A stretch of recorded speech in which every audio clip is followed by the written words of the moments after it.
right here at Femi Wash Media. Call it the Midas touch and you wouldn't be wrong. Let us record, produce, mix and master your audio like nobody does. Reach us on our contact today for the best quality job.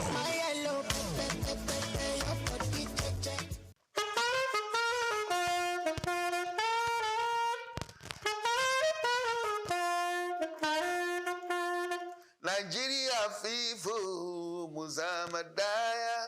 Nigeria FIFO Muzamadaya. That song says Nigerian people of Nigeria, let's be one, let's be united. Happy Independence Day to Nigeria. This our great nation, our wonderful nation. I pray that this country will get better and better, greater and greater. Be a good citizen. Don't just put all the responsibilities on the government. You are also part of this country. So do your part, let the government do their part. Blessings. Happy Independence Day, Nigeria.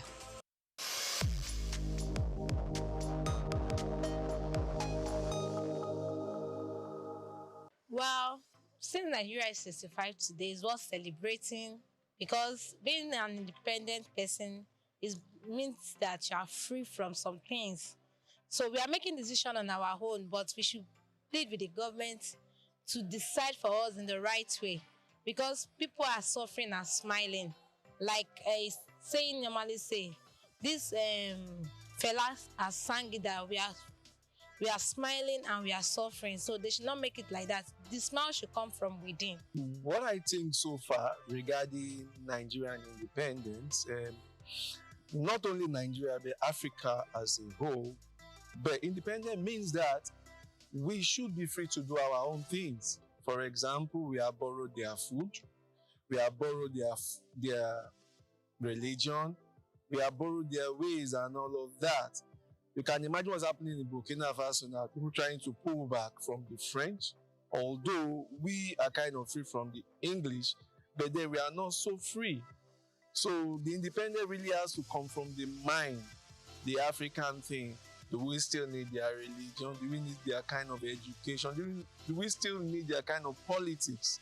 For example, if you want to swear me in as a man, maybe in Edo State, as a governor, you want to bring the Quran because you hear Muhammad. Why not bring something more traditional? Do you get what I'm saying? So if you want to be really independent, we have to really go back to our roots. To me, it's a celebration. It's a milestone that is worth celebrating, considering that we moved from the military regime to democratic regime, and so far so good. We've seen changes across all boats of our life. Talk of economic life, social life, security, and every other thing that concerns us as a nation. We have transitioned from where we used to be to now to where we are. We have seen changes across all forms of human development. And though we may say categorically for us to be 65 years, there are some major parameters, major change, major development that we should have seen, but we are still not there. But nonetheless, kudos to our leadership, kudos to people in the arms of government, and to people that are leading us. We know that they can always do better. And especially in the aspect of security and every other thing, our government needs to put more effort in socio-economic development, innovation and technology. This will help us scale our economy and naturally drive us to where we are supposed to be and take us to the promised land. For me, as Nigeria 65, it's something to celebrate. The fact that we are still together as one, the unity on papers. This is something for us to continue to celebrate. I'm hopeful the unity will no longer be on paper, but will be a reality. Well, Nigeria 65, the first thing is the age, 65 years. And the second is how far we've gone. And looking at these structures, where we are standing, it was built even before independence. And up to this moment, all they were just doing is painting, no rehabilitation, nothing whatsoever. However, we Nigerians, we believe and we always believe that it is our leaders that is the problem. But to my own belief, it is not the leader per se. It is all Nigerians. Because we all believe in do your best and leave the rest. Now, take for instance, if somebody like myself, I'm appointed as the ordinary councillor, my families, everybody will approach me and tell me, this is your time, oh," which simply means take what you want to take and then move on. Now, looking at how do we adjust? It is recently cleared to everybody in the world that there is this people bullying everybody. It's either you do what they ask you to do or you get bullied. It's either you do what they ask you to do or the government will be tumbled. Because I keep wondering what somebody like Jonathan did to the United States that prompted them to start financing Boko Haram, giving them ammunition. And these are not for the fact that I exaggerate or I was thinking about it, but these are facts. They confirmed themselves. So it is high time for Nigerians to look inward. How do we resolve this issue? How do we work together? Because the more we continue to claim, I'm from this, I'm from that tribe, I'm from that tribe, Nigeria will not move forward. Well, for Nigeria to be 65 years old, it means a whole lot of things actually, coming from a long, how do I put it, a long history of colonial era, civil war, and the likes, down to presently now the Fourth Republic, if I'm correct. It means a whole lot in positivity in some aspects, because we have citizens all around the globe doing well. And we also have our step backs too, but it's quite something. I would say we are far from where we ought to be as a country. Presently, we shouldn't be stuck in the third world nation. We should actually be in the second tier, if not for some, should I say, corruption and the like of things going on all around. Well, at 65, we are not where we're supposed to be, but we are getting there. We can see some of the reforms of this administration, even though it's a bit hard for the nation, but then we are hopeful that before the end of the administration, something good will come up. In the real sense of measurement, considering global development index and every other parameter, economic index and every other parameter, we are not truly where we're supposed to be. I'm a proponent of it can always get better. We can always arrive at our destination. We are not where we are supposed to be, considering especially science and technology, human development, poverty alleviation is still very strong in our community. You see people that cannot afford a meal in a day. So we are not still where we are supposed to be at 65, but it is getting better and it can always get better. We should believe in ourselves. We should keep moving. We should not relent. We should not give up. Those are the things that should be our core value. Because even if the government is not helping, let's help ourselves. Togetherness, we can make it up. Yeah, the role an ordinary Nigerian should play is just to rethink independently. Independent thinking, I think that's the way out. Are these ways our ways? Are these ways the right ways? Or who is being benefited when they say I should think in a particular way, dress in a particular way, act in a particular way, and talk in a particular way? Yeah, the change begins with us individually. It's our 65th independence anniversary. The change begins with us individually. Where you work, how responsive are you? In your community, what do you do? In any facet where you find yourself, your impact. We are the nation. We are the people. We are the Nigeria. We are the one who make Nigeria. We are the picture of Nigeria we see today. It all boils down to our personal life, our individual life. So everybody should take note of what they do in their place of work, in economy, in family, in our socio-economic sphere. So everybody should take note of what they do, because it all boils down to the kind of society we find. It starts from the family to the community, from the community to society, from society to the nation. Okay, first, we must put our country first. Before religion, before tribes, before anything, the country should come first. And this issue of, I am from Edo, I'm from Kano, I think we should find a way to solve that problem, because that is the biggest problem of this country. We should put this country first as an individual, before any other thing will come. Well, like I said earlier, the issue of Nigerian problem is from everybody. Now it start from religion, metamorphosed to culture. From culture, it went to tribe, because there's a difference between culture and tribe. But what I see is that the problem, everybody has similar problems. Because from your house, as soon as you start having kids, you won't love them the same way. And from there, the politics starts. However, all we need to do is to look inward, like I've said earlier. Now, take for instance, in a situation whereby some people are trying to do legitimate business, and you see those doing illegitimate business thriving, enjoying life. Those of us doing legitimate business are waiting to go to heaven. Where are those who are doing shady deeds? Where are they going to? Because the whole thing is, we need to enjoy our life. And enjoying our life is as a result of what the government is providing for us. Now, the changes in final word is that Nigeria should try as much as possible to see how we can work together. There is no country that has no crime.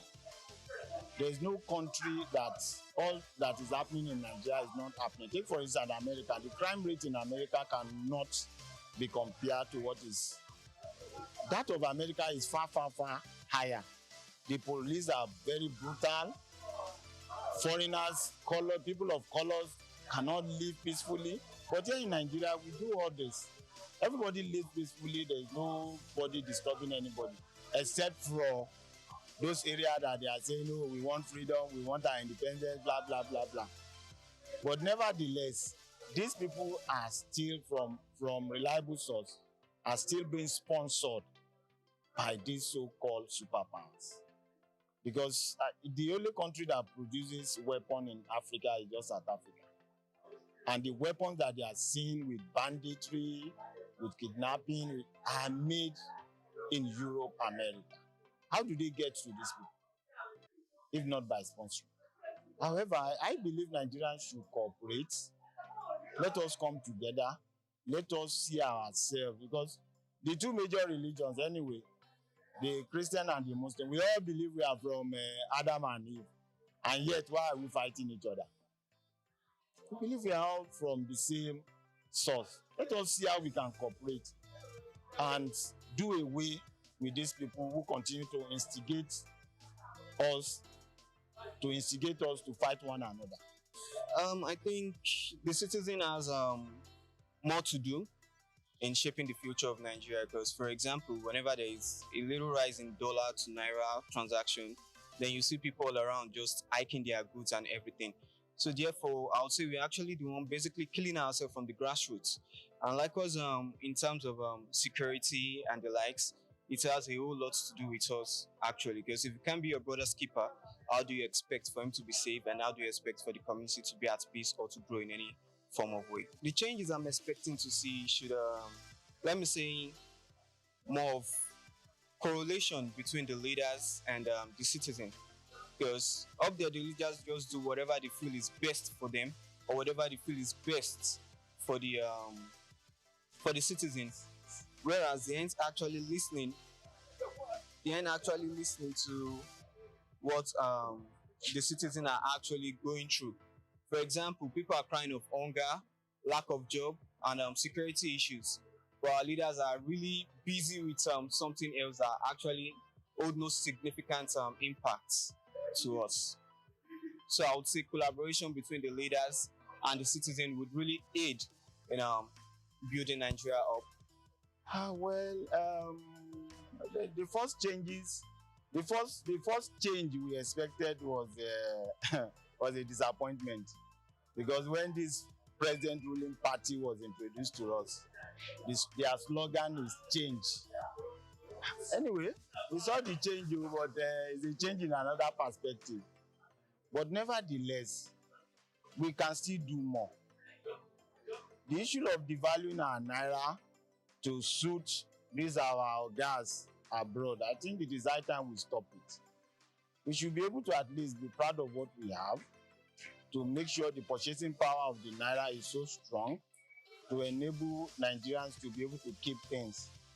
And the issue of people just the government just coming to pull down people's property unjust for. Because as I speak to you, I'm a typical Lagosian. My mom, Lagos, my dad, Lagos, my grandparent, Lagos, everybody Lagos. I'm just the one who is marrying from Kwara State. Even my first wife is from Lagos. So somebody like me now decided not to do any shady deals, do a legitimate business, and at the end of the day, I acquired the land, I build on it, and somebody will come from nowhere and pull it down. And yet they are telling us, how do we make a change? How do we make Lagos to become a city? City does not develop by government pulling down people's houses. City developed by planning. We will go everywhere all over the world to start saying, hey, Lagos is the giant of Africa, Nigeria is the giant of Africa, and everybody look towards Lagos. And the same Lagos is not secure. So I believe the changes is from all of us, like I've said earlier. Unity. We should be more togetherness. Should be one. We should come together more.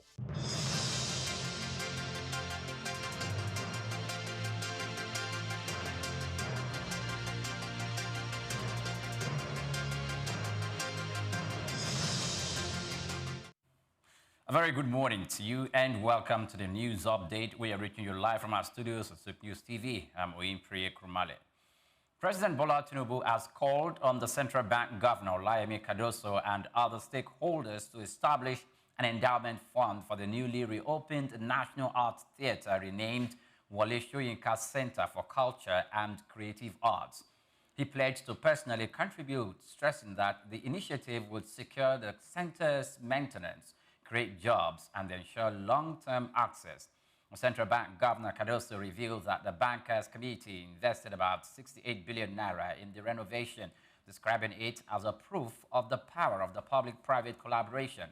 Nobel laureate Wole Soyinka welcomed the honor, while Minister Anatu Musawa highlighted the theater's role in Nigeria's creative economy diversification agenda under the Renewed Hope Plan. Now, Nigeria spent about $2.86 billion on external debt service between January and August 2025, representing 69.1% of the total foreign payments of $4.14 billion, according to the central bank data. Although this was $198 million less than $3.06 billion spent in the same period of 2024, debt obligations still consumed about $7 of $8 to $10 leaving the country.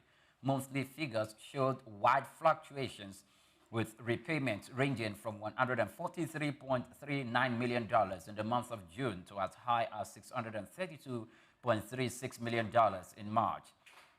Despite the slight decline in the total payment, Fitch Ratings projects Nigeria's external debt service will rise to $5.2 billion in 2025, including $1.1 billion Eurobond repayment due in November.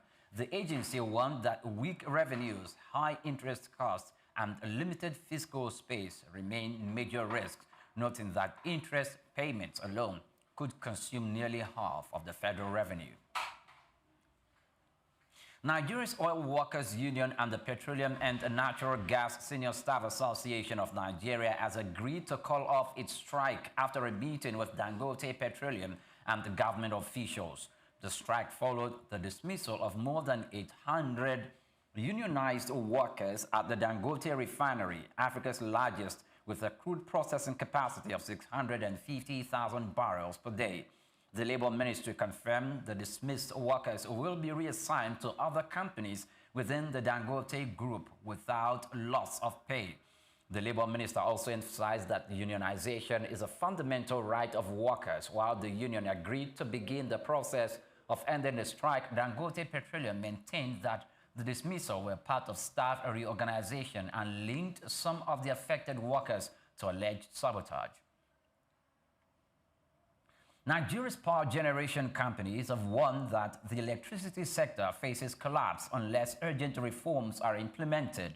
The Association of Power Generation Companies said debts owed to operators have exceeded 5 trillion naira, largely from unpaid subsidies, while gas suppliers are also diverting output away from the thermal plants, according to reports. The group stressed that patriotism alone cannot sustain operators, warning of dire consequences for national development, economic stability, and investor confidence if coordinated reforms are not introduced. While commending the government's effort to address liquidity and attract private investment, the GENCOs cautioned that the progress will be reversed if issues like cost-reflective tariff, gas supply, and outstanding debts are not urgently tackled.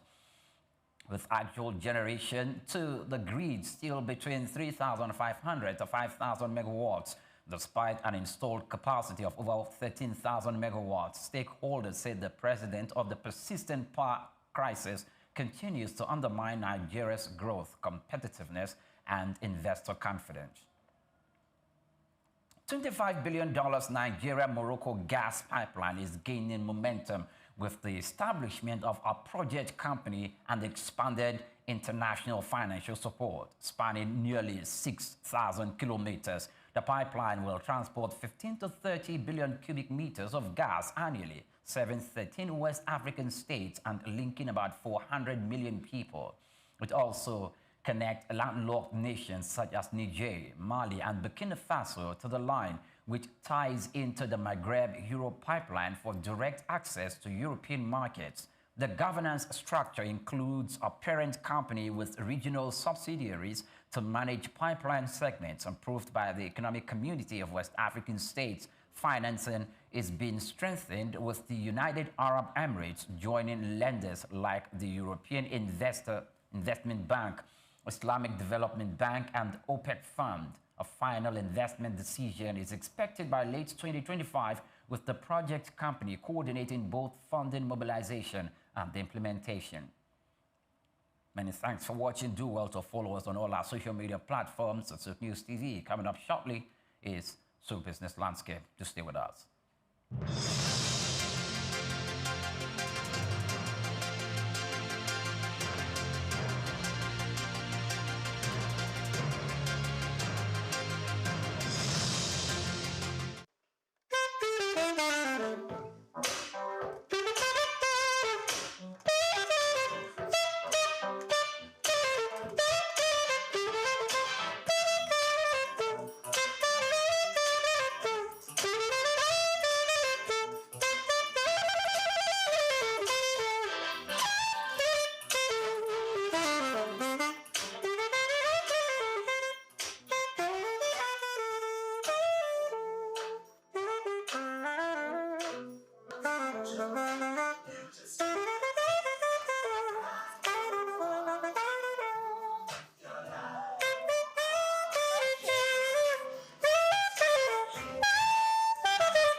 Happy Independence Day, Nigeria.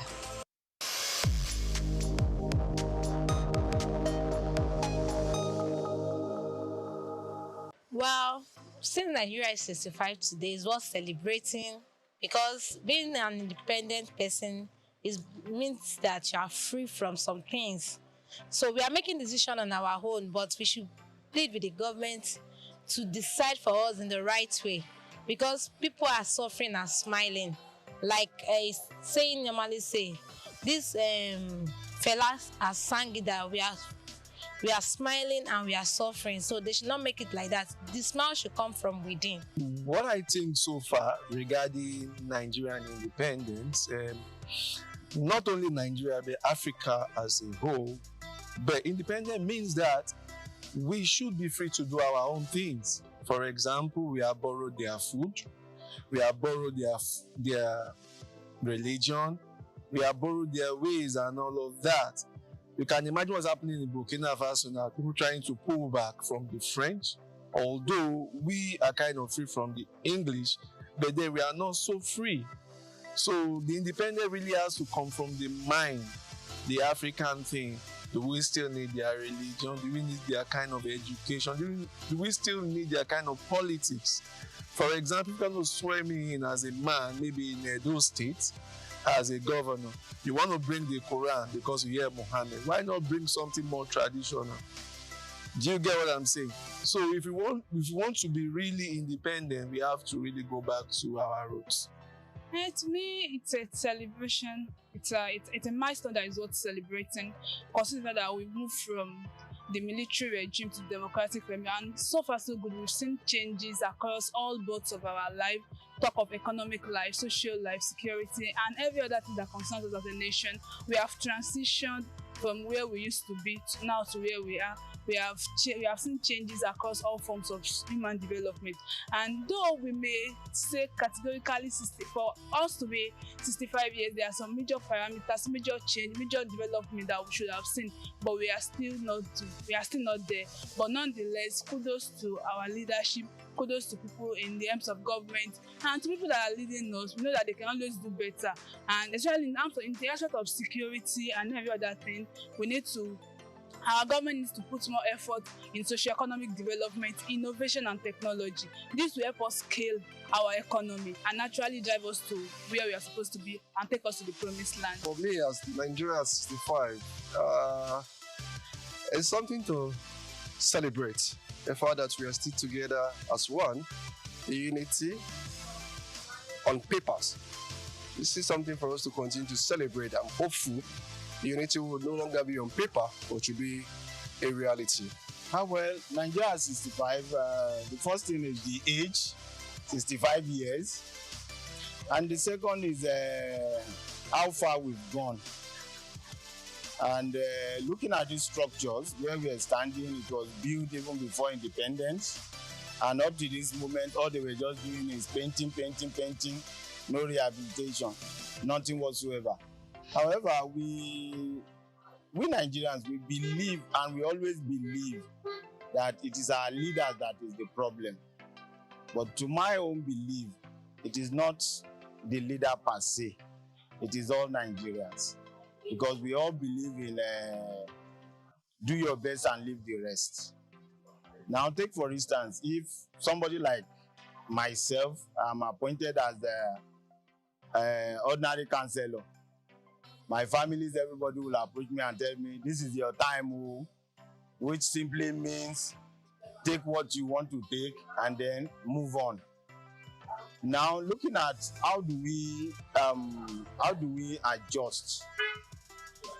It is recently cleared to everybody in the world that there is these people bullying everybody.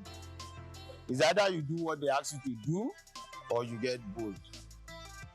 It's either you do what they ask you to do or the government will be tumbled. Because I keep wondering what somebody like Jonathan did to the United States that prompted them to start financing Boko Haram, giving them ammunition. And these are not for the fact that I exaggerate or I was thinking about it, but these are facts. They confirm themselves. So it is high time for Nigerians to look inward. How do we resolve this issue? How do we work together? Because the more we continue to claim, I'm from this, I'm from that tribe, I'm from that tribe, Nigeria will not move forward. Well, for Nigeria to be 65 years old, it means a whole lot of things actually, coming from a long, how do I put it, a long history of colonial era, civil war, and the likes, down to presently now the Fourth Republic, if I'm correct. It means a whole lot in positivity in some aspects, because we have citizens all around the globe doing well. And we also have our step backs too, but it's quite something. I would say we are far from where we ought to be as a country. Presently, we shouldn't be stuck in the third world nation. We should actually be in the second tier, even for some, should I say, corruption and the like of things going on all around. Well, at 65, we are not where we're supposed to be, but we are getting there. We can see some of the reforms of this administration, even though it's a bit hard for the nation, but then we are hopeful that before the end of the administration, something good will come up.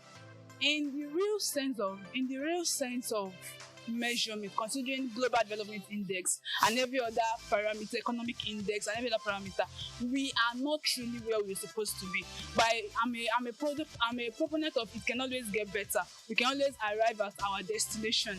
We are not where we are supposed to be, considering especially science and technology, human development, poverty alleviation is still very strong in our community. You see people that cannot afford a meal in a day. So we are not still where we are supposed to be at 65, but it is getting better and it can always get better. We should believe in ourselves. We should keep moving. We should not relent. We should not give up. Those are the things that should be our core value. Because even if the government is not helping, let's help ourselves. Togetherness, we can make it all. Yeah, the role an ordinary Nigerian should play is just to rethink independently. Independent thinking, I think that's the way out. Are these ways our ways? Are these ways the right ways? Or who is being benefited when they say I should think in a particular way, dress in a particular way, act in a particular way, and talk in a particular way? Yeah, the change begins with us individually. It's our 65th independence anniversary. The change begins with us individually. Where you work, how responsive are you? In your community, what do you do? In any facet where you find yourself, your impact. We are the nation. We are the people. We are the Nigeria. We are the one who make Nigeria. We are the picture of Nigeria we see today. It all boils down to our personal life, our individual life. So everybody should take note of what they do in their place of work, in economy, in family, in our socio-economic sphere. So everybody should take note of what they do, because it all boils down to the kind of society we find. It starts from the family to the community, from the community to society, from society to the nation. Okay. First, we must put our country first. Before religion, before tribes, before anything, the country should come first. And this issue of, I am from Edo, I'm from Kano, I think we should find a way to solve that problem, because that is the biggest problem of this country. We should put this country first as an individual, before any other thing will come. Well, like I've said earlier, the issue of Nigerian problem is from everybody. Now it starts from religion, metamorphosed to culture. From culture, it went to tribe, because there's a difference between culture and tribe. But what I see is that the problem, everybody has similar problems, because from your house, as soon as you start having kids, you won't love them the same way. And from there, the politics starts. However, all we need to do is to look inward, like I've said earlier. Now, take for instance, in a situation whereby some people are trying to do legitimate business, and you see those doing illegitimate business thriving, enjoying life.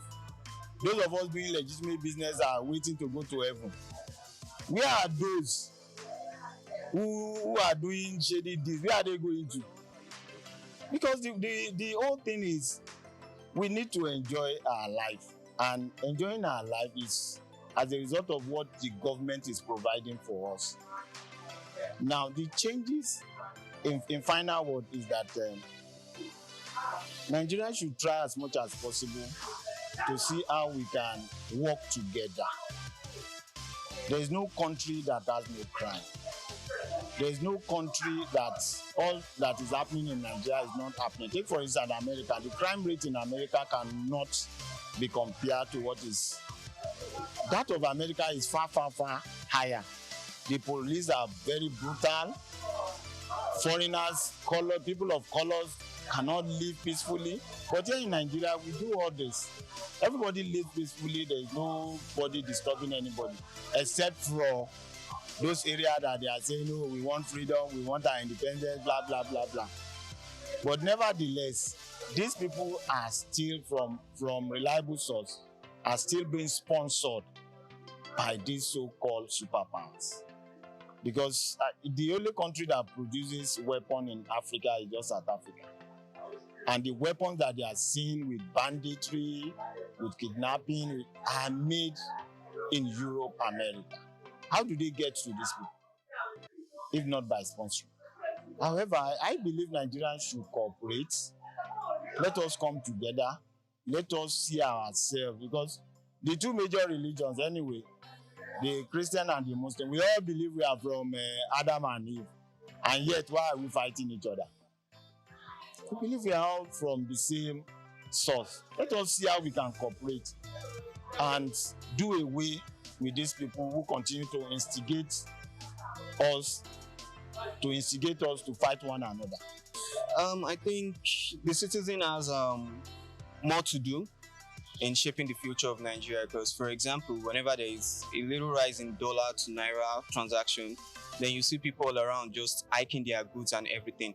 So therefore, I would say we're actually the one basically killing ourselves from the grassroots. And likewise, in terms of security and the likes, it has a whole lot to do with us, actually. Because if you can't be your brother's keeper, how do you expect for him to be safe, and how do you expect for the community to be at peace or to grow in any form of way? The changes I'm expecting to see should, let me say, more of correlation between the leaders and the citizen. Because up there, the leaders just do whatever they feel is best for them, or whatever they feel is best for the citizens. Whereas they ain't actually listening. They ain't actually listening to what the citizens are actually going through. For example, people are crying of hunger, lack of job, and security issues. But our leaders are really busy with something else that actually hold no significant impacts to us. So I would say collaboration between the leaders and the citizen would really aid in building Nigeria up. The first changes, the first change we expected was was a disappointment, because when this present ruling party was introduced to us, their slogan is change. Anyway, we saw the change, but it's a change in another perspective. But nevertheless, we can still do more. The issue of devaluing our naira to suit these our gas abroad, I think it is high time we stop it. We should be able to at least be proud of what we have, to make sure the purchasing power of the naira is so strong to enable Nigerians to be able to keep things. And the issue of people just the government just coming to pull down people's property unjust for. Because as I speak to you, I'm a typical Lagosian. My mom, Lagos, my dad, Lagos, my grandparents, Lagos, everybody Lagos. I'm just the one who is marrying from Kwara State. Even my first wife is from Lagos. So somebody like me now decided not to do any shady deals, do a legitimate business, and at the end of the day, I acquired the land, I build on it, and somebody will come from nowhere and pull it down. And yet they are telling us, how do we make a change? How do we make Lagos to become a city? City does not develop by government pulling down people's houses. City developed by planning. We will go everywhere all over the world to start saying, hey, Lagos is the giant of Africa, Nigeria is the giant of Africa, and everybody look towards Lagos. And the same Lagos is not secure. So I believe the changes is from all of us, like I've said earlier. Unity. We should be more, togetherness should be one. We should come together more. We should have this oneness. Yeah, and I also want this change of I don't want to say this, but then there should be this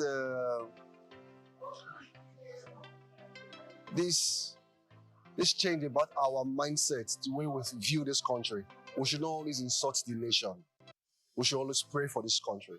Okay, the changes I would love to see. Let us look at the economy, for example.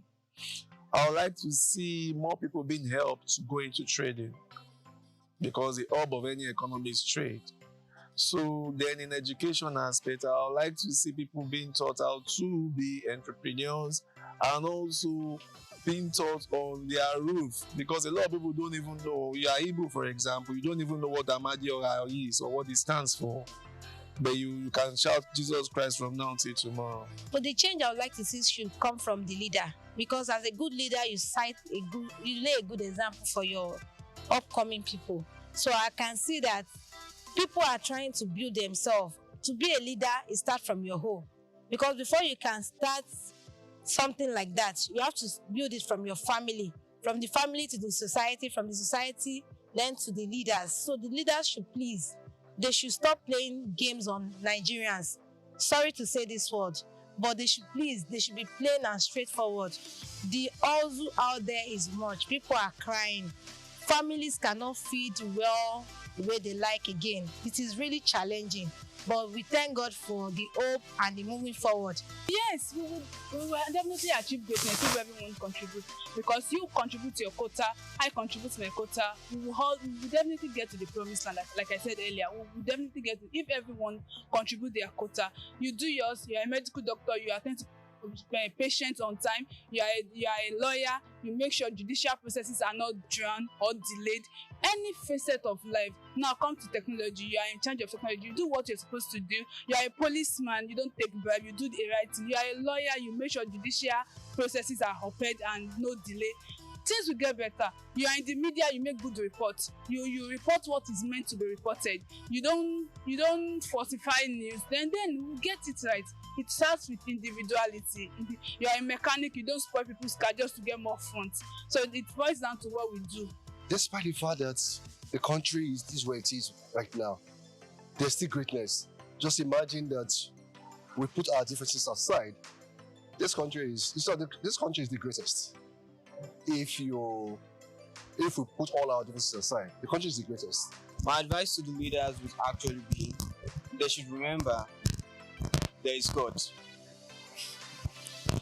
Let me just put it that way. There is God. Because the fear of God actually does a whole lot of things. So they should just remember that there is God.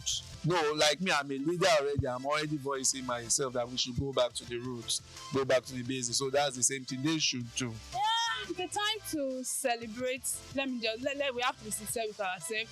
So many countries have gone through secession, wars, and different things. So it's the time to celebrate. And on the same note, we should not rest on our horse individually. We should just know that we can always get it done better. The Western world we celebrate, they started somewhere. They are not 65. Some of them are 200 years post independence. So that's why you see the results we are envying. Put the work in our own nation. We will get there with time. I'm wishing Nigeria happy 65th anniversary. We are not happy, but we thank God that we are alive to witness it. Happy Independence Day to the great giant of Africa, Nigeria. Happy Independence to Nigeria, most especially to this TV station, to Souk News, and I look forward to see a better Nigeria. Happy Independence Day, Nigeria.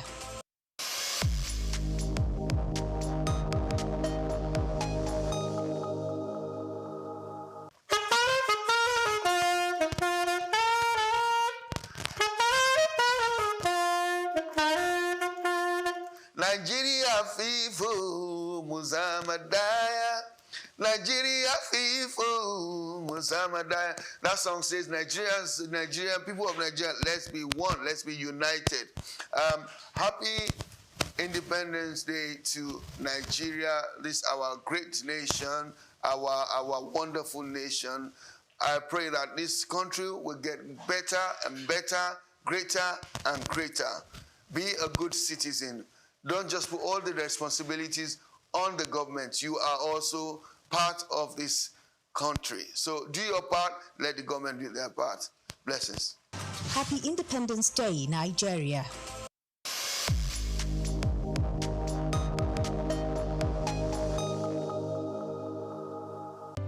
Welcome to the Africa Development Studies Center, ADSC. ADSC is an organization focused on training and research to advance sustainable development and growth in Africa.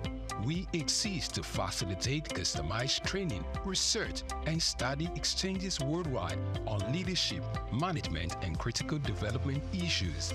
The center offers a platform for the exchange of ideas and best practices. Our comprehensive services encompass research, consultancy, capacity building, training, and education programs, as well as publishing and disseminating development-related knowledge. Our faculty consists of experts and researchers with extensive experience in policy formulation, implementation techniques, and monitoring and evaluation. Our methodology involves talks, individual and group exercises, games, video screenings, and discussion seminar sessions in a cozy atmosphere, making learning enjoyable for our participants. For more information, email us at info@adstudycenter.com or call +234 912 039 2362. Visit our website at www.adstudycenter.com to learn more about our programs and upcoming events. Africa Development Studies Center, rethinking development for Africa.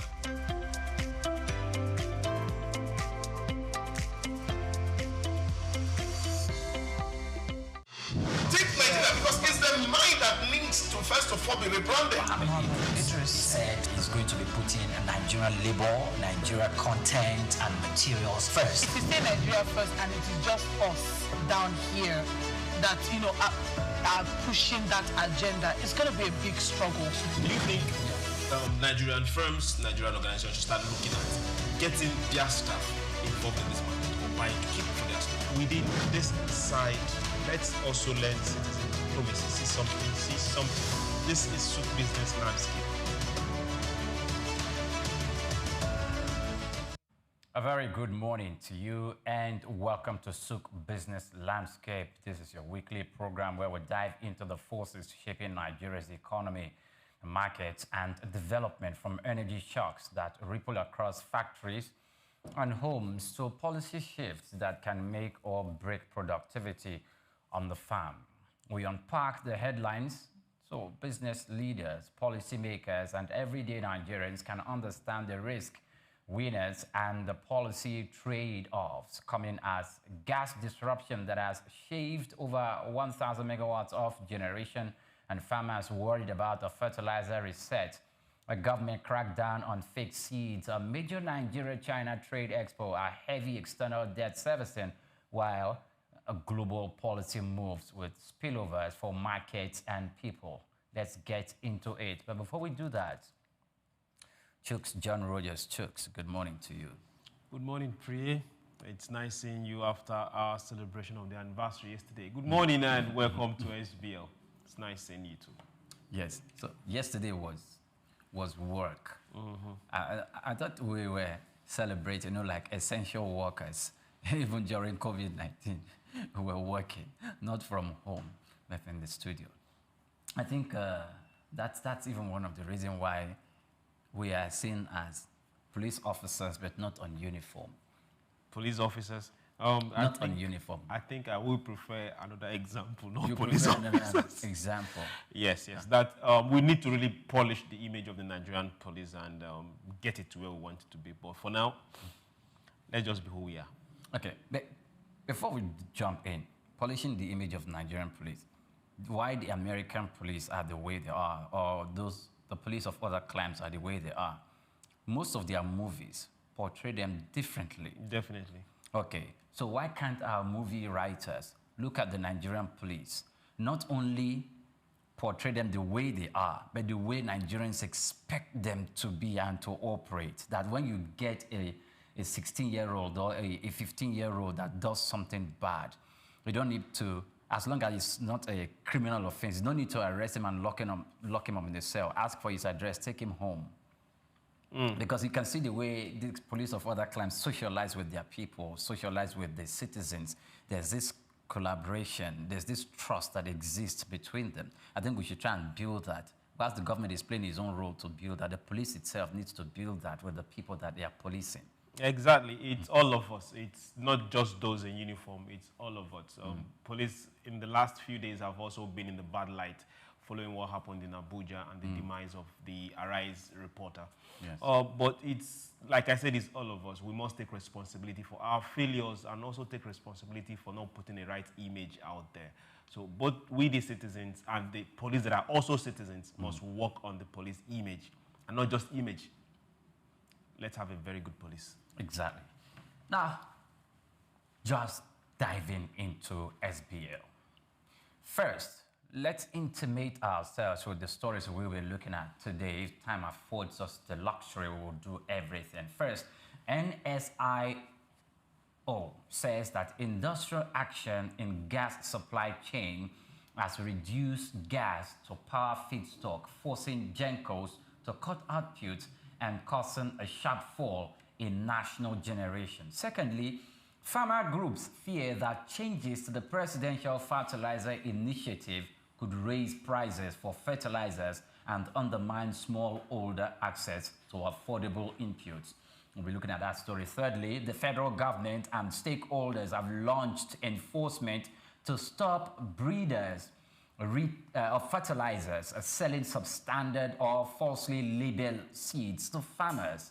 And then we'll go where China Commodities Expo will bring 250 Chinese manufacturers and several thousand delegates to Lagos, Nigeria, a platform to expand trade between both countries and deepen economic ties. The supply chain links and the foreign direct investment fifth story will be based on the Central Bank of Nigeria and the official data, which shows that about $2.86 billion of external payments in the first 8 months of 2025 went to servicing external debt.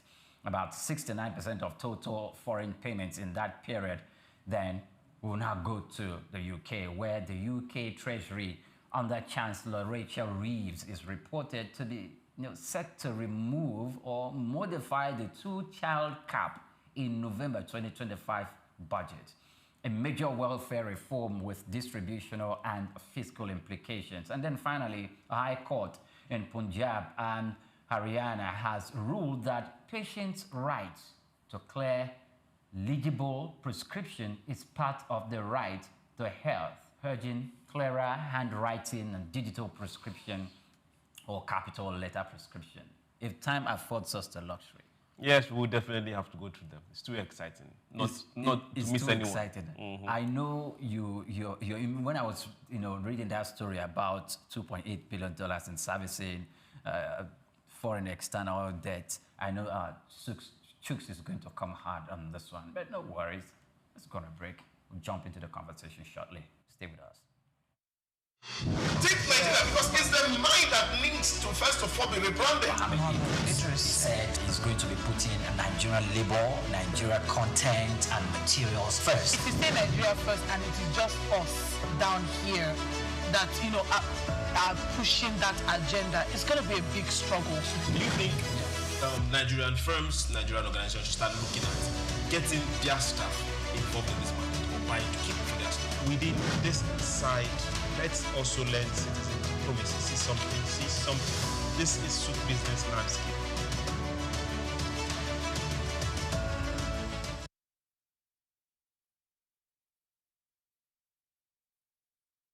In the first story, the Nigerian Independent System Operators, NISO, has attributed the recent decline in electricity generation across the country to disruptions in gas supply caused by ongoing industrial action.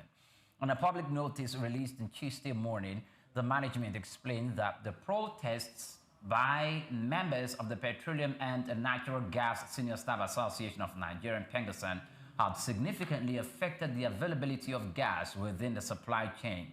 The statement noted that the disruption has forced generation companies to cut back on output, leading to noticeable drops in supply to the national grid.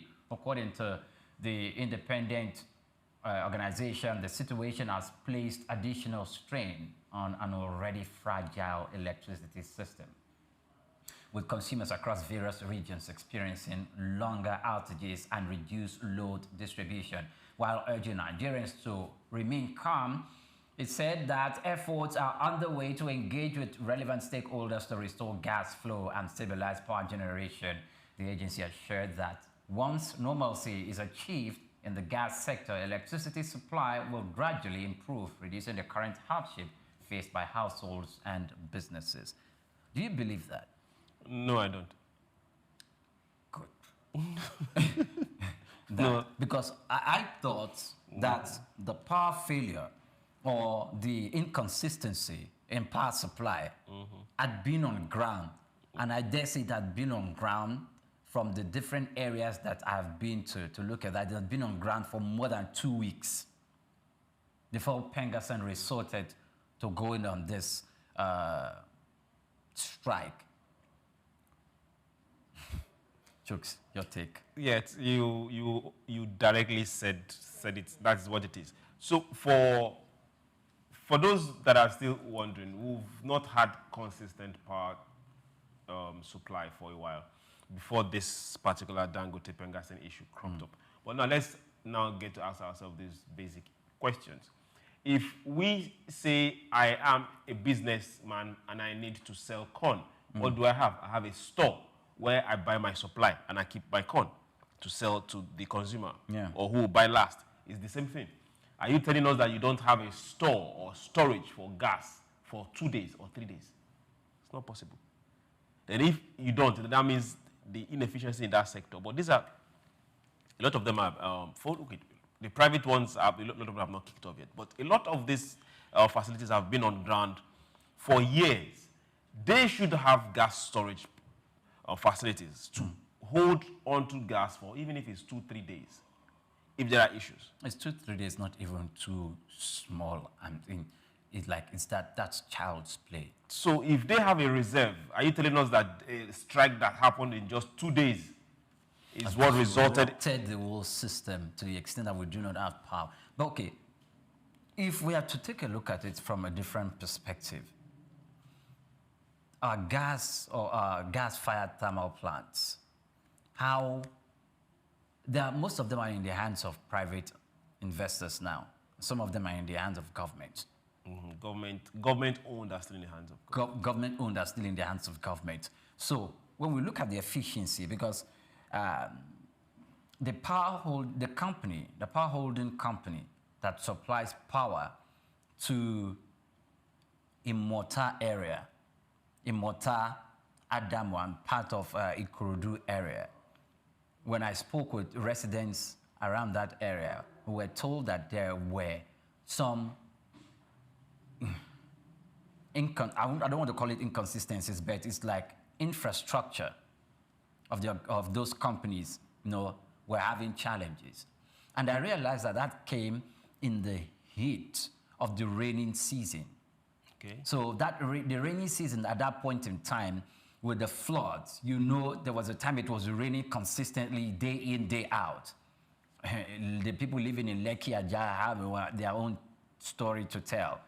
The people in that area actually suffered, but theirs, it was in power. So the organization supplying power there apologized, sent a message to the residents of those areas. So they exercised patience and calm. Before then, their power was not being rationalized or rationed until that incident. So if they used to have light like 18 hours, it reduced to about 7 hours.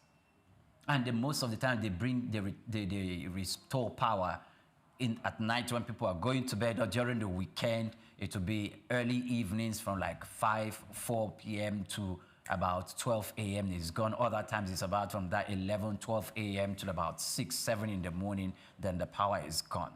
And that happens, they just having 11 hours, 7 hours power in a day, and affected both businesses because that area is governed by small, informal businesses. A few of them into manufacturing, others are into rendering services of which they require power to operate. And of course, you still have some private hospitals in those areas who would have been running on generator, imagine the kind of negative impact and effect it's going to have on businesses. As I speak to you, it still persists, even though it has dropped a little bit. So, and I remember that it started, so I don't want to believe that report. So I want to see that coming from political, part of the fight, part of the tango between the parties involved. However, not having power, the consequence, the way it affects businesses, is beyond the way we talk about it, Chooks. Yes, for those on the Ikorodu axis, there's a lot of companies and manufacturing firms on that side, a lot of farms too, and they will take the heat and a lot of loss due to production costs that have to go up for them to burn diesel on their own side. Now, this resultant from infrastructural damage thanks to the element. We also need to have a lot of ability to restore damaged infrastructure as fast as possible. These are things that should be in place. There should be first choice, the normal way your company works. Then second choice, emergencies should, in case this kind of thing show. Should this kind of thing show. Now, for those that are going through this experience, for them to have gone ahead to give notice and say, okay, this is what's happening, beautiful. But now, this particular story is giving us excuse and a blame game. So let's move away from there and look for how to really shore up our power generation. Then when we get that done, another major issue is also distribution, transmission and distribution. So for the power generating companies, our hearts are with you. We pray a lot. We'll still pray for you. But hey, generate some more. Don't blame anybody. This should run like private businesses. What you put in is what you get out, and that is the money people will pay for. But Chooks, if we are talking about generation, there's, even from you and from some other people I've listened to speak, they, most of the time, put it out there that generation is not much of a problem than distribution.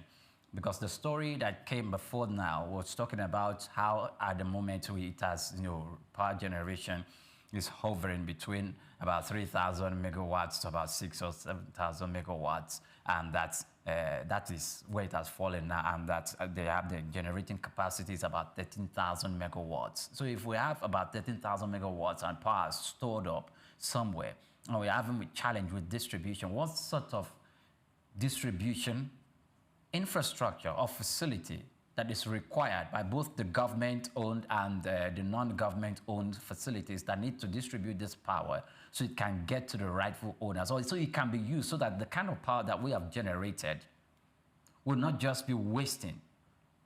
Okay, for transmission... I know you're not an expert in this field. For transmission is still in the hands of government. That particular point of it has not been completely deregulated. That particular point of it. Now, imagine if we now say, hey, players come in and play in this particular, that side of it.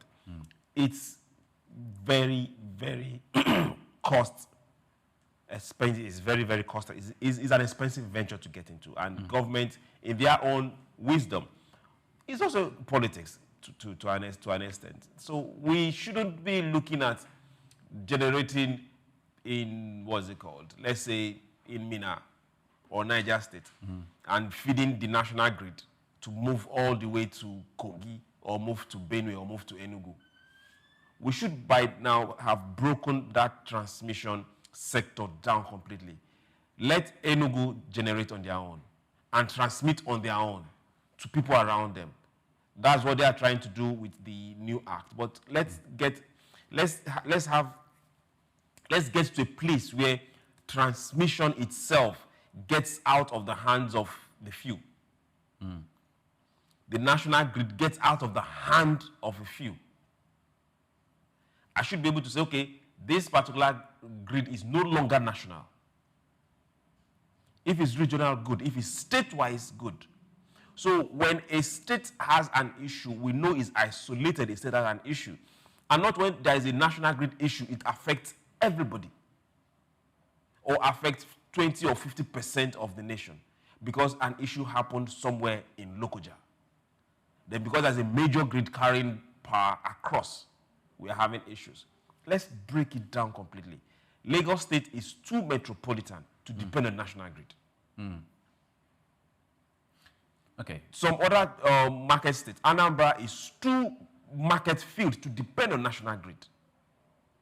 So if we are looking at business this way, the eastern side should take responsibility and say, okay, good and fine, take us off this grid. Let's come together, contribute, and build facility, no matter how expensive it's going to be, that will serve us on this side. And we will take responsibility of making sure that businesses are powered. Okay. That way, nobody will wake up and start giving the next person an excuse. It must be region specific, like you said. I remember reading up an article in the journal that was talking about or preferring some solutions to the Nigerian electricity or energy sector. And it talked about investors in the northern part of the country should take a very good look at the north and try to explore alternative sources of power, but because of the heavy amount of sunlight that they have in that region. And the journal also referred to another region of Nigeria and talked about that they have the abundance of flowing river and water, and that they can also be a nest to exploit and to also use that as a source of electricity. He went and talked about, is it Enugu or some part of the eastern part of the country where you have abundance of coal? Yes. And that Nigeria used to depend on that specific source of electric generation at that specific, in the early times before 1960 and after 1960 where we got independence, that the investors in that part of town, in that southeast region, can explore that purpose in that specific. Using that specific strategy, he mentioned about the 6 geopolitical zones and some of the sources that are peculiar to these zones, which they can explore and harness to generate electricity for their zones or for their regions without completely depending on the national grid, because as it sees, the national grid has become overloaded. Overlabored, not even just overloaded, overlabored. And it's aging. It cannot carry us. It's not possible. If we are looking to industrialize the way we want, the national grid cannot carry us. Because if what we are generating, we can't even transmit. This industry, the sector is quite sensitive. 1, 2, capital intensive. Yes, it's capital intensive. The federal government needs to, just like the federal government is saying, let's build Lagos-Calabar Coastal Railway. Let states get involved. Generate and transmit regionally. And now let federal government now say, okay, good and fine. If you're transmitting, we are investing into your transmission. And make returns of it. That way, we know that there is that level of independence when it comes to economic development within the regions.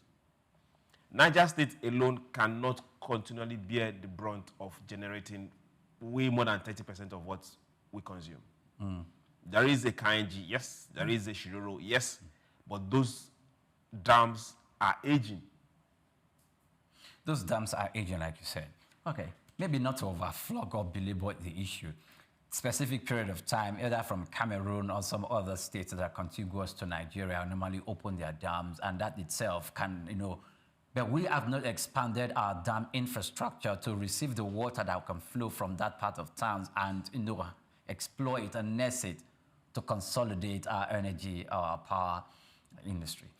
Well, we will continue to hammer on this issue until we get to that place where we are able, the whole terrain, is taken care of in such a way that investors can be attracted. It will be appealing to investors, not in a way to exploit Nigerians, but to make sure that value is provided. And trust me, if value is provided, Nigerians will go for it. Now let's move to our next story. The Coalition of Farmers Association of Nigeria, COFAN, and the HIMA Youth Farmers Association of Nigeria have expressed concern that the federal government's restructuring of the Presidential Fertilizer Initiative could lead to sharp price increases. threatening the productivity of smallholder and youth farmers. The groups said while reforms are welcome, higher fertilizer costs would place a heavy burden on vulnerable farmers who are key to driving food production. Both associations commended President Bola Ahmed Tinubu for his broader agricultural programs aimed at boosting food security, empowering farmers, and including young people in agribusiness. They noted that initiatives under this administration have shown commitment to tackling hunger and supporting local production. However, they cautioned that fertilizer affordability remains the backbone of farm output, warning that any policy shift which neglects this could derail progress already made.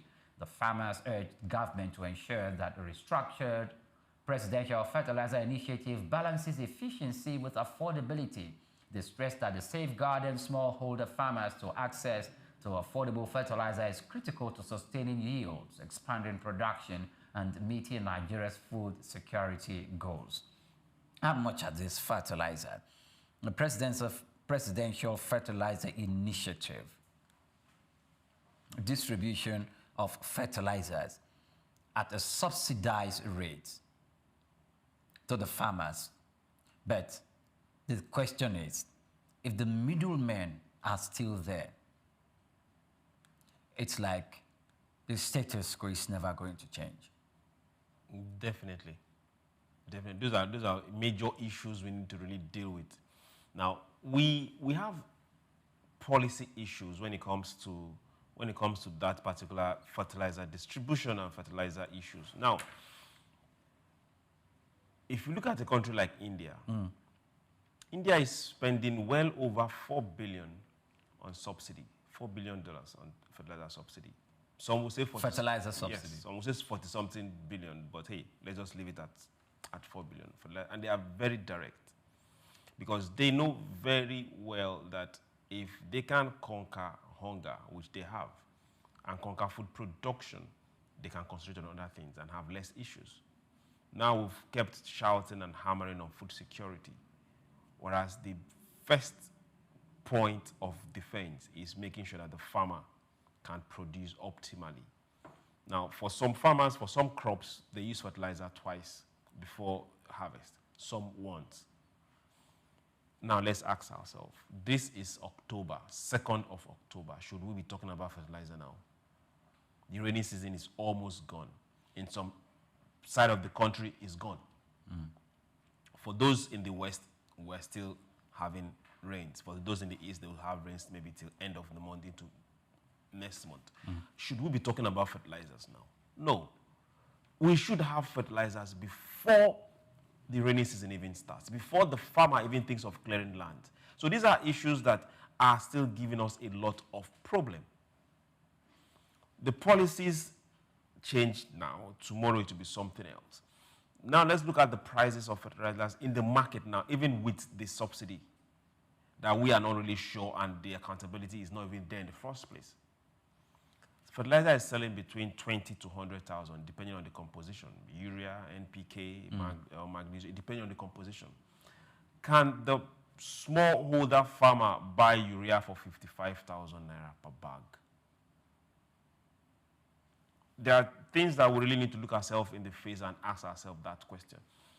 Can Malam Aminu buy 10 bags of fertilizer at 80,000 naira, that is 800,000 naira, to plant maize?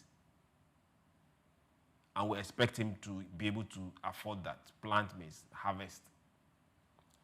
How can the government come in, not just sitting in those conferences or sitting in those beautiful hotels and make this kind of policies and gather people and talk? How is this initiative going to reach the grassroots? What level of commitment and involvement are we having from the state and local governments? We've seen issues where these same policy issues where we're having fertilizers that are meant for one particular state being diverted to another state. How do we tackle this kind of issues? Then we have the issues of fertilizers that are supposed to go to a particular local government, get to people in government that are not even farmers in the first place. You now see fertilizers being sold in the market, fertilizers directly written for distribution at subsidized prices. You see them being sold in the open market. Who has been arrested? Which government official has lost a job? These are things we really need to sit and deal with. Aside the policy inconsistencies, we have people that are just corrupt upstairs.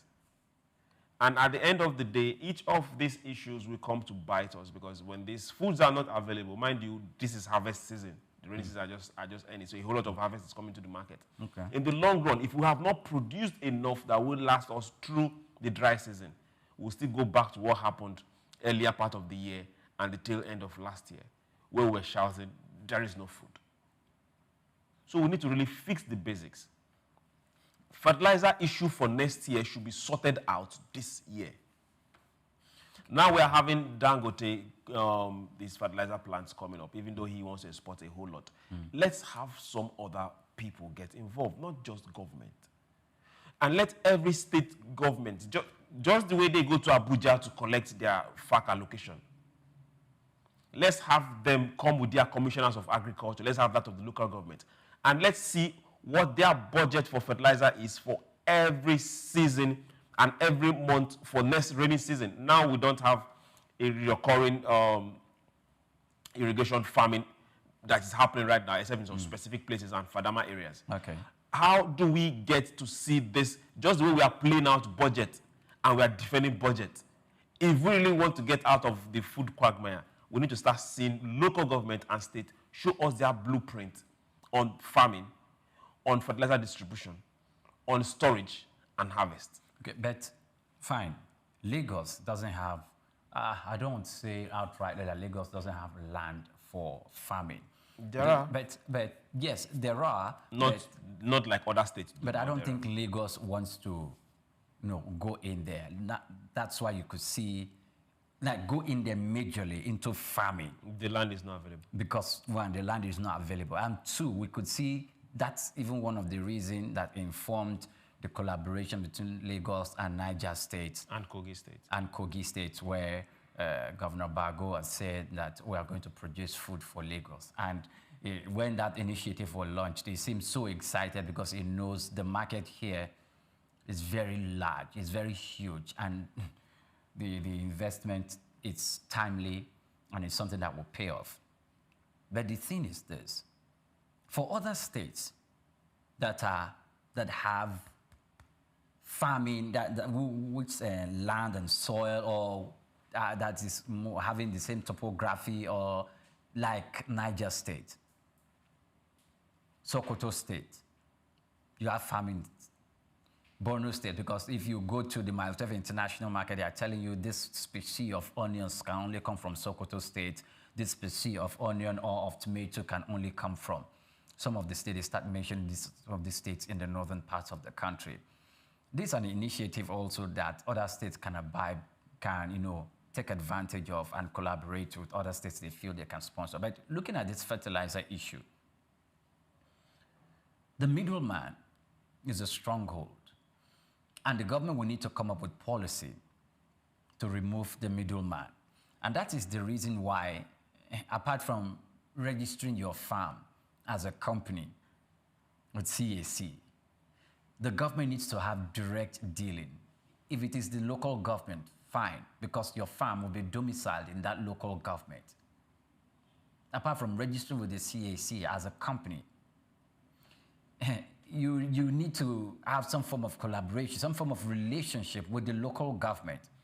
Or maybe your farm is domiciled in a community and there is a traditional ruler, or there's a bale, or there's a chief, there's an emir in that local government. There needs to be some form of relationship through which government can use those avenues to have an extra eye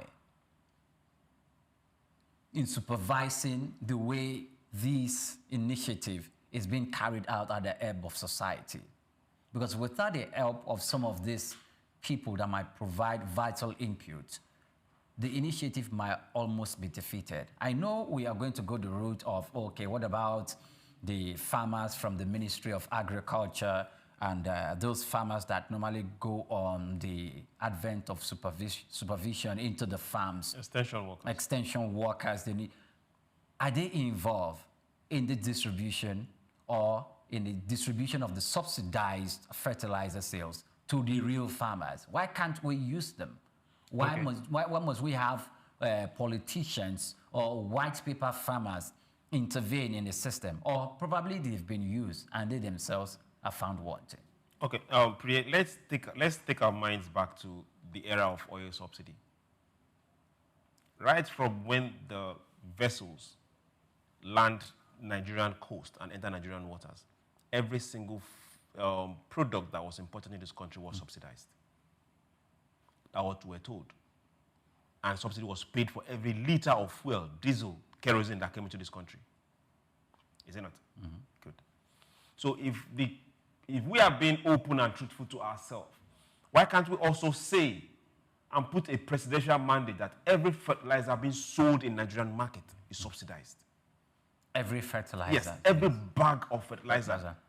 Every bag of fertilizer, every cup, mudu of fertilizer that is sold in Nigerian market is subsidized. What if it's imported? That is good. The fuel wasn't not imported. I don't know if you understand. That way, it's easy to cut out a whole lot of things. It's easy to cut out the middleman. So the middleman will now have to look for where to go and meet government to collect subsidy from. If Dangote is giving us 1 million tons of fertilizer every year, and the federal government is like, hey, we will pay for subsidy for, let's say, Niger State. So we all know that every single bag of fertilizer that is being sold in Niger State is subsidized. And we know the price and the cost of what that bag should be.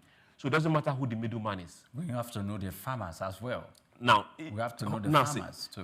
If we know, just the way you are landing, you have a landing cost for diesel, you have a landing cost for PMS. And we know that, okay, at the end of the day, it's going to be sold for 600 naira because the government has subsidized it. So let the middleman go and buy as much as he wants. He can't sell for more than what the price is going to be at the end of the day.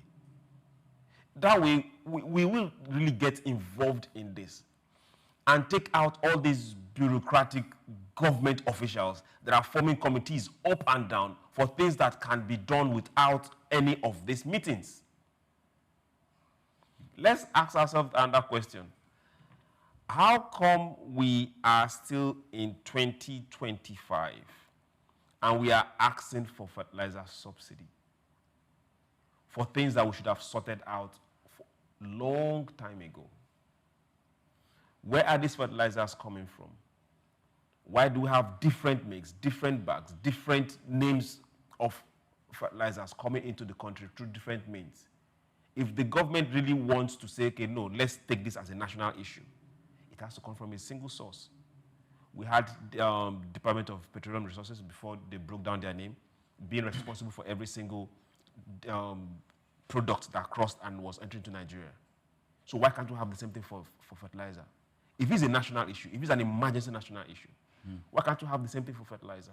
But what if the government is trying to explore other avenues where we are trying to promote private sector participation and the transition must preserve access to vulnerable farmers? Do we have private sector participation in the oil industry? Of course we do have private sector participation. We can do the same thing with fertilizer initiative. This is what I didn't want to go here before. But this is what I see.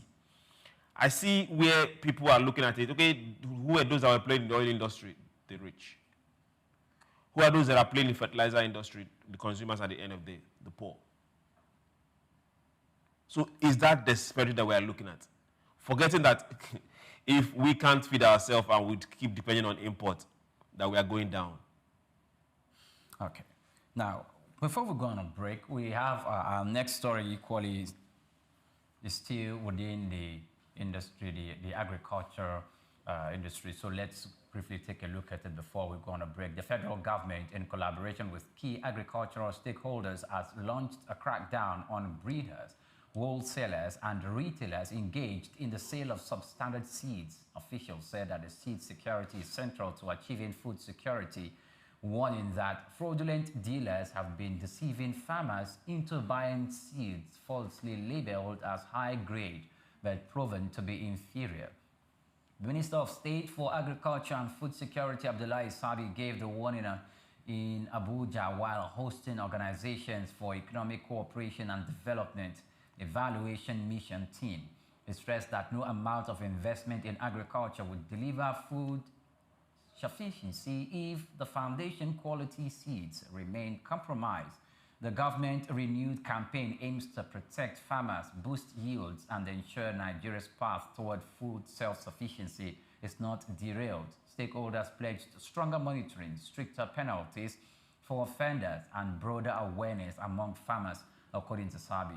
The fight against fake seeds is not just about protecting farmers' income, but also about securing Nigeria's future food security. Fake seeds. The source of the seeds are quite important because you look at the Minister of Agriculture, Abdullahi Sabi, saying we are going to put all stakeholders on their toes to look at the process and the transfer. So if we have the wherewithal to vet the seeds and we are able to identify the fake seeds, then we should be able to tackle the same issue we just finished crying about. However, let's go to these seeds. I am beginning to imagine the consequence, the outcome for fake seeds. If you're buying seeds to plant any agricultural crop and that seed is fake, the final product, the health consequence, and the likes. We might not even get as far as the health consequences. Now, if you plant and the seeds are not good, two major things: they might not germinate, or when they germinate, they might not grow. They might not grow to harvest. So that you will get to see that right from the first few days after your seedlings start sprouting. That's a whole loss of investment. That's a whole loss of investment, a whole loss of time also. The some years back, which still happens, we have a culture of when the farmer is done planting for the season, he selects his seeds from what he planted. Yes. And keep for the next season. So we should encourage that practice. We still have a lot of agricultural institutes. IITA is there. The Rice Institute in Badegi, Bida is there. There are several in the east and in the west. They are scattered all over the place. This institute should be mandated to always provide seedlings or stems for planting. They used to, but now they should commercialize it. The Cassava Institute somewhere in Ogun State used to do that. Even the one in Ibadan used to do that. So we should get to a point where our seedlings should not be coming from outside this country or from companies we don't even know who they are. If the farmer don't have seedlings or seeds from the last harvest, he should be able to say, okay, good and fine, we are going to get seeds from this particular institute. And they should be readily made available. Then this is another issue where I am looking at. Government should bring stringent punishment on anybody that is doing this. Because this is a national security issue. But we are not looking at it and seeing it in that light. This is a national security issue. There are a whole lot of questions if we go beyond this and now get to the GMO side of it, which we don't want to go to on this particular table today. Anybody that is pulling out seeds that are bad, before we start talking about fake seeds, and selling in the market of any nation, that person is a terrorist. Why organic has become so much of a luxury? You spoke about farmers getting the seeds from what they planted. And I'm looking at not just that possibility, but preserving those seeds. Because if you need to harvest, preserving your seeds are not you need to harvest before you replant. Except you're going to go on another investment spree to buy another land, cultivate it so that you move seed from this during harvest straight to the other one. But preservation is key because if we're going to preserve, it's still going to tamper with the organic nature of the seed. It's not always an issue.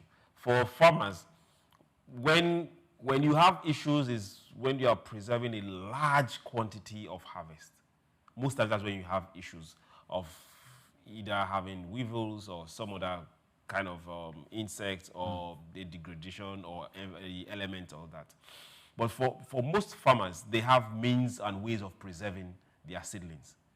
For those that farm yam, they know how to preserve their seedlings. They know that. It's in us. That's not a problem. Cassava are the stems.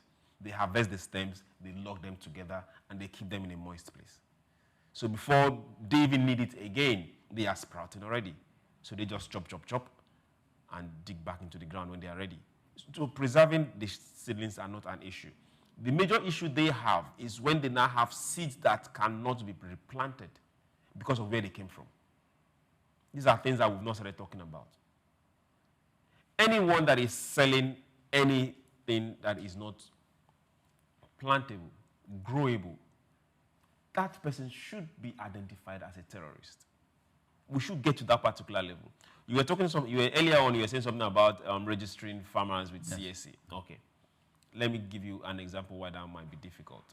The local government should have a board where farmers can register. The federal government just opened a portal where farmers can register. But with CSC, it's going to be a bit difficult because CSC now tells you are a company. And for company, you have to own some property or land, or just like you said, farm. Most farmers in the north, that happens in some other places across the country too, they don't own the lands they farm on. The farm on? Yes. Was leased. So every season, you have people that you just, okay, I want to farm this. Okay, that's okay. We can give you a hectare, we can give you 2 hectares. So you pay for that particular planting season.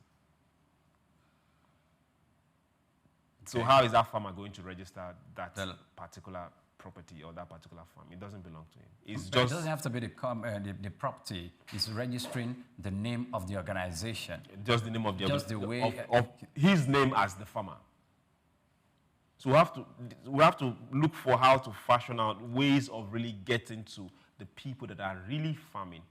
Because at the end of the day, he farms. He might not even farm on that particular piece of land anymore. Someone else might be farming on that piece of land the next planting season. So we have to find ways of catering to all of these special arrangements. There are some produce, like tomato, like pepper, that has almost become a staple that grows in a short period of time. Yes. And I'm looking at how it's been preserved and how we need to recycle them within those period of time, 3 months, 6 months, and it's already out and up. Consumption is underway, and how do we regulate that in a way that if it is not infiltrated with regards to what we are talking about and getting bad seeds? For a lot of these perishables, we need to get to where we have irrigation farming. By the time before the circle of the plant goes halfway, you've planted the next one. The next one. Knowing fully well that you have an irrigated farm, so you have no fear. You keep harvesting all year round because you have plants getting to the ground all year round. That way, the man coming from Sokoto, Borno, Bauchi, KB is not scared that he's going to have just 2 or 3 seasons of planting tomato before the rainy season goes away. He knows that I can plant tomato all year round. The price of tomato will stay down because we are going to have fresh tomatoes and not depend on Cameroon or Ghana for tomatoes when ours is running down. Okay, thank you so much. Chooks, we're going to break. By the time we return, we will take the communication the show further. We will be looking at China-Nigeria economic ties. China is quite aggressive with their economic relationship, not just only with Nigeria, but the whole 55 countries in the continent of Africa. What's their aim? What's their objective? We're going to interrogate that after this break. Do stay with us. Take Nigeria because it's the mind that needs to first of all be rebranded. He said he's going to be putting Nigerian labor, Nigeria content and materials first. If you say Nigeria first and it is just us down here that, are pushing that agenda, it's going to be a big struggle. Do you think Nigerian firms, Nigerian organizations should start looking at getting their staff involved in this market or buying to keep for their staff? Within this side, let's also learn citizen diplomacy. See something. This is suit business landscape. Cocoa remains a significant cash crop in Nigeria, predominantly produced by small-scale farmers in the country's southwest region. Historically, cocoa served as a major source of foreign earnings until the 1970s, when the discovery of petroleum shifted the focus away from agriculture. Despite various challenges from its introduction in 1807 to the present, efforts by successive governments and the resilience of cocoa farmers have sustained its production. To better optimize productivity and ensure fair prices for farmers and high economic returns for the government, the Cocoa Marketing Board, CMB, was established in 1947. However, the goal was not totally achieved as pricing policy weren't favorable, discouraging farmers from producing export crops, and that eventually led to the board's abolition in 1986. These resulted in reduced yields and lower quality cocoa beans. Meanwhile, the millennium era witnessed a shift in farmers' focus towards more economically viable crops like oil palm due to the high cost and intensive care required for cocoa production. Cocoa production faces several obstacles, including limited access to fertilizers, unfavorable climate conditions, pest infestation, poor infrastructure, and land shortages. Also, herders' attacks on farmers have deterred farmers from expanding their farmlands. According to research, despite challenges, cocoa production has empowered many farmers and more stakeholders in the value chain, improving their living standards, enabling them to provide education for their children, cover medical expenses, and build better homes. Concerning the future of cocoa farming in Nigeria, there are mixed opinions among farmers. Some are hopeful that government reinvestment and addressing current challenges can revive the sector's past success. Others are pessimistic due to the persistent issues and the trend of farmers shifting to other crops. Regardless, hope remains for the sector. Solutions like improving land-labor relations, infrastructure, and financial support could revitalize cocoa production, reduce out-migration, stabilize prices, and enhance value chain development, ultimately securing a brighter future for Nigerian cocoa farming and its stakeholders. Ojai Michael, reporting for Soak News. Cashew nuts, ranked among Ivory Coast top cash crops, play a crucial role in the country's economy, generating substantial revenue and supporting livelihoods across the country. As the world's leading exporter of raw cashew nuts, Ivory Coast contributes an estimated $800 million annually to its economy and also serves as a vital source of income for over 410,000 families, particularly in rural areas where few other opportunities exist.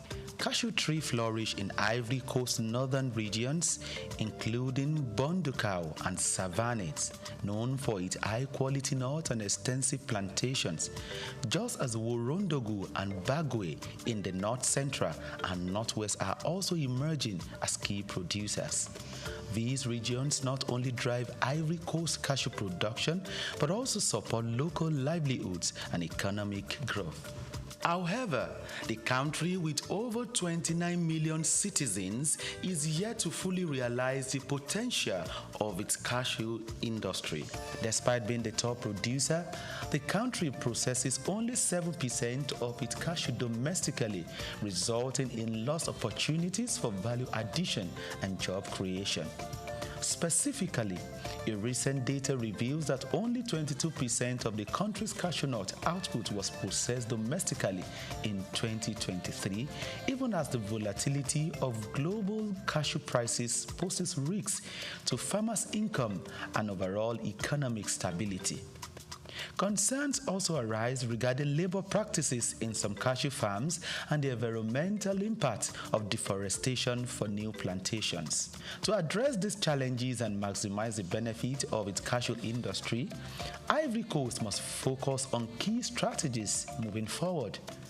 These include investing in local processing facilities to boost job creation, export value, and farmers' incomes. Furthermore, the Ivorian government body overseeing the cashew sector, ARECA, must promote fair trade practices and ethical sourcing to ensure better prices for farmers and improve working conditions. Sustainable farming practices will also help to protect the environment and ensure long-term cashew production. According to a recommendation made at a workshop organized by the World Bank, tax exemptions and access to credit facilities will help to tackle some of these challenges. Furthermore, the private sector can also invest in research to develop high-yielding cashew varieties, improve processing techniques, explore new cashew products, as well as develop and implement digital platforms that connect farmers to market in order to facilitate financial transactions. Organizations like the Africa Cashew Initiative (ACI) must also assist in data compilation in the value chain at macro, meso, and micro level. By addressing this and harnessing its cashew potential, the country can further enhance its economy and build a more sustainable future for its citizens. Israel Adeyemi reporting for Souk News.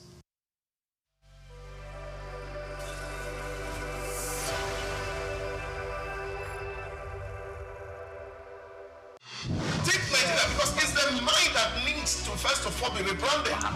Idris said he's going to be putting Nigerian labor, Nigeria content and materials first. If you say Nigeria first and it is just us down here that, are pushing that agenda, it's going to be a big struggle. Do you think Nigerian firms, Nigerian organizations should start looking at getting their staff involved in this market or buying to keep for their staff? Within this side, let's also learn citizens. See something. This is Souk business landscape.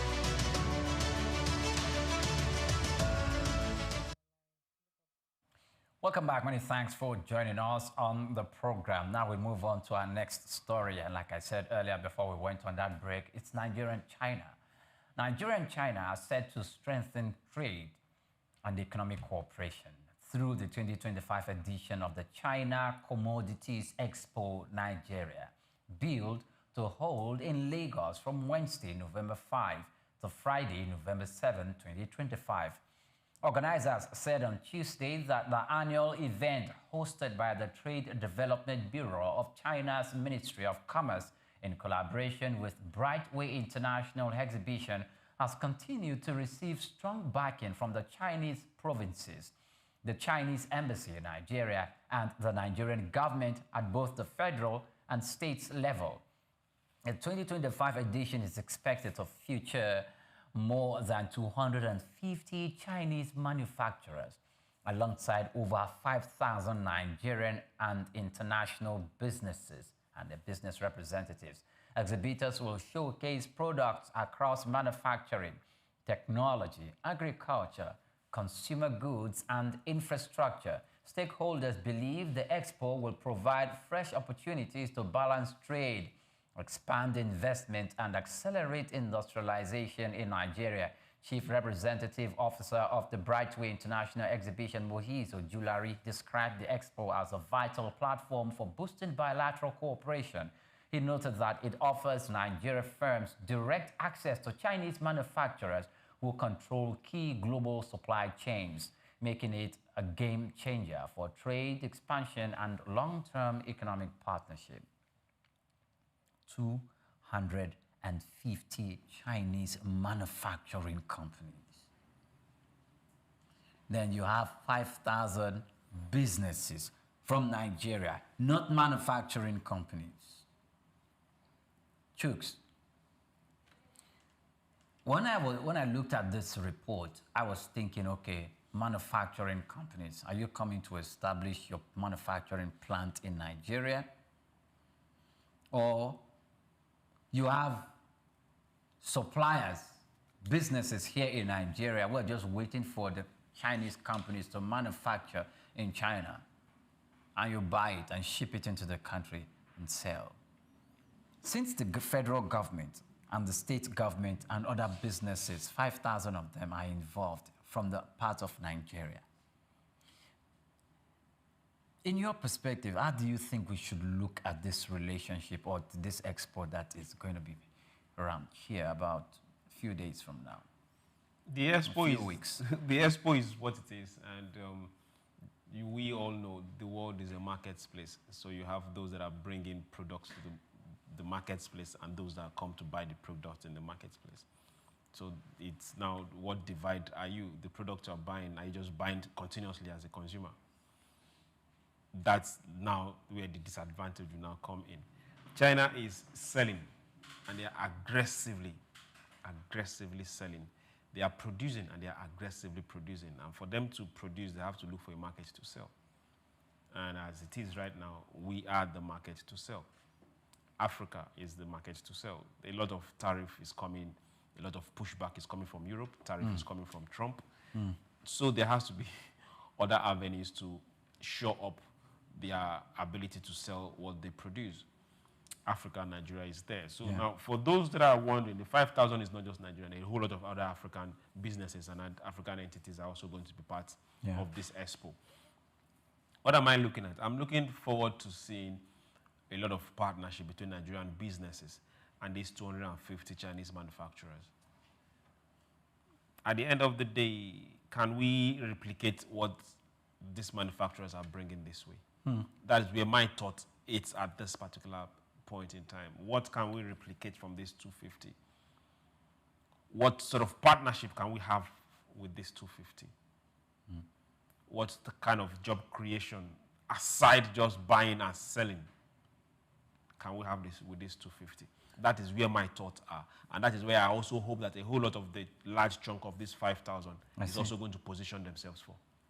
Industrialization is one of the objective, the aims and objective, government in, government out. But we've seen some form of resilience and aggressiveness coming from the current administration as well. But, Chooks, we're buying manufacturers, that straddles the technology industry, that straddles agriculture, that straddles other quite, obvious industries. But the thing is this: these manufacturers bringing in the specific ones that will be bringing in machinery that Nigeria can capitalize on for the purpose of local manufacturing is what I want to pay attention to. Because if you are manufacturing, let's say, for example, the pure water making machine, an organization, a manufacturer in China is involved in that. Or a manufacturer is involved in manufacturing a machine, an instrument that those who are involved in furniture making in Nigeria can take advantage of to increase production, to increase output, and to increase the units of production of those furnitures that they are going to engage in. Those are things to look out for, because when you buy such, then we know that we are going to use it in production here. And if we are going to use it in production here, it's obvious that the number of products that we are going to be importing in that specific industry they are going to decline. And that in itself will not just have an impact in the naira or in our currency, but also in the number of those goods that are bringing into the country. But government should be careful, most especially in industries where we have import substitution, where the goods that we are producing in the country or that we already have manufacturing in the country, we do not have to replicate it when these manufacturers attend this expo. The only area where I've seen the dominance of the Asians is in energy. The energy expos that I've attended, and most of the time they are their centers and their epicenters is in Lagos. When you go there, you see few Nigerian companies, and the few Nigerian companies that you even see there, they are subsidiaries of major Chinese companies, major Asian companies like South Korea, and you just name it, the North Korea. You see Cambodia, energy, and you see them exhibit their products, and you're having conversation with them. They're telling you, we have this inverter is for this, that, and they are selling all their products from renewable energy. And you take a very good look at, and you know that in terms of manufacturing, we have not even started in this specific industry. Even though recently we heard that we are establishing a renewable energy manufacturing plant here somewhere in Nigeria. Yes, but that's like we are in the infant, the baby stage. It is not owned by Nigeria. Of course, it is being driven by China, but it is a good start. However, we must be, as a government and as a country, very, very specific. The rules and regulation and the laws must be out there to guard and to guide Nigerian borders. When I mean borders, using the right route to import these goods into the country so that we don't present our country as a dumping ground. For some goods and services, for some goods rather, our country has become a dumping ground where they are telling you it is very, very hard to manufacture those goods here in Nigeria because it's more expensive and it is cheaper to import the ones that are already manufactured. That's almost a complete destruction of the local industry and the local organizations that are into manufacturing in that space. It is gone. But one of the ways we can revive that is if we stop the imports, no matter how cheap it is. Okay, when they keep selling that narrative that it is cheaper to import than to manufacture, just know that some people somewhere are making a huge profit and they are part of that narrative. Is a lie.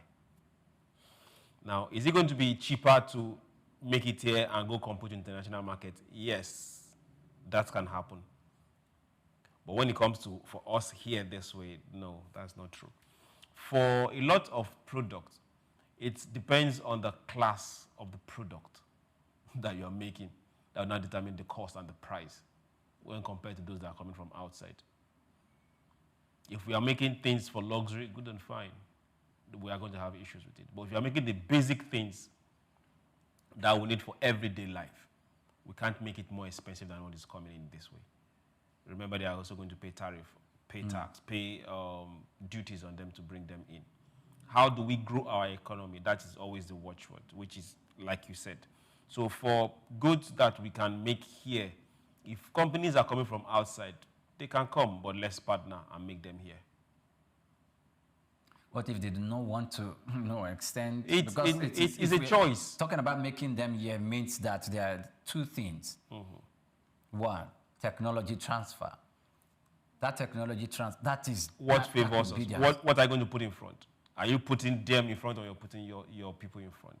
So whoever is sitting on those tables and having those negotiations, what are you putting in front? Are you putting your personal interest in front, just like we've seen happen a whole lot of times? People that go out there to represent Nigeria put their personal interest first. And by the time they're signing signatures based on what is coming to them, not what is coming to the nation.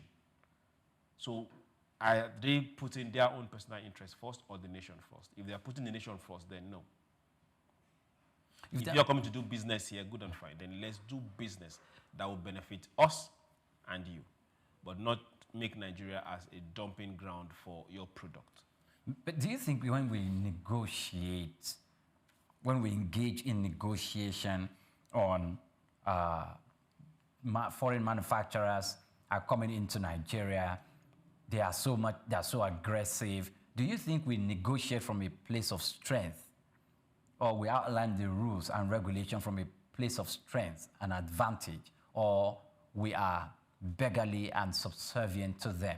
Do you think are we taking advantage of ourselves as we have the market, So we are going to dictate the terms and references of this negotiation of the contract. That's what we're talking about. Whoever sits on that table per time. But it doesn't look like we do negotiations. Yes, because most times what we've seen are people negotiating based on their personal interest, not on behalf of the nation. We've seen that happen over and over again.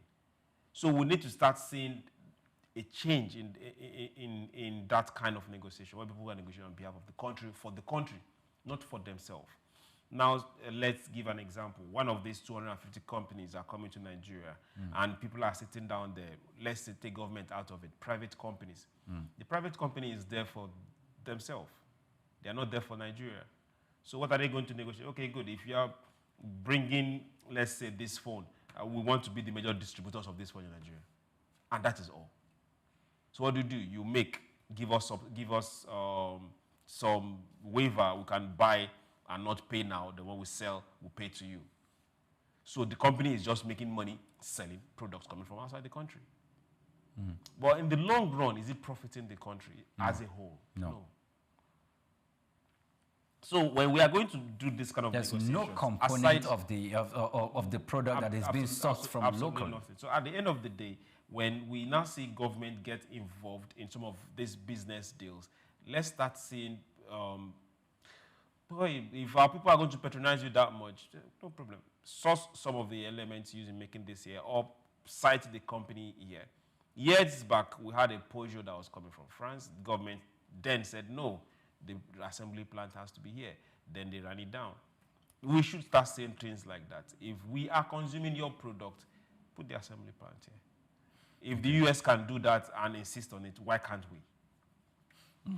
Do you have as much?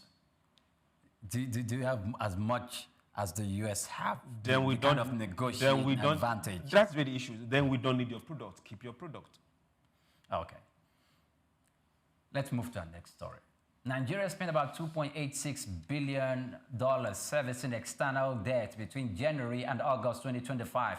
According to the latest data from the Central Bank of Nigeria, the figure accounted for 69% of total foreign payments within the period, highlighting the strain of rising debt obligations on the country's limited foreign reserves. The heavy debt servicing bill reflects persistent fiscal challenges as government revenue struggles to keep pace with obligations. Analysts warn that the growing debt costs leave little fiscal space for critical investment in infrastructure, education, and healthcare. The burden also heightens concerns over Nigeria's ability to meet future obligations without further borrowing. The Bola Tinubu-led administration has defended the borrowing strategy, insisting that it remains necessary to finance key reforms and stabilize the economy.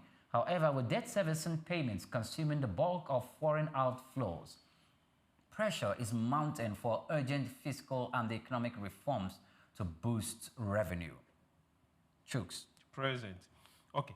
Now, we are looking at spending 69% of revenue servicing debt. And we are asking ourselves, can we service this debt without borrowing more? Now, we see against when these arguments crop up. And we ask ourselves, if we keep borrowing while we are still servicing the bulk we've borrowed already, are we not adding more to what we are going to service tomorrow? What if the borrowing is meant for capital projects that can generate more funds? Capital projects can generate more funds. Yes. So now we need to start pointing them out. Which capital project have we borrowed for in the last... Let's talk about the last administration. That is generating, like we speak right now, or paying back for that particular thing it was borrowed for and constructed. Now, I am not... Let's start seeing projects. If we are borrowing 9 naira, let's say we are taking this 9 naira to go and farm in Niger State. And that particular farm is going to yield us 18 naira in 4 years or in 10 years. So we know that we borrowed for this particular thing. And that thing we borrowed for is going to pay back the debt for which we borrowed it for. If not that, please, let's stop. The railways that we've been building around the country, some of them are funded, if not funded by some of the loans too. And we have, as a capital project, where are we right now? Money is coming in. Yes, where are we right now on the rail? So if money is coming in from those enterprises, it's not bad that we borrowed to fund them and to erect those infrastructure that are a source of revenue to the government. And through that... Dear Priye, yes. Where are we now on the rail? The last administration... I'm just using that as a reference. I understand. Yes. The last administration started borrowing with the rail narrative. So the question again we will ask, where are we now on that rail? If a child is born, the child is expected to grow. If the child is not growing, then there's an issue. Where are we, as we speak now, where are we on the rail? But are we making progress in that? Yes, we are. Where are we on but the rail? Not Have as they expected. started running? Who is accounting for the progress on those construction? These are things that we need to be specific on and not just use rhetorics to cover up a whole lot of problems for tomorrow. We've borrowed enough for 2 years' time this year alone. The approvals that came from the National Assembly for the 20-something billion is way more than enough. Imagine what the servicing for those particular loans, when they completely come in that bulk amount, is going to look like. Okay. We just stepped away from using 95% of revenue to service debt to using 69%. We've not added... That's progress. In fact, that I think it's not even marginal. It's quite huge. It's quite huge. Of course. That we're using over from 60, 97. That we're using over 60% of your revenue to service debt. From 97%? Hold on. That's how many percent reduction? Okay. Now we have started looking at bad omen and celebrating bad omen because it's now a lesser bad omen. It should not even happen in the first place. You shouldn't be servicing debt with more than 2, 3, 5% of your revenue. We're using over 60% to service debt. Some of them is even just using paying interest on the debt, not even paying off the debt itself. And these people that are giving you this particular loans, they know. And they are very okay with it, knowing very well that they have you on strings. And you are just oiling the machine for them to give you more. We should have a way of saying stop. But our debt servicing has reduced. Okay, now let me not keep on flogging that matter. Chooks, when we look at our borrowing spree, before now, they're doing this public outcry that we cannot really account for what we use our money, what we spend our money on, the borrowed money on. The previous administration, too, I know, received a lot of bashing concerning that. But they can boast that some of the monies or the monies that were borrowed... Who has gone to jail? The money that were borrowed to fix the Lagos-Ibadan Expressway, it's obvious. No, I know it took a long period of time and some administrations came, borrowed, and would not see the money reflect on the project, and it kept going on and on until we got to currently where we are. But let's look at institutions of government playing their respective role for us to see that, okay, we are getting value from what we are borrowing, and that the money that was borrowed are actually tied to specific projects and used for that purpose. Maybe that's where we should... Yeah, okay. If we are spending 69... Station the conversation. If we are spending 69% of revenue... We used to spend 97%. Okay. If we are, that is why we kept borrowing more, because we had nothing to spend in running the country. So we had to go and borrow money to run the country. And now pay back what we borrowed to run the country in paying back the loan. That is where we are right now. So if we are spending 69% of revenue to service debt, what is left is 31% to run the country. So what happens to the remaining deficit? You have to go and borrow again to run the country. They will have to now spend more of the revenue to pay what we borrowed. Can't you see that this is a vicious circle? So a lot of times when you hear rhetorics like we are borrowing for this, a lot of times, a lot of those things that came out from the last administration were false. They were just borrowing to run the country. And a lot of that borrowing went into corrupt practices. So we shouldn't repeat that circle anymore. All right. Lastly, the UK Chancellor Rachel Reeves is set to abolish the 2-child benefit cap in her November budget. a landmark policy shift that could reshape welfare support for low-income households. The decision will allow families with more than 2 children to receive expanded welfare payments, reversing a controversial restriction introduced in 2017. Reeves is expected to outline options for either fully expanding payments or tapering them for larger families, with the Treasury exploring models that balance fiscal responsibility with social support. Analysts suggest the reform could lift thousands of children out of poverty while signaling the Labour government's commitment to reducing inequality. The 2-child cap, which limited welfare benefits to the first 2 children in a family, has long been criticized by charities and campaigners as disproportional for harming women and children. Reed's decision to abolish the cap in our budget marks one of the most significant welfare reforms in recent years and is expected to spark debate on affordability and long-term. Chooks. Okay, yeah, what is it? Is this an indirect way Congratulations for to them. more children? Or, because I'm surprised if China is more than 1 billion, recently they said they need more children, that people should give birth to more.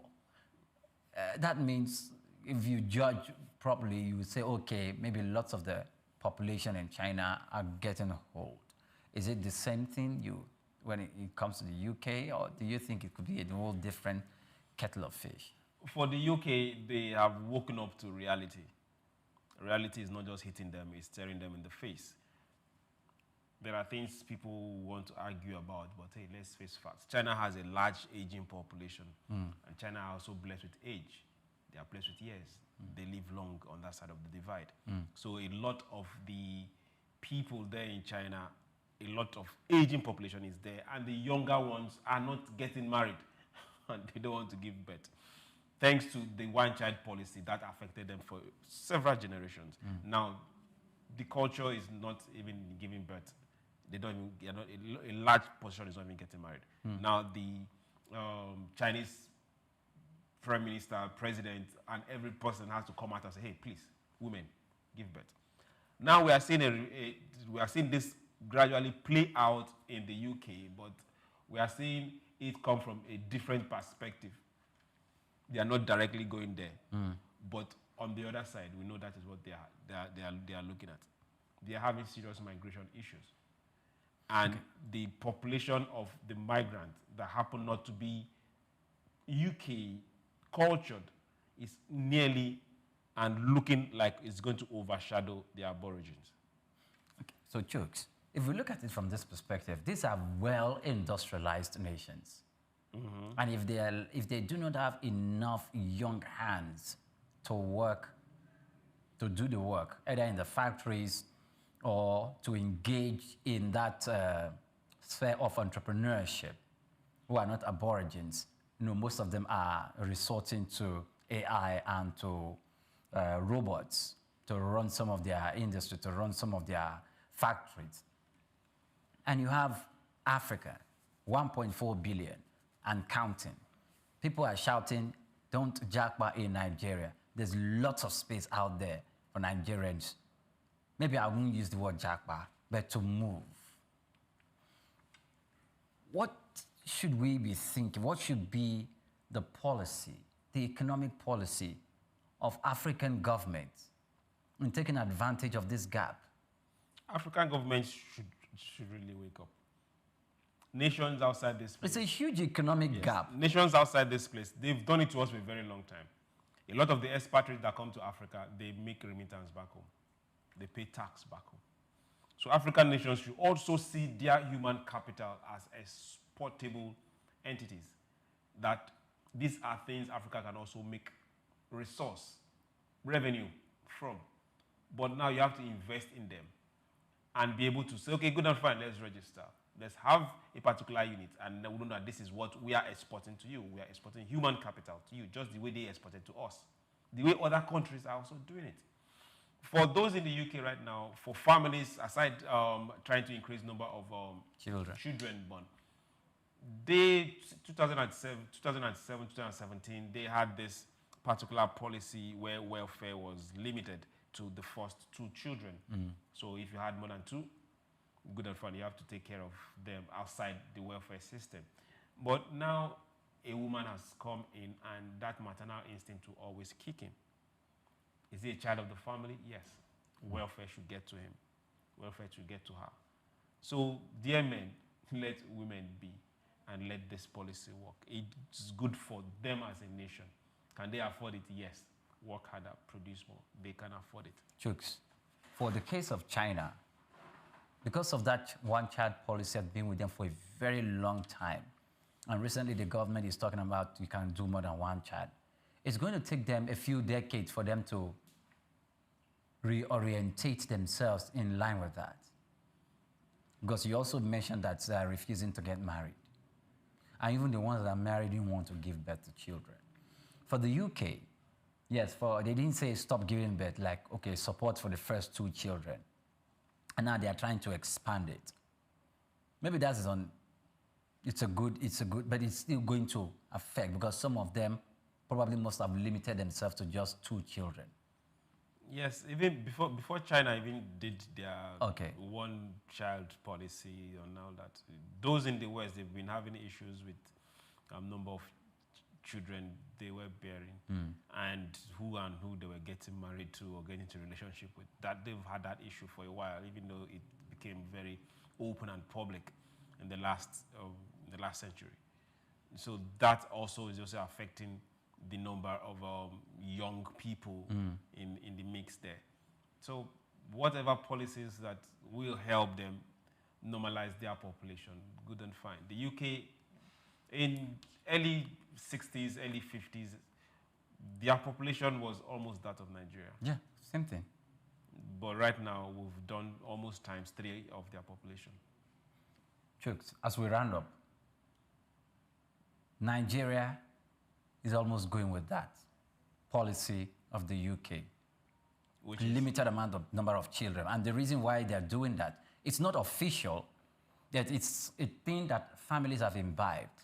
The reason why they did that is because... The families that are imbibing it because of the economy. They feel, oh, you need to have a number of children that you'll be able to take care of. Okay. Sponsor to school, and you'll be able to cater to or cater for. And that's, I will specifically say that for southern Nigeria. Okay, you can say that for southern Nigeria. For southern Nigeria. And maybe the educated side of the southern Nigeria. Yes. Well, I think this conversation, we can't just exhaust it in this table. We will have to continue online, but subsequently we'll bring back the conversation. The economic aspect of it, industrialization, how it contributes to that, and how the vast expanse of economic lands outside the shores of Nigeria, outside the shores of Africa, that we can go and possess, take advantage of that gap as a country and as a nation and as a continent. To that end, we'll draw the curtain right here on Souk Business Landscape this morning. Many thanks for watching. Please do well to follow us on all our social media platforms at Souk News TV. I am Oyimprie Kromale. Do have yourself a splendid day ahead. Thank you very much for being part of SBL today. Remember this, there is nobody that is more Nigerian than you. So contribute your quota. Don't wait for the next person. Have yourself a beautiful day. Take Nigeria because it's the mind that needs to first of all be rebranded. He said he's going to be putting Nigerian labor, Nigeria content and materials first. If you say Nigeria first and it is just us down here that, are pushing that agenda, it's going to be a big struggle. Do you think Nigerian firms, Nigerian organizations should start looking at getting their staff involved in this market or buying to keep for their staff? Within this side, let's also learn citizen diplomacy. See something. This is Souk Business Landscape.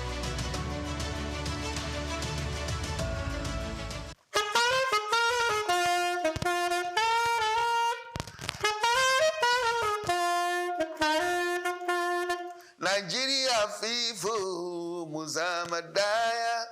Nigeria FIFO Muzamadaya. That song says Nigerian people of Nigeria, let's be one, let's be united.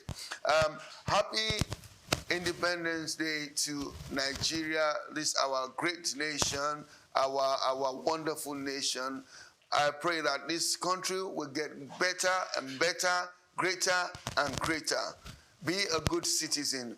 Don't just put all the responsibilities on the government. You are also part of this country. So do your part, let the government do their part. Blessings. Happy Independence Day, Nigeria.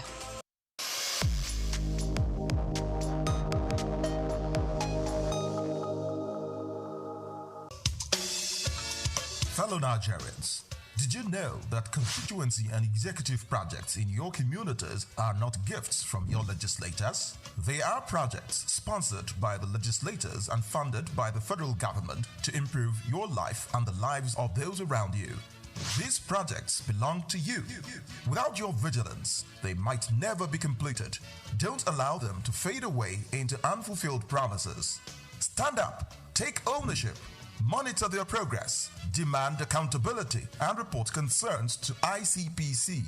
Call our toll-free line now on 0800-2255-4272 or WhatsApp only on 0806-656-4726. This message is brought to you by the Independent Corrupt Practices and Other Related Offences Commission, ICPC, with support from MacArthur Foundation and the Center for Democracy and Development in Africa, CDD.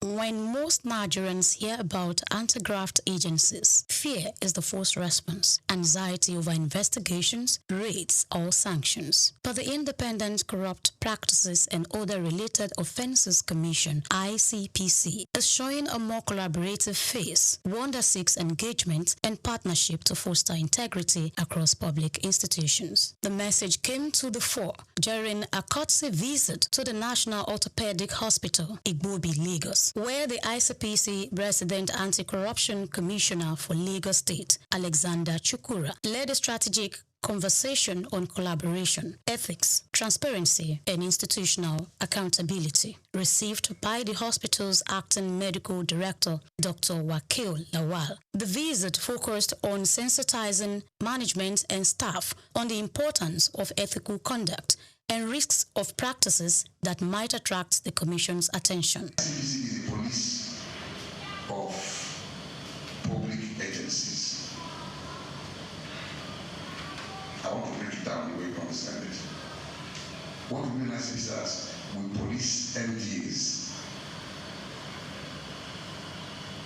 to make them adopt global best practices. However, it is a known fact that one person cannot serve an attention and start well. For crime or for corruption to be consummated by the public officer, most of the time you find people from the outside, they contact us. They are not public officers, is that not true? I'm on the same page. So essentially, the ICPC is the police of public agencies. What is really corruption? Can someone attempt? Otherwise, just go ahead. And do what they want. Which one would you prefer? Okay, let me go ahead. There are that complex term, corruption, has been seen by different people at different times from different perspectives. But I'm going to still break it down. Corruption aptly refers to an abuse or a misuse of position of public trust to confer an unfair and undue advantage to oneself, to one's relative, or proxy, which no one necessarily financial. Anything you do to abuse or to misuse that position of public trust for your own gain and for others is corruption. So, what I'm saying here is that if we have that at the back of our mind, and ICPC is the police of the public agencies, what about the EFCC?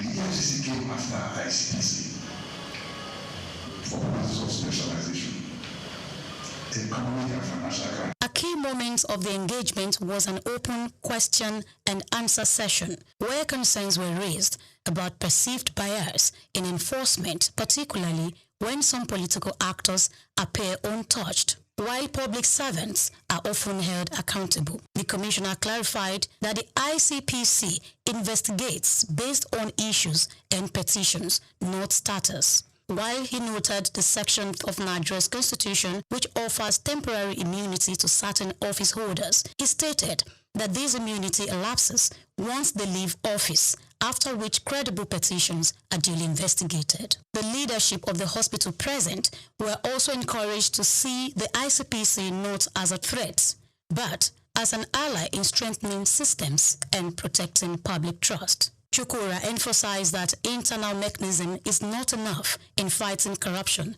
Rather, it requires alignment with global best practices. He urged public institutions to adopt transparent documentation and compliance protocols, stating that the absence of proper records can be just as detrimental as misappropriation of funds. As able to address some areas of concerns and also improve our knowledge on things that we actually don't take cognizance of. More importantly, in some situations, the officers or the executive or the head may not necessarily committed any offense. But from your statement today, I will deduct that keeping good record is also as important as not being corrupt. And so this is also things I want some of my colleagues and my staff to also learn from. ICPC, EFCC, we know the day when we are getting transaction. There's the document we're going to send to them. And so it becomes an important aspect of our work. Hope this will also improve our practice. So thank you. Your statement today has contributed a lot. And we don't have the ICPC. ICPC is our friend. And I'm sure we'll keep the channel hold. Speaking with Sook News TV, the Commissioner reiterated the need for ongoing partnership across key sectors to foster greater understanding of the Commission's work and improve public trust.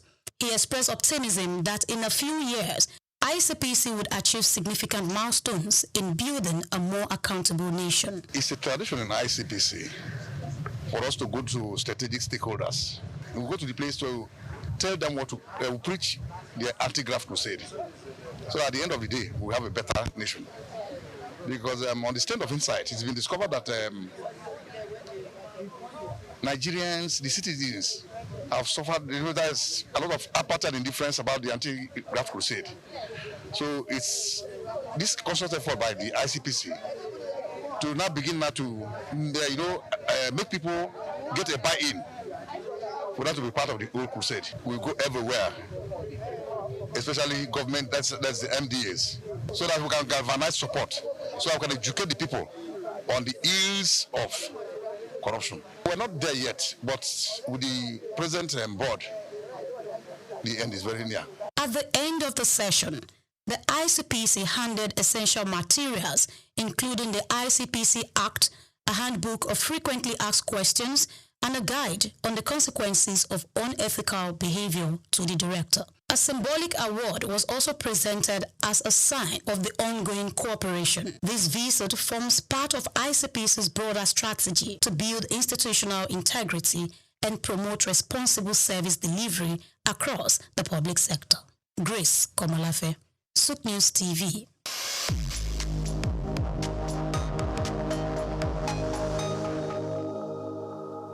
The National Assembly, in collaboration with the African Development Studies Center, ADSC, held a 5-day national capacity building workshop on treaties, agreements, and protocols for federal MDAs, with the theme, Enhancing Institutional Capacity for Effective Treaty Negotiation, Implementation, and Oversight in Nigeria.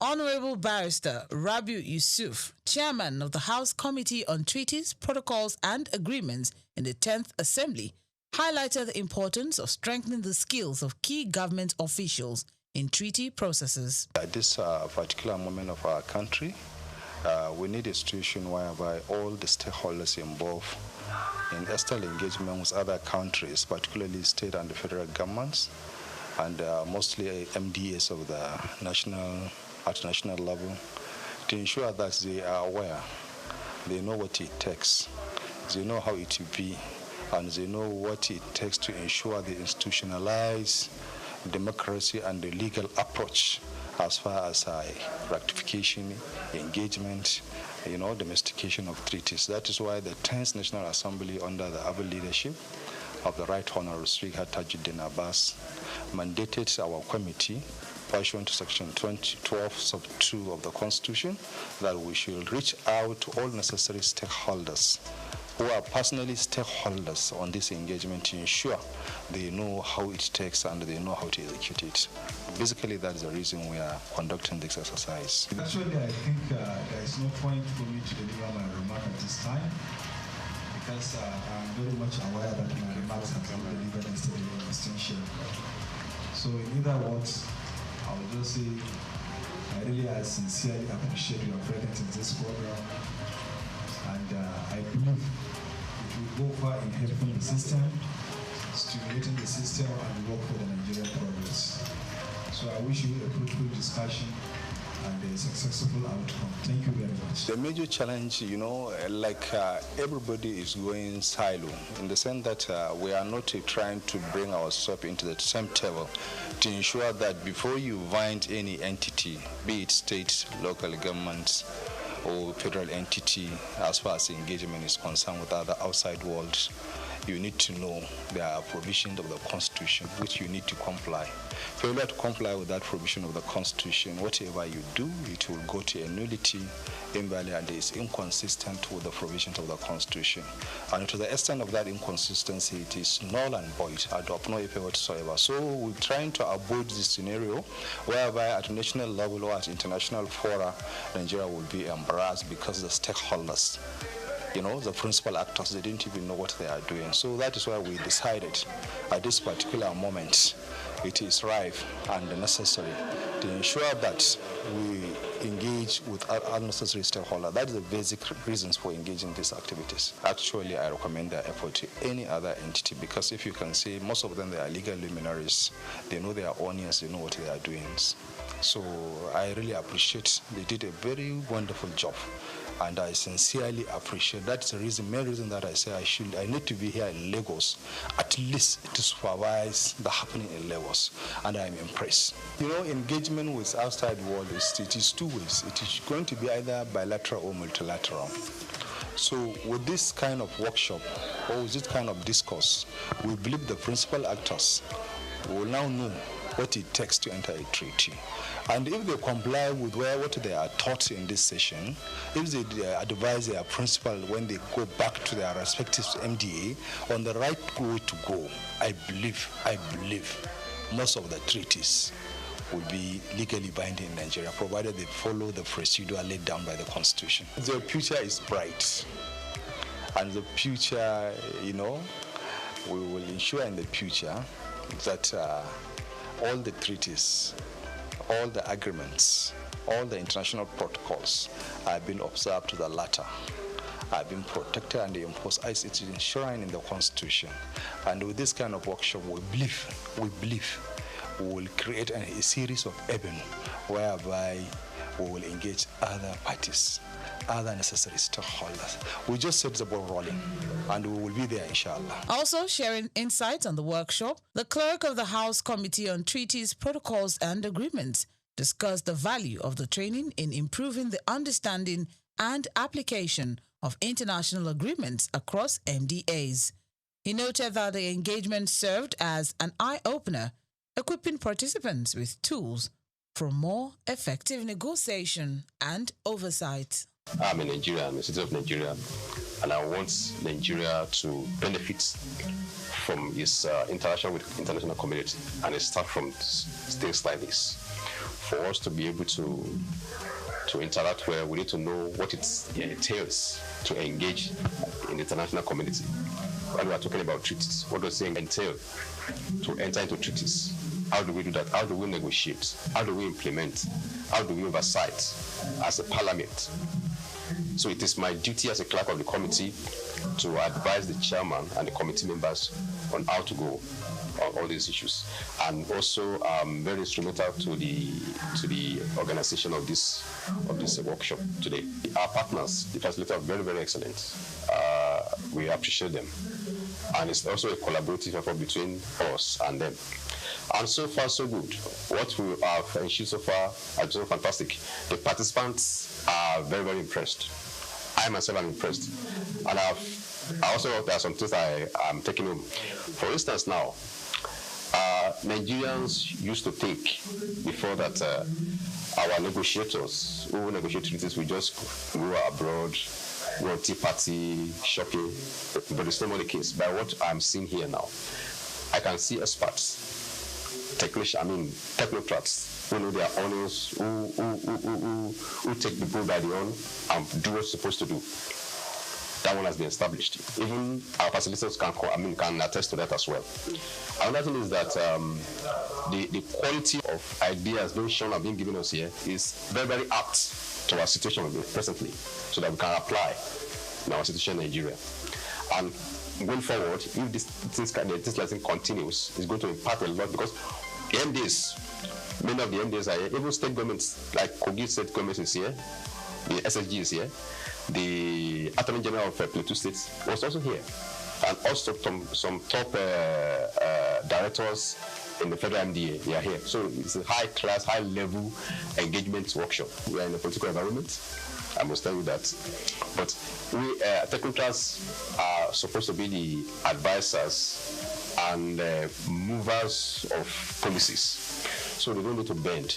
They need to stick to the rule. And I also to advise our government, our leaders, that as well as they are making policies, they should also consider the benefits, the interest of the country, not just politics. They should not play politics with it. They should consider the interest of the country first, and also the people. It's an appeal that everybody that has a responsibility to do, either in the public service, or in private sector, in government, do your responsibility as much as you can. In a good faith, in a sincerity. Don't put your personal interests above national interests. Ladies and gentlemen, good afternoon. It is my pleasure to be here to make a closing remarks forward on behalf of His Excellency, the Right Honorable Speaker, 10th National Assembly, Right Honorable Kaji Abbas. He has mandated me to deliver this goodwill closing remarks. We appreciate your time, your dedication, and your effort in trying to attend this program and attentively pay attention to the discourse and the further issue being deliberated here. And it is believed that this message you have learned here, or what you have learned here, will be passed towards your chief executive officers, and at the same time you will guide them achieving the necessary mandates in deciding issues of treaties, operation of treaties, and what have you. So at this juncture, on behalf of the Right Honourable Speaker, we wish you a safe return to your earliest destination, and we believe you will pass the message to all other necessary stakeholders. Thank you very much.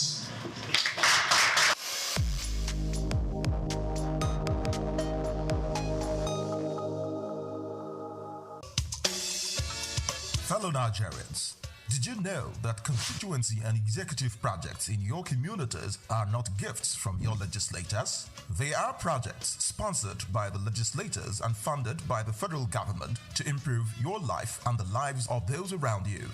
These projects belong to you. Without your vigilance, they might never be completed. Don't allow them to fade away into unfulfilled promises. Stand up, take ownership, Monitor their progress, demand accountability, and report concerns to ICPC. Call our toll-free line now on 0800-2255-4272 or WhatsApp only on 0806-656-4726. This message is brought to you by the Independent Corrupt Practices and Other Related Offences Commission, ICPC, with support from MacArthur Foundation and the Center for Democracy and Development in Africa, CDD.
The Nigerian National Medicine Development Agency, NNMDA, was created in 1997 and backed by Act 2019 to enable the federal government of Nigeria through Federal Ministry of Science, Technology and Innovation actualize its critical and strategic mandates to research, develop, document, preserve, conserve, and promote Nigeria's natural medicine defined as indigenous medicine.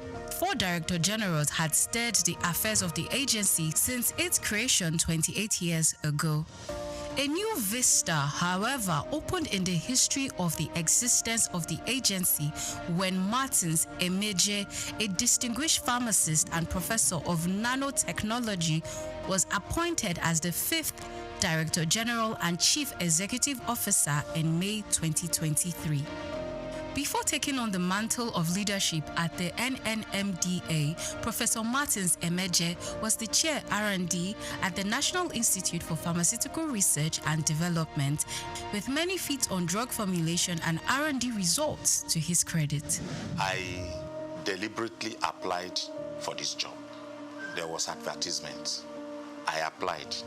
I wrote the exam. It was an online exam. Nobody saw anybody. And 1 hour exam online. When you submit your answer sheet, you have a copy of the answer sheet. So I have the copy of the answer that I submitted online that day. And that is my manifesto. So every month, I look at the answers that I submitted, and it guides me in the work that I do. As a researcher and proudly the first and only research fellow in Nigeria who is heading a research institute, I know exactly the problems of R&D in Nigeria, because nobody in Nigeria has or is currently heading a research institute, and he went through the rank and file from being a trainee researcher to an intern researcher, an NYSC researcher, and then a research professor.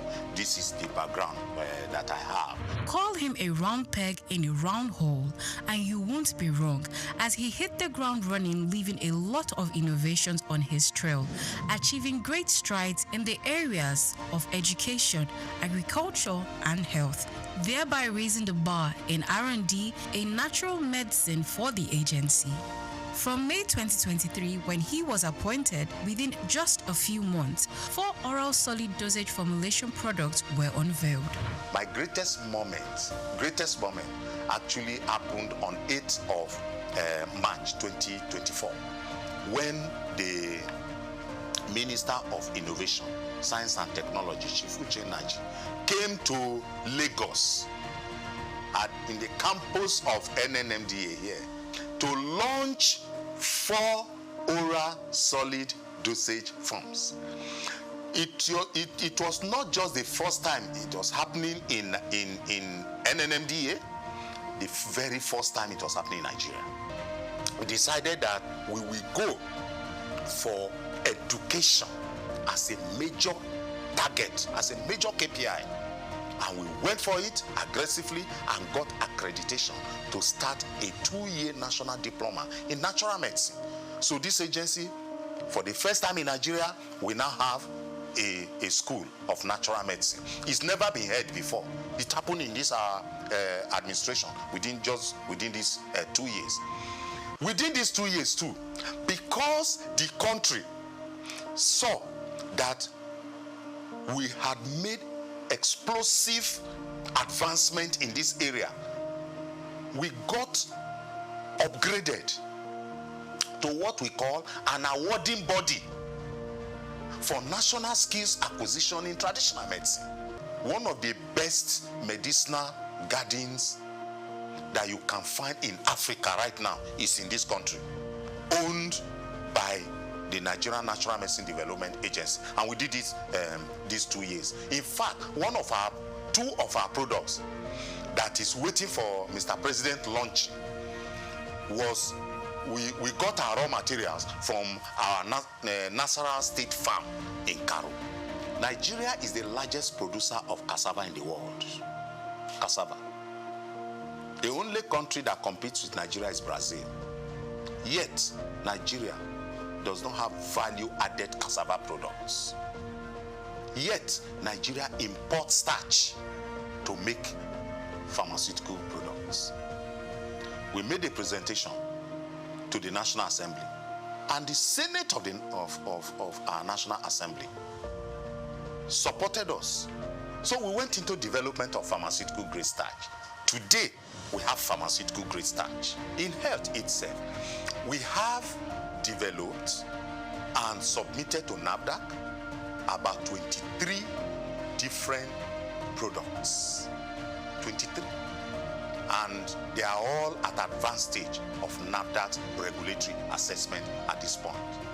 Now, 3 of such products plus 5 of what we did the previous years is available, and people, because we are a research institution not capacitated or competent by reason of mandate and skilling to do marketing, we do them. We do proof of concept, and we wait for entrepreneurs of pharmaceutical industries, nutraceutical industries, food industries to come take them to the market, right?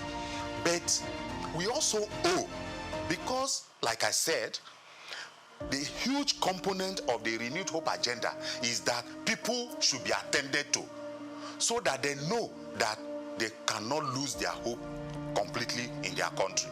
So in this environment, anybody who wants drug for hypertension, for malaria, for erectile dysfunction, for arthritis, for diabetes, for hepatitis, for about at least 8 different disease areas, they come to our pharmacy here to get the drugs. The past 2 years, under the leadership of Professor Martins Emeje, has seen human capacity development like never before. A development that propelled the agency's researchers into breaking new ground.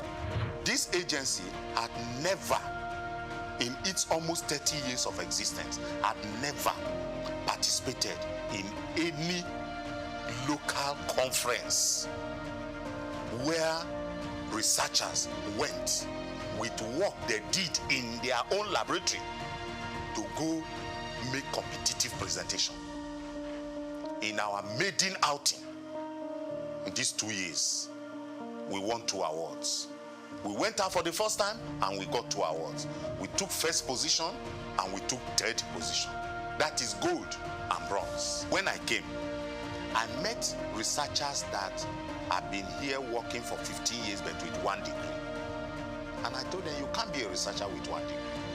So I embarked on rigorous and aggressive drive to partner and collaborate with investors. So we went into that. Today, as I'm talking to you, we have at least 13 researchers and of the agency that are doing different postgraduate studies in different universities in Nigeria. I have a staff that was in Zimbabwe for 6 months. Now he has a master's in intellectual property. At least 7 of my staff have gone to India. Quality assurance has been one of the top priorities of the NNMDA Director General, and the accreditation of the agency's laboratory and product development unit for pharmacy internship program by the Pharmacy Council of Nigeria a year ago. Under the watch of Professor Martins Emeje, the agency recently graduated its pioneer pharmacy interns. I went into nanotechnology or nanosciences after PhD, and I had to go out of the country to train in this area for more than 4 years. So it's an area that I'm keen about. I'm one of the first people, if not the first, in Nigeria to have put in practice nanotechnology. What it has done to me as someone who studied Western pharmacy, which is more like macro study, it is that it has taught me how to manage resources, no matter how simple. The last 2 years has seen NNMDA signing important memoranda of understanding with reputable academic institutions and other critical stakeholders in the areas of training and laboratory services to Nigerian universities. As part of its advocacy and public enlightenment drive, the agency brought together critical stakeholders in the nation's natural medicine space for a national dialogue on rethinking natural medicine aimed at galvanizing the needed support and political will. I want the president of Nigeria to just be coming on television and saying that people, natural medicine, no other thing. Natural medicine, let's do our own. Let's do our own. Let him just be saying it. Anytime he's talking to press, let him say it. Because once people know that this is where the president is, this is where his mind is, this is what his body language is, they will start investing in natural medicine. A turning point for the agency was the resolution of the National Assembly on Natural Medicine Gazette. The visit by the chairman, House Committee on Legislative Compliance, was a further demonstration of the renewed impetus. We cannot have 160 million people subscribing to something, and then the remaining 40 million people, you now want to say that foreign medicine, what you call allopathic medicine, that is the superior to our natural medicine. No, it's not. So when the House of Representatives passed that resolution, I told myself, I have now achieved. So what I was thinking would take me 4 years to achieve, actually, we got it done in 2 years. And it's one of the, so our target has actually increased. The best place to actually functionalize or operationalize Renew Hope agenda, Mr. President, is in the health sector. It's in the health sector. And I always tell people, 2 things that if you have security in it, then you are safe. Food and medicine. Any intervention, any project that we do, that it is not about developing our own indigenous resources, is short term. It's not sustainable. the only sustainable form of development is indigenous development. So anybody who wants to give me support now, I will just tell you what I want. For example, I want all my staff to live in this compound. If you go to other countries of the world, all these staff of the research institution, they live inside the compound. Inspiring a new mindset among staff and attitude to work for the NNMDA Director General, the task of achieving the mandate and the vision of the agency is work in progress.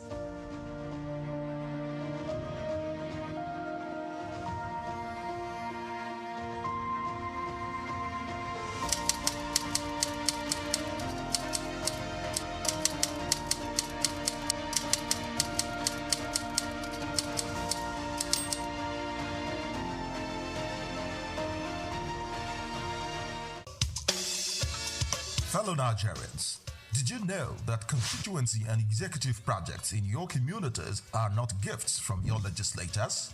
They are projects sponsored by the legislators and funded by the federal government to improve your life and the lives of those around you. These projects belong to you. Without your vigilance, they might never be completed. Don't allow them to fade away into unfulfilled promises. Stand up, take ownership, monitor their progress, demand accountability, and report concerns to ICPC. Call our toll-free line now on 0800-2255-4272 or WhatsApp only on 0806-656-4726. This message is brought to you by the Independent Corrupt Practices and Other Related Offences Commission, ICPC, with support from MacArthur Foundation and the Center for Democracy and Development in Africa, CDD.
Well, thank you once again for inviting me over.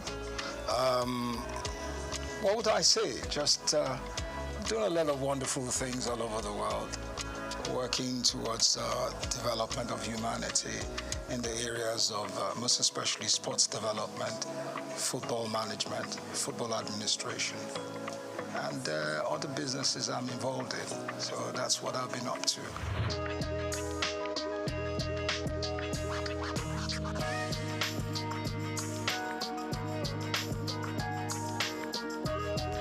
Well, basically, the National Sports Commission is there to ensure that sports development is put in a proper perspective. There are a lot of papers, a lot of policy papers, a lot of things that have been put in place. So they need to go into it, look at it, and structure something positive out for the development of sports in the country. I'm sure they have all what it takes to do it, and the zeal and the power to go ahead and put those things in place. So that's basically what they need to do. how the implementation is key. And I know, well, one way or the other, they should have the wherewithal to do it. So I wish them all the best.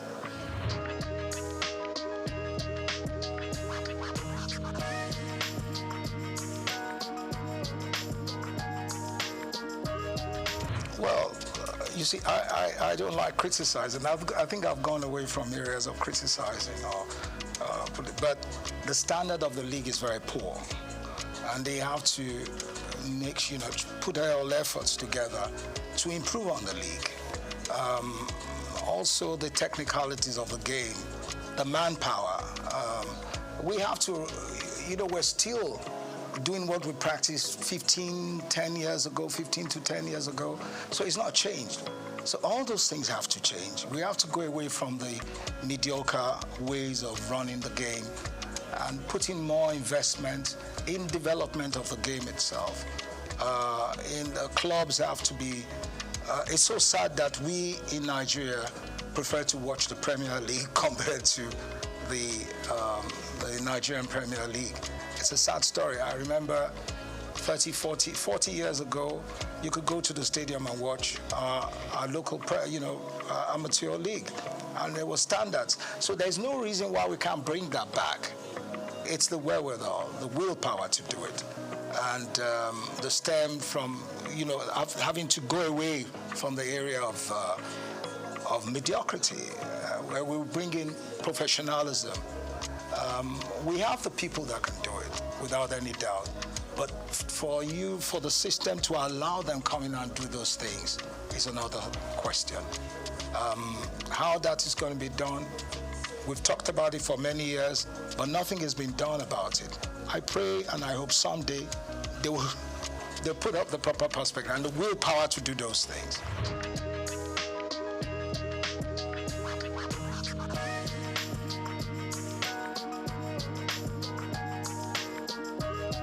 When it comes to grassroots football, we really have to start with kids from a very early age. We must have we have to start with them from age 5 to 16, to 18, to 20. So you have to have a sequence, a system where you build around from the very younger ones, and you have a uniform structure. Number one, we have to identify the kind of football we want to play in Nigeria, our type of flow, our ethos, what we want to play. And then we can now imbibe that, put it in our kids from a very early age. So from age 5, you go under 5 to under 8, under 8 to under 12, under 12 to under 16, under 16 to under 18. You have those structures in place, and it's spread around the nation. Now, where it's not the under 5 or under 18 where you put a 20-year-old or 25-year-old. We have to have a system where those kids are registered and we can monitor them from a very early age. You understand me? Where we don't cheat, where we bring in the right age and we train them to perform at different age group levels. And going into from there and then going into the national sides, so we can start playing the under 10, under 15, or under 16, under 18. You understand me? So those structures have to be in place, which we don't have today. There must be uniformity. You understand? So if we can do that in the future, we will progress. But there must be a system in place.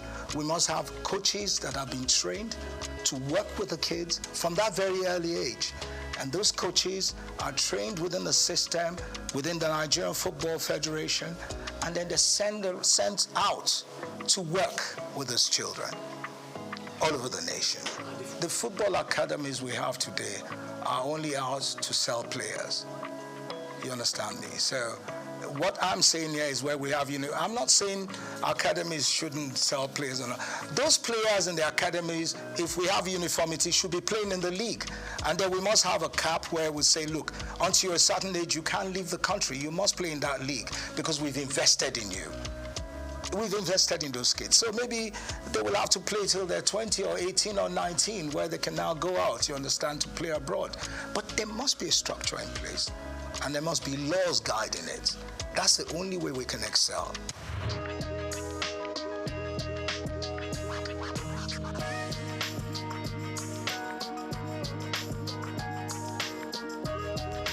it also goes to do. It also goes back to what I've been saying. The girls, the female team in Nigeria today, I believe the girls, I call them girls or ladies, are the ones that will ever win the World Cup first. They got the capacity. They got the women football. They can win the World Cup. They've got what it takes. But then it now goes back to our attitude and the corruption in the system. You understand me? If you allow the other girls from a very early age develop, and you have the same system I'm talking about, that cap of under 5, under 8, under 10, and you structure and you do it continuously in uniformity, we will be world beaters. We will win the World Cup at any given time because the women have got the grit. They pick up very faster than our army. They tap the balls. They are more technically better, within that range. So, but it's for us to develop those things and to take away corruption.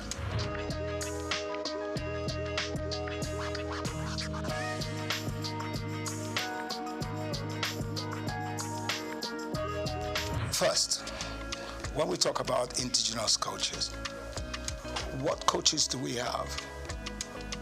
You see, if you don't have a competitive league, a highly professional league, how do you want to get good coaches? You can't get good coaches. The coaches, it's not that we don't have the capacity to build good coaches. We have a lot of talents in this country that can be world beaters, that could be top coaches. I talk to young stars. Young stars will talk to you about the technicality of the game. They're very bright. Even my son, when he talks to me about football, I think he knows the game better than I do today. The technicalities of the game, you understand me?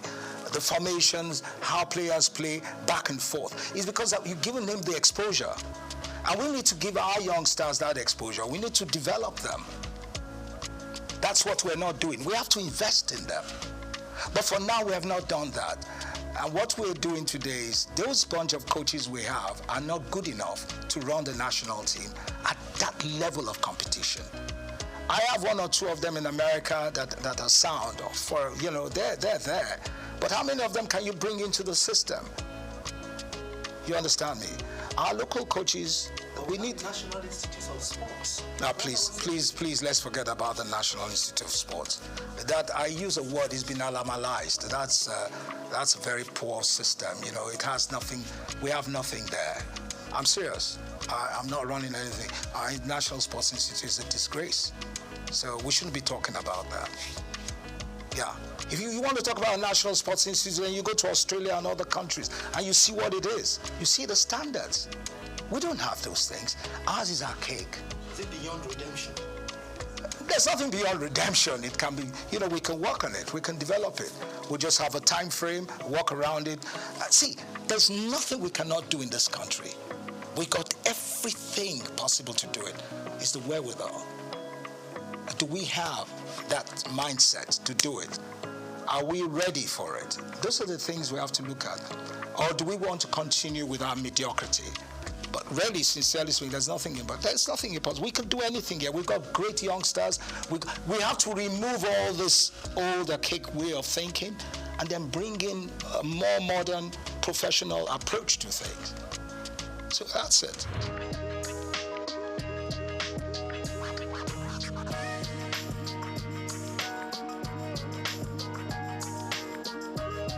The media is one of the most corrupt anyway, I'm sorry to say. The sports media and all that, the sports writers. I worked in the system, I know how corrupt they are. Majority of them are corrupt. I'm saying it. They can challenge me, but it's the truth.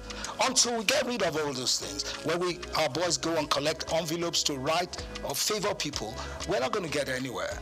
I'm not saying the press, but the sports writers are a disgrace.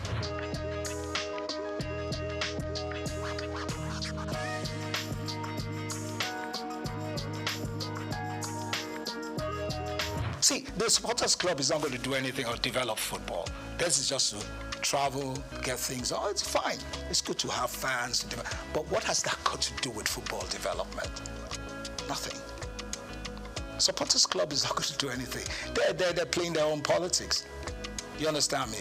They want to travel. That's it. Travel around the world, do things. But is that part of football development? That is not football development. So let's leave that aside. We're talking about the professional, the technicalities, what it takes to develop national sides or a proper league. Then the supporters club has nothing to do with it. Do you see, how many people do you see at stadiums in Nigeria instead of watching football? Scanty, there's nothing. It's not like in the days where in the 70s or even in the 60s, if you are going to play a game at 4:45 in the afternoon, the stadium is full to capacity at 11 in the morning. You don't have that anymore. So what are we talking about, supporters club? Yeah, if you build a league that has the quality, the professionalism, and all the standards are put in place, then you can bring them back. Then you can bring the crowd back.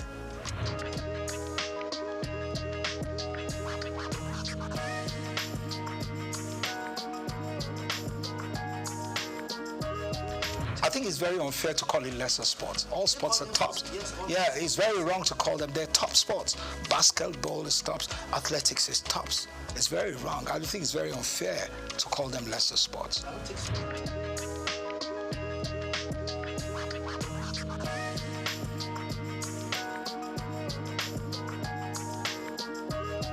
See, bottom line is the politics, the greed. You understand me?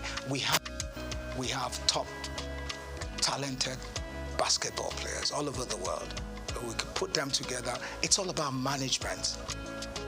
It's all about commitment. But you don't have those things there. It's about myself. It's all about self-aggrandization. What do I get from this? It's not about what do we do to build these teams or these athletes to be world beaters. Do you understand me? So you're not going to get anything out of it. You will never. It's the bottom line. You'll never ever get anything. So you'll always have factions. You'll always have people fighting. Why do you fight for what?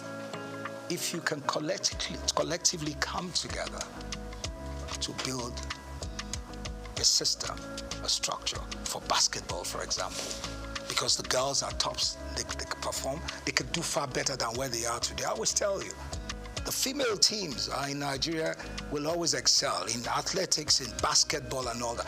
Our male are a bit arrogant and clunky in doing things, but the ladies are always more committed. They've got what it takes, but they need good management.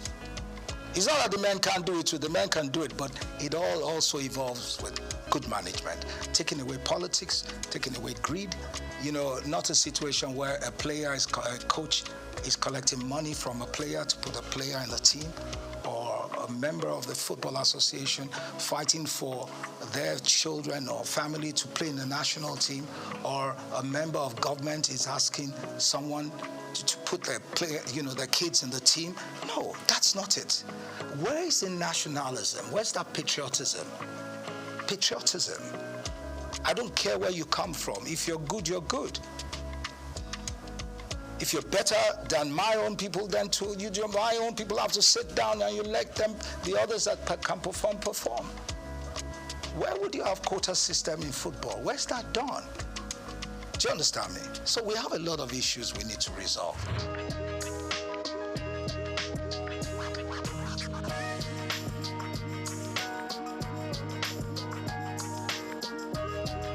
Well, what do you expect? The athletes themselves are far more successful and far more exposed than the administrators.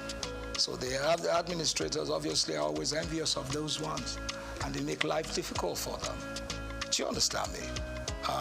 Where you have people that are not competent enough running a system, people that are not exposed, that haven't got the professional ethics to run the thing, that's what you get. Then the greed aspect, which is a standard norm for us in this country. Greed. Where people believe athletics is only, being a member of the Athletics Federation is all about traveling. You understand me? He wants to travel, she wants to travel. She wants to be in the, what do you call them, in the group of people that are going away. See, you can never get no results.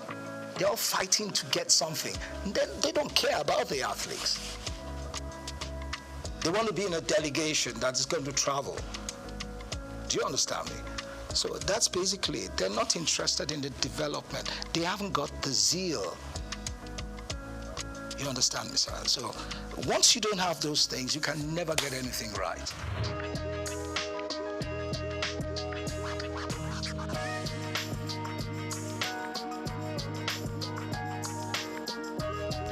Yeah, the private sector is one. The cricket has more because, government involvement is not as, I think you have more of the private people, interested private people that have gone to schools, top schools, that played cricket in those days. Those are the ones that are promoting cricket. So you're going to get results, you understand me? Because they're far more exposed, they understand what it takes. So the commitment is there. They're using their own funds to push, to develop the game. You understand sports. So that's why cricket is picking up.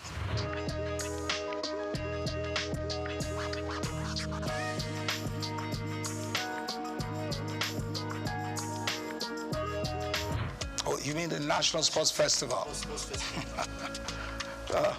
I think for now we don't really need that. We need to do more with the private sector. I think the new chairman of the National Sports Commission, he seems he's an exposed person.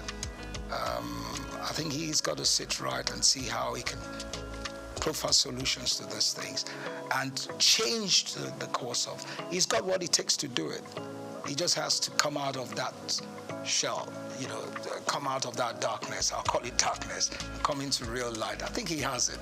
But National Sports Festival, I don't think we're ready. We really need that now. We need to do more with youth development programs. You see, a National Sports Festival in those days was more interesting because you had more schools, inter-school sports. And that is where the best athletes came from. We don't have that anymore. So first we need to build the school sports, schools, athletics and all that, build it to a standard and then go into national sports festivals. For now, we don't have that. And I think the National Sports Commission has to look into that, how they can work with the Ministry of Education and see how they can build that again. School sports. That's where you get the best. In those days, the best athletes. We knew those that will run, that will actually participate and run for Nigeria. We knew the ones that will do high jump, long jump, triple jump. We knew them, both female and females, from secondary school. You don't have that anymore. So where do they come from? Nowhere. So you have, like in those days where some schools will go and get mercenaries, pay for them to come and run. That's what you get today. So it's corrupt. Now, the Sports Commission has to work on that. It has to change it. And I know they can do it. They just need to sit back and look at how they will change the course of things.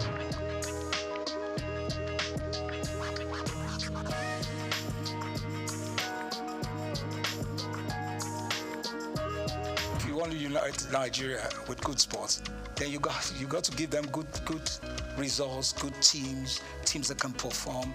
You understand me?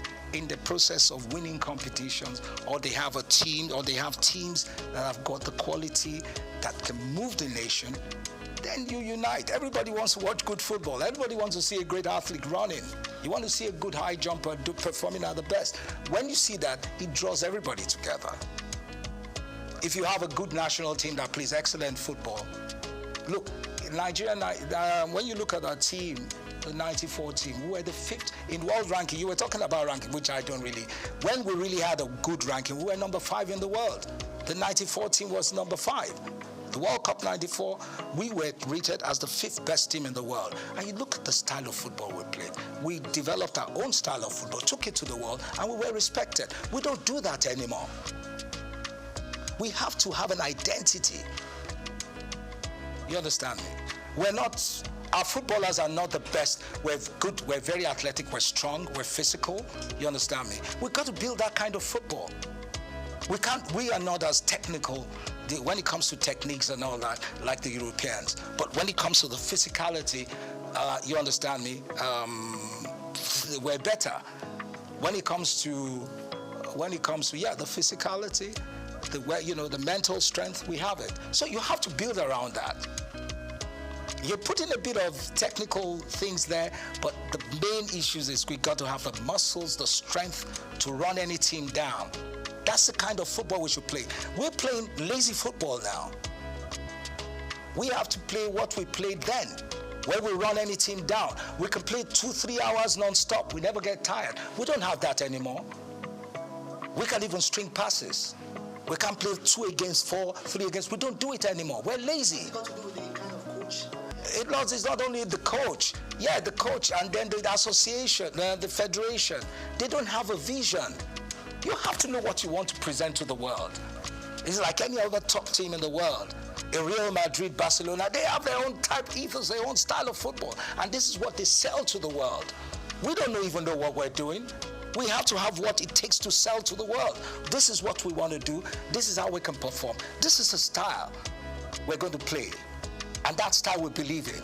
And then we build the youngsters from very early to play that same type of football. We have the manual that we can work with. Uniformity. Simple. That's it.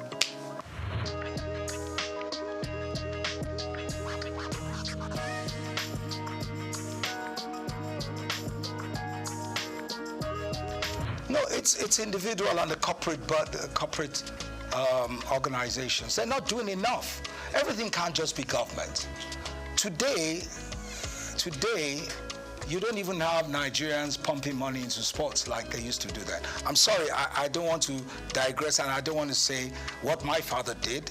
I'm not promoting my family, but I knew how he invested millions of dollars building the national teams. Yeah, his personal funds. You don't get those things anymore. Do you understand me? You have to see the '94 team was done outside the outside government. It was done by individuals. That was why we were successful. But you don't have those things anymore. You just have a bunch of greedy leaders and greedy individuals or corporate bodies. It's all about them and their family. They're not giving it. So how do you want the kids to perform? How? All the kids are out there wasting away. We've got great talents in this country, but they're wasting away because we're not helping out. We're not encouraging them. We're not building structures, institutions where you can build those, you can develop those kids. Yeah. So they're on the street doing yahoo, doing all sorts of stupid things. Yeah. Because there's no competition. There's nothing to draw their attention.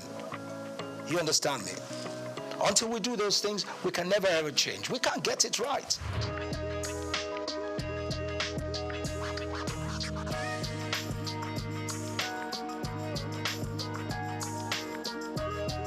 Yeah, well, for me, I don't see any difference within for me, whatever you give to the female teams, you also give to the senior, to men. Because our team, our female team, at the world ranking today, we're tops, we're recognized. So you have to also allow, but for men, anywhere in the world, men always have an advantage. But doesn't mean the disparity should be so much. You give the ladies, I remember, when I was the FA chairman, I remember once the female team was in camp, and we went there in Ota. When we found out what they were earning, it was disgraceful. They couldn't even buy their, I'm sorry to say that, what you ladies use, your pads, you couldn't even buy it. I had to tell them, these are women. Why are you treating them like rubbish? They have to be looked after. Because they're going to need more of those systems because you have more wastage than men. Don't let me go into what I'm saying, but I understand. So the women have to be well taken care of. Yeah, simple. So you've got to give them what it takes. Strike a balance. You have to strike a balance.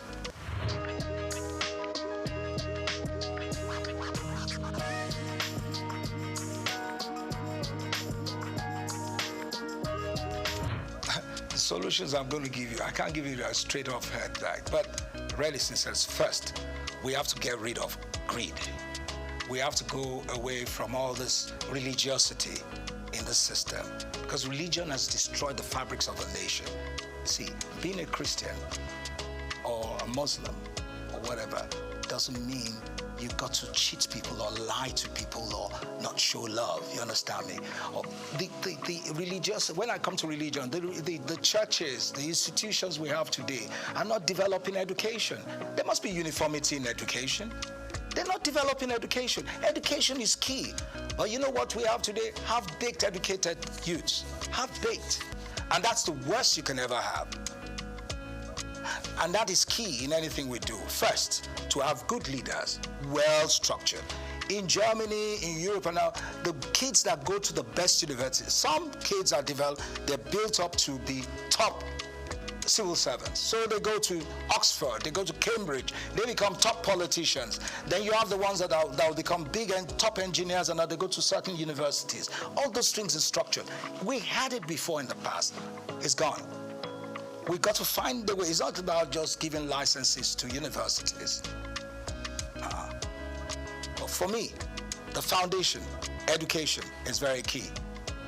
When you have half-baked youths and you have half-baked leaders that haven't got that structure in place, that proper education, they can never excel. What are you going to tell them? They will never get it right. So that's very key. Now, when you talk about policies, who are the ones that are going to put the policy papers together if they're half-baked?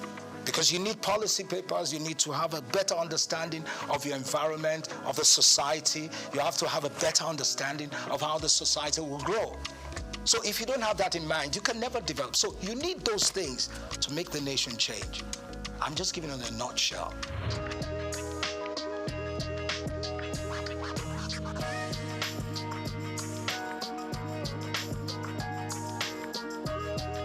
Yeah, you need more commercial, you need more private sector funding, you need more sponsorship, and then, like I said, you need more training.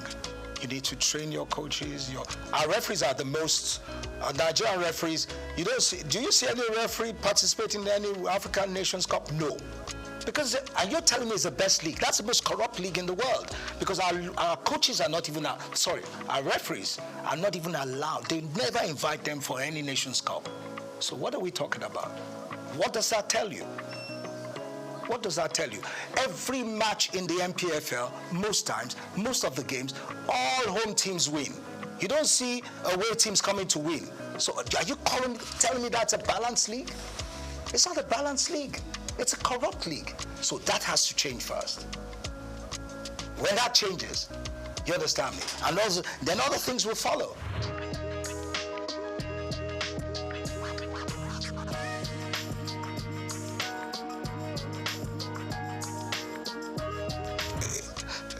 You see, you have the National Olympic Committee that is run, by the private sector and government. Now you need to get the right people in the private sector to come in there to work with some people in government, people that have got the wherewithal, that got the financial muscle and the commitment to do those things. Not just people that are hustlers that just want to get something out of it. It's about people that want to give. That's what Olympics is all about. People that give, that are ready to give, to develop Olympians to be world beaters. People that truly want that mood, that soul of Olympics to excel. That's what we need. And that is what we have to work on. And that comes from leadership, that comes from the system, where you choose the right people that have got what it takes to build the Olympic team.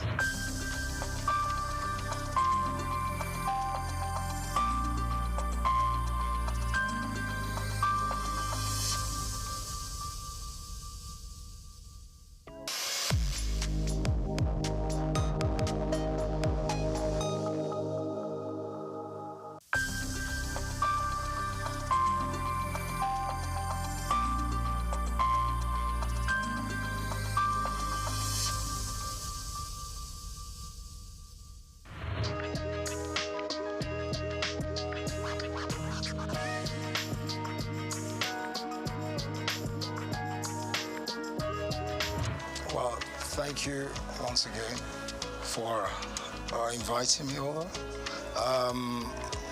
What would I say? Just doing a lot of wonderful things all over the world, working towards development of humanity in the areas of most especially sports development, football management, football administration. and other businesses I'm involved in. So that's what I've been up to.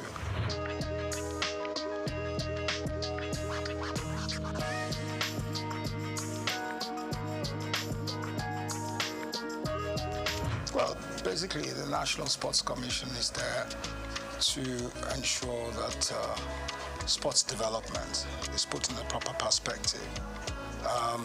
There are a lot of papers, a lot of policy papers, a lot of things that have been put in place. So they need to go into it, look at it, and structure something positive out for the development of sports in the country. I'm sure they have all what it takes to do it, and the zeal and the power to go ahead and put those things in place. So that's basically what they need to do. How the implementation is key. And I know, well, one way or the other, they should have the wherewithal to do it. So I wish them all the best.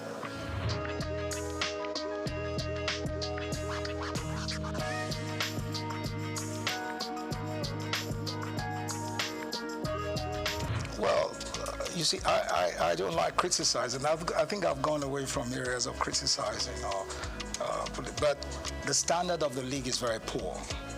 And they have to put all efforts together to improve on the league. Also, the technicalities of the game, the manpower. We have to, we're still doing what we practiced 15 to 10 years ago. So it's not changed. So all those things have to change. We have to go away from the mediocre ways of running the game and putting more investment in development of the game itself. Clubs have to be, it's so sad that we in Nigeria prefer to watch the Premier League compared to the Nigerian Premier League. It's a sad story. I remember 40 years ago, you could go to the stadium and watch our local, amateur league, and there were standards. So there's no reason why we can't bring that back. It's the wherewithal, the willpower to do it, and the stem from, having to go away from the area of mediocrity, where we bring in professionalism. We have the people that can do it, without any doubt. But for the system to allow them come in and do those things is another question. How that is going to be done, we've talked about it for many years, but nothing has been done about it. I pray and I hope someday they'll put up the proper perspective and the willpower to do those things.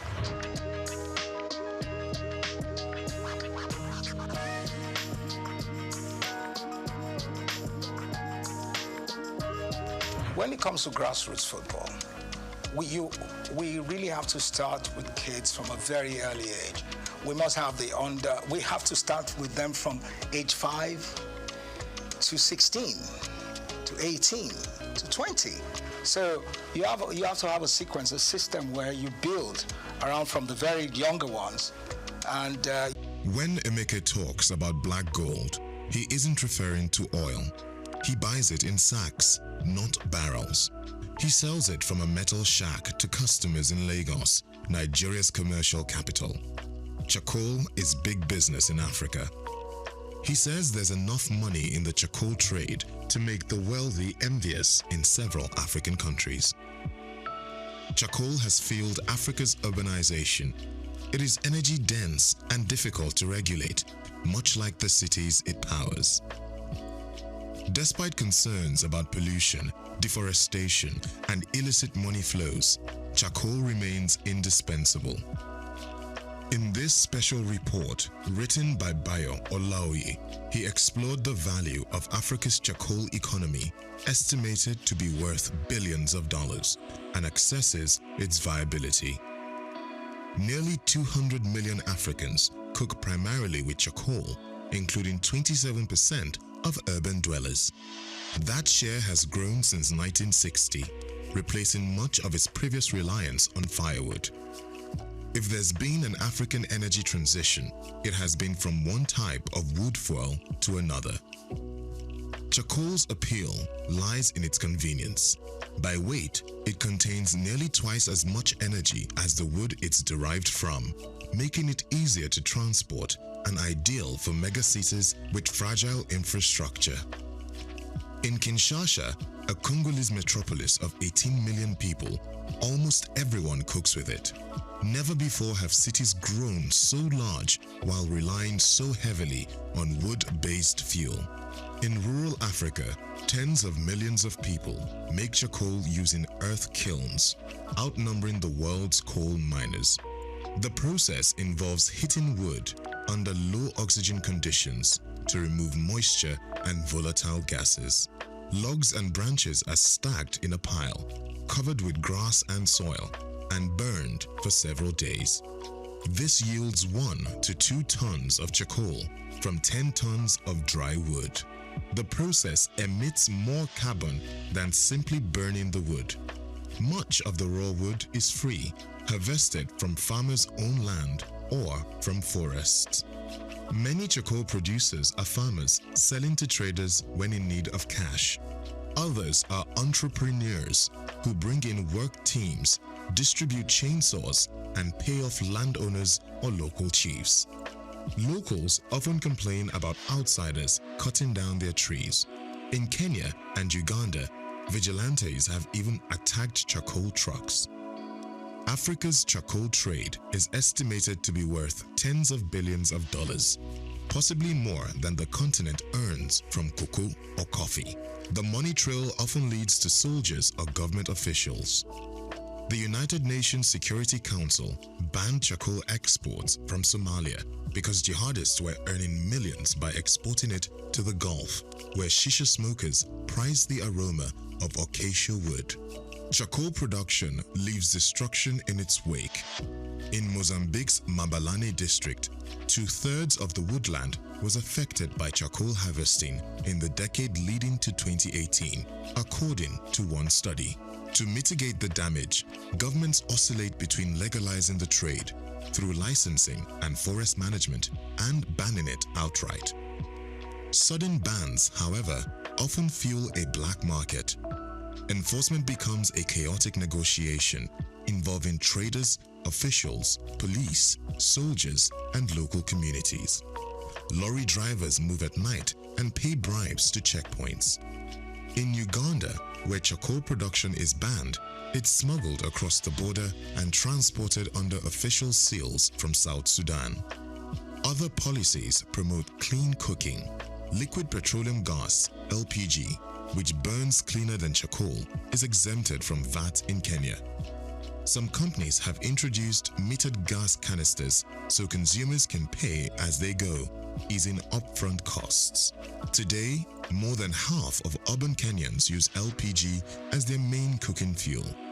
Bond Manufacturing, a company known for efficient stoves, has stopped selling its charcoal models and now promotes electric stoves subsidized by carbon credits.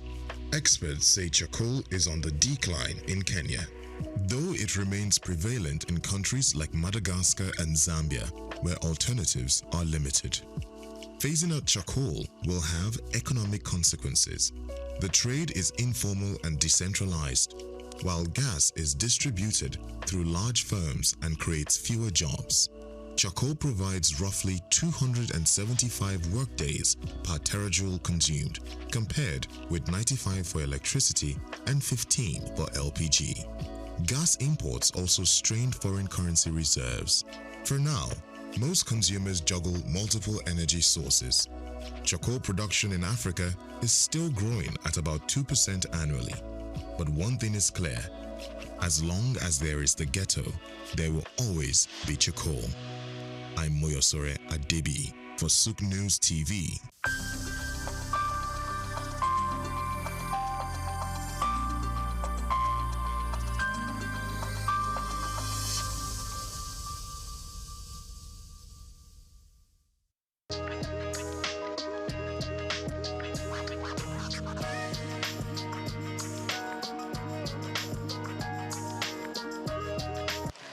My name is Muiba Wonu Folami, an indigenous of Lagos State, Ikorodu, to be specific. I was born in Lagos 86 years ago. And to the glory of God, I'm still alive and well, and trying to be a relative in the cause of women.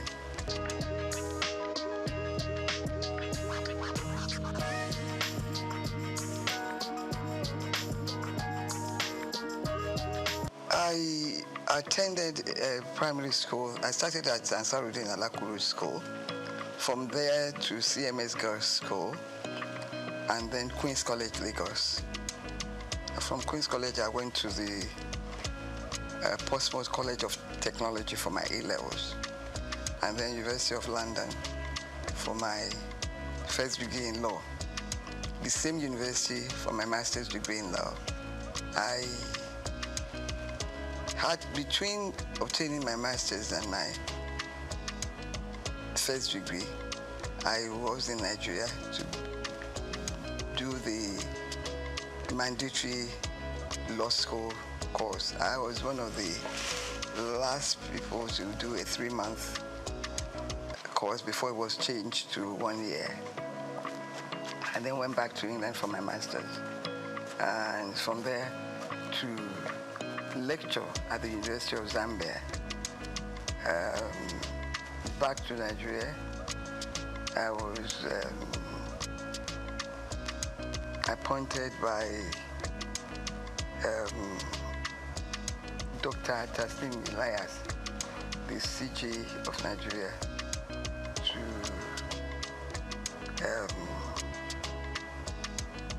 the Commission for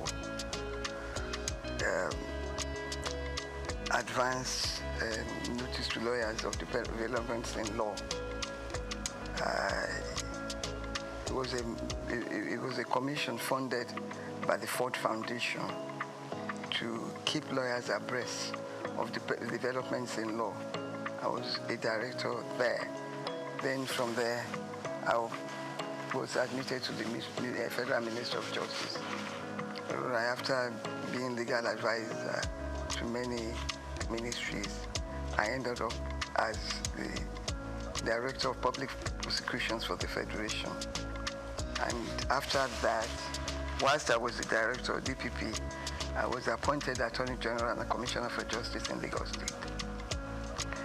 After retirement, I've been involved in social work, in religion. I've always had religion, but I spend more time on religion. I read, I watch telly, and I live a good life, to the glory of God.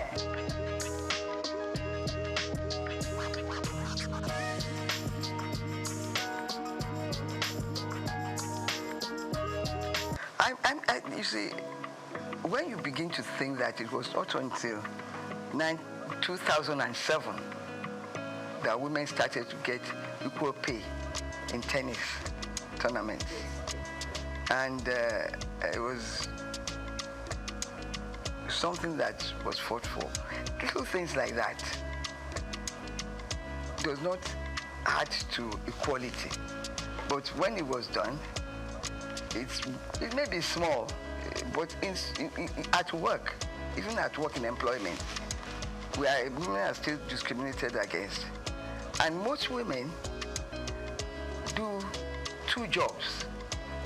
They look after the home, and they do the normal work that a man does in an office.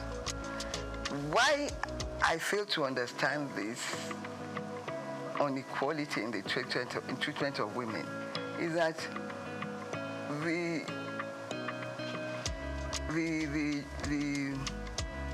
work, the responsibilities in the workplace is not reduced for women, even though we do not want to be paid the same salary as men.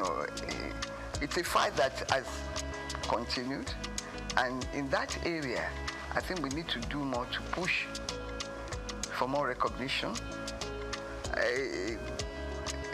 Women have contributed immensely to the society. The men that are now resisting equal pay were brought up by women.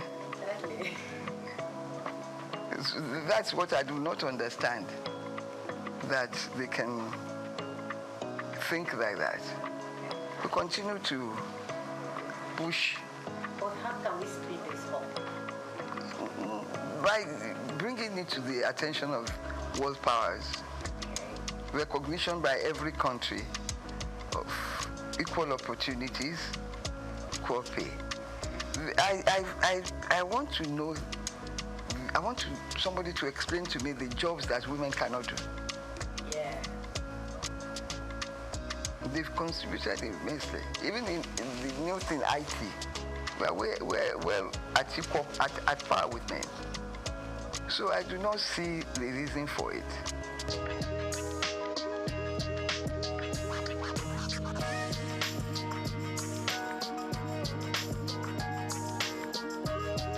Unfortunately, I did not experience it, because when I left university, I practiced law briefly in my uncle's chambers before I went to University of Zambia as a lecturer. There, my position was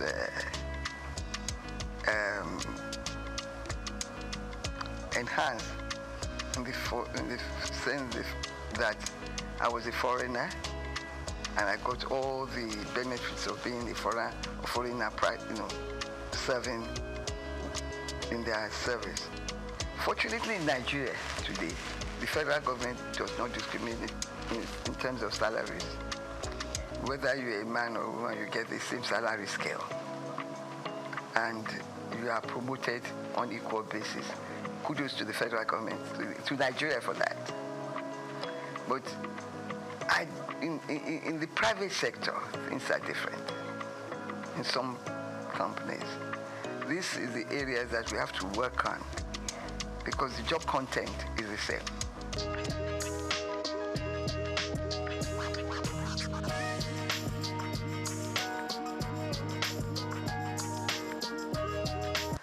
Some of these facilities are available in Nigeria. I learned by being a member of the Society for the Disabled that every government body must admit a certain percentage of women and of disabled people. Most times this opportunity is not taken. They are bound to employ them. We continue to push for that to be implemented in most ministries. It's important because it's there. You have to take a certain percentage of disabled people to work in government positions. It's important that we work to enforce that rule in our society. When it comes to discrimination, Nigeria is way ahead of some developed countries, because maybe because through slavery we faced discrimination right from the beginning. We now know how to resist it. But in my country, Nigeria, in the federal government, in the state government, there is no discrimination. It may happen in private organizations, but they must continue to push to let them understand that the job content is the same.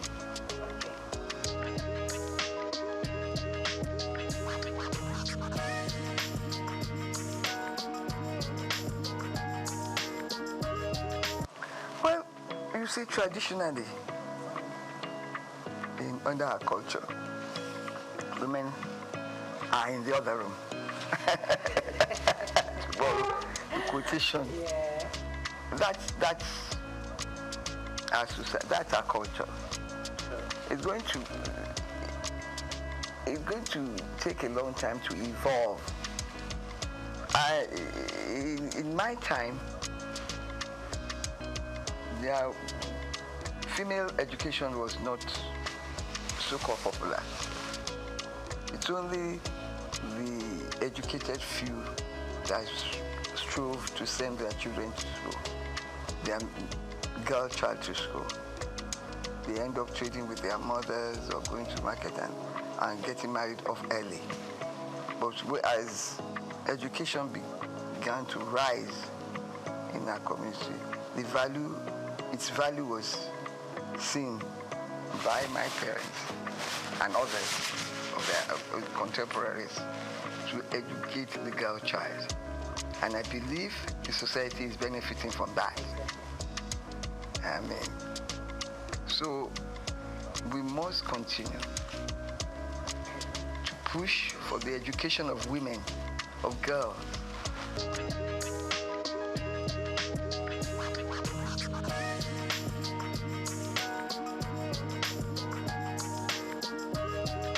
I have thought that, when I read that,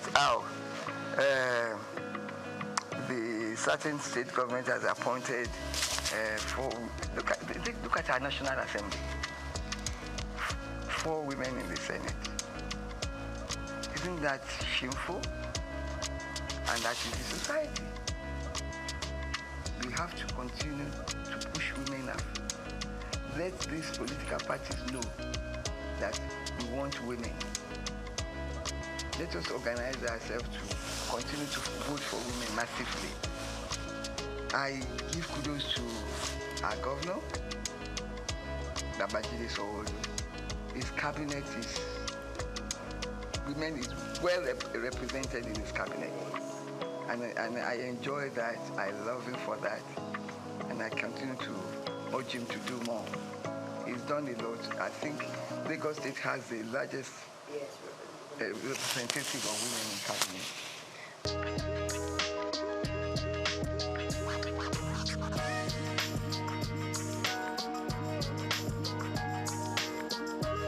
First of all, they have to project themselves in their office space, their workspace. Let everybody know that they are equal to the task. Let us organize. There's a lot of society groups and societies that cater for the interest of women. I believe now violence against women is reducing in the society because there are sanctions for such behavior. I must say that speaking to the organization in charge of violence against women, I was amused to learn that some men come there to complain that they are also being violated and abused. Yes, it's a two-way thing. It's a two-way thing. So that is reducing our society. Education of the girl child is important. We have to let the locals know that education is important. Let them showcase to them the lives of those who have been educated and who are holding high positions. I'm glad that our president, Bola Ahmed Tinubu, has returned history to the classrooms. It's important. Let them know about people that have contributed to the development of our societies and country. It's important.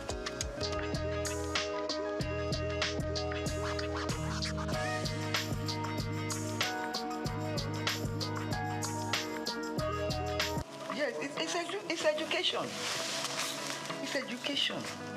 Once people are educated and they know that there is nothing a man can do that a woman cannot do when it comes to the workplace.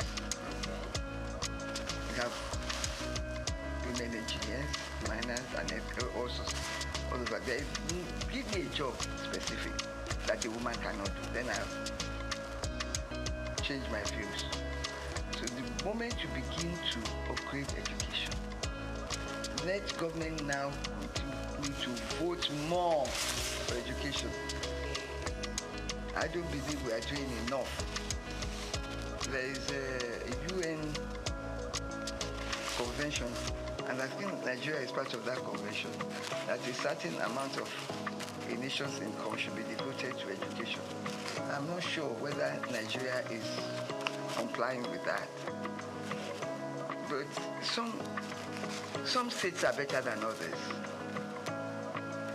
And we must, education, I believe in education of the girl child. Some states now are taking children, girls off the street. Walking is completely prohibited. Things like that will help.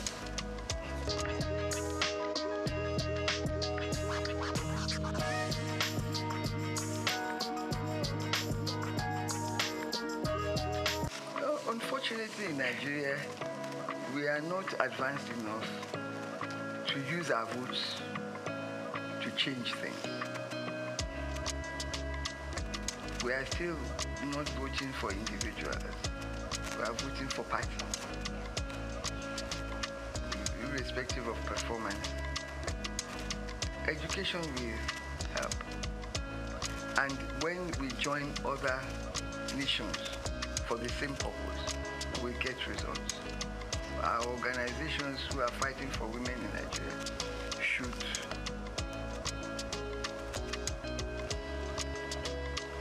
join worldwide organizations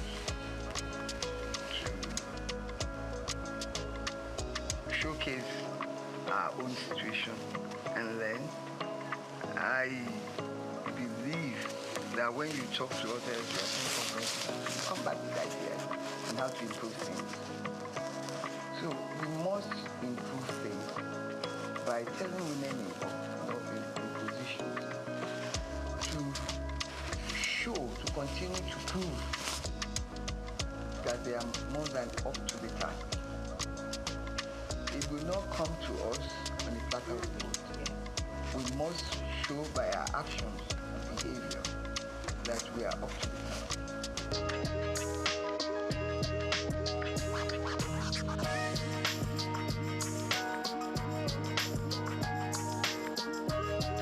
Of course, some women are wrong in claiming equal rights to their husbands in the house. I completely abhor that behavior. Even though they are husband and wife, the man in my culture remains the head. He should be respected. His views should be respected. It's only now the condition of living is so high that you join the two incomes together to run the house. In the past, it was the men that ran the house to pay for everything. Maybe some of these women are thinking that because they are contributing a quota to the development, that they have equal rights. Yes, they have equal rights in the upbringing of the children, in their homes and everything. But respect is important. That will keep the home, and the children will learn and imbibe it into their own children too. Equal right does not, in my view, mean that you can be good, can not submit to your husband's wishes. Equal right means something differently. Respect comes out of it. It's important.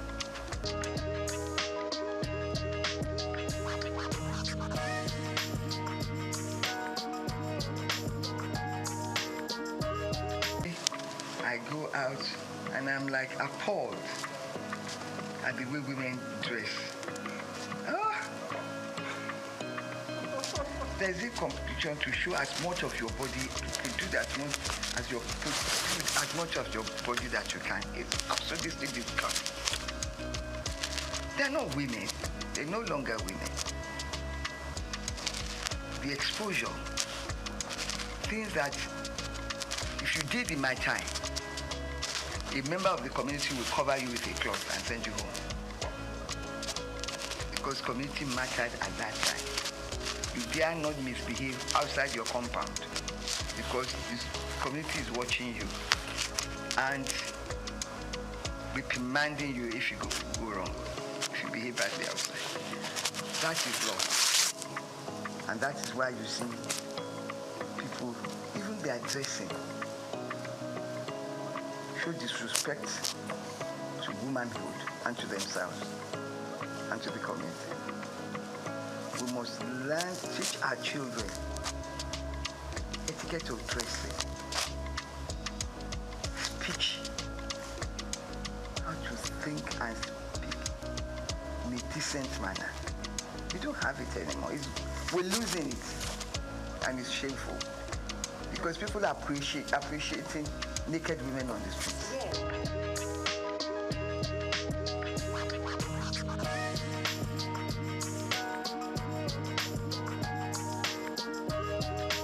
Size. If people dress badly and you tell them and you ignore them, they won't try the next time.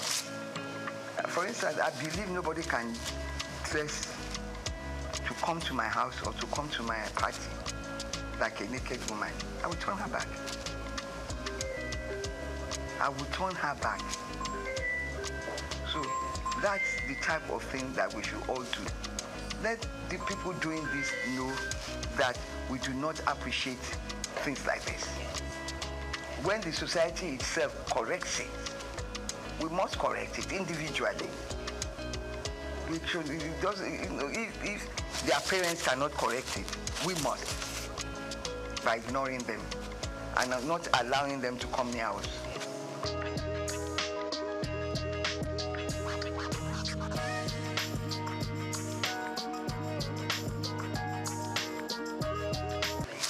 Our women that have contributed to the society.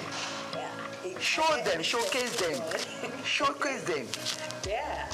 We have the first woman senior advocate of Nigeria. We have Okonjo. We have in the UN. We have all sorts. We have what's this pharmaceutical woman. She's done so much. The younger ones are there. Little ones like Shadi Okoya is managing her husband's company and doing well. Let's encourage them. They are young. The young ones, they are working to improve the society. There's so many of them out there. We should showcase them. Let them know that we have women who are of top quality, intelligent, and well-behaved, and they dress well. Dressing well is dressing in a manner that is appealing to the eyes, not nakedness.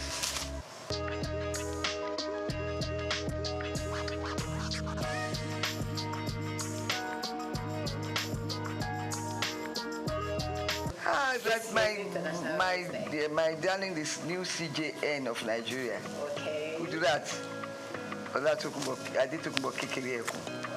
I mean, we're there. Female CJN. Yeah. And there are so many female chief judges all over the federation. There are so many in the medical profession, in the engineering profession. We have pilots. So let them know that there is nothing that a woman cannot do. In IT, in everything, women are moving forward. We should showcase them. We should let their pictures be seen in our newspapers, in our news, in everything, to encourage young girls that you too can get there. If they don't see, and if they don't know the history of these women, how they got there, they too will not be inspired. We have to inspire the young people with the achievements of women achievers. Kekere goes from magistrate to right to the top. I admire her. She's well composed, well behaved. Some of these people, when they become something, they lose their heads. They start this. No, she's so respectful, well behaved, well dressed. I don't think she would allow herself or her children to come out naked.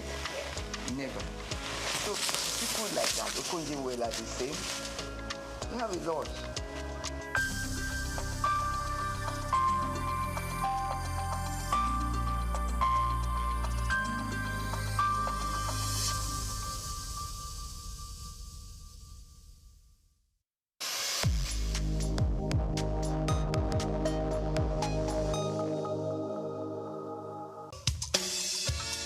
Fellow Nigerians, did you know that constituency and executive projects in your communities are not gifts from your legislators? They are projects sponsored by the legislators and funded by the federal government to improve your life and the lives of those around you. These projects belong to you. Without your vigilance, they might never be completed. Don't allow them to fade away into unfulfilled promises. Stand up, take ownership, monitor their progress, demand accountability, and report concerns to ICPC. Call our toll-free line now on 0800-2255-4272 or WhatsApp only on 0806-656-4726. This message is brought to you by the Independent Corrupt Practices and Other Related Offences Commission, ICPC, with support from MacArthur Foundation and the Center for Democracy and Development in Africa, CDD.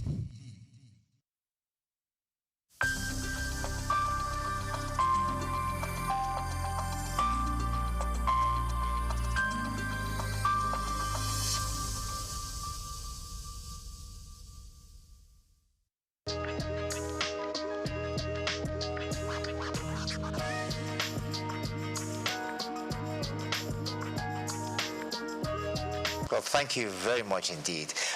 My name is Stephen Kola Balogun. I happen to be a lawyer, and should I call myself a pseudo-politician? Not quite a politician, but I've served in government before, and I'm delighted to be here.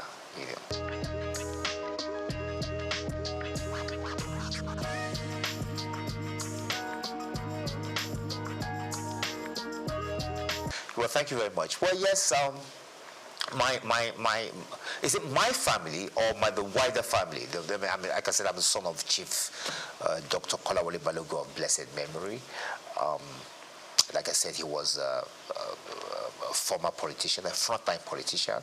He was the General Secretary of the National Council of Nigeria and the Cameroons, later National Council of Nigerian Citizens. He was the General Secretary of that party for about 8 years. From there, he was appointed by Zik to become a federal minister. He was initially a federal minister without portfolio. Consequently, after that, he became acting minister for labor, social services, and then he became Nigeria's first federal minister for information in 1956. He held that portfolio to 1958. Thereafter, he resigned from government. He had disagreement with the party. And Tafawa Balewa felt that he was a useful politician that could be sent to Ghana. And he went to Ghana to find out what was. Ghana was a bit ahead of us in terms of politics at the time. I think it's fair to say they got independence just before us. And Tafawa Balewa wanted someone to understudy to find out what we're doing. So he sent Kola Balogun there. Initially, he was commissioner, and later, when we gained independence in 1960, he became high commissioner. Shortly after that, when we became independent, he yearned to come home. He wanted to take part in the new political atmosphere at the time. He asked the Prime Minister to relieve him, to let him come back, and he did come back home. And immediately he took up the position of being chairman of the National Shipping Line. That was a position he held on to until the military struck in 1966. But even then, when the military did strike in 1966, he still continued. I think General Debayo of blessed memory invited him to join his cabinet, and he served as a commissioner for about 3 years or more. I think he was commissioner for health and was commissioner for education. Later, he also became chairman of the Sketch group of companies as well. And that was about it. I think after his stint in government, he decided to go and do a PhD at the University of Ibadan. And then he went back into private legal practice, and then he started this agitation for the creation of Osun State.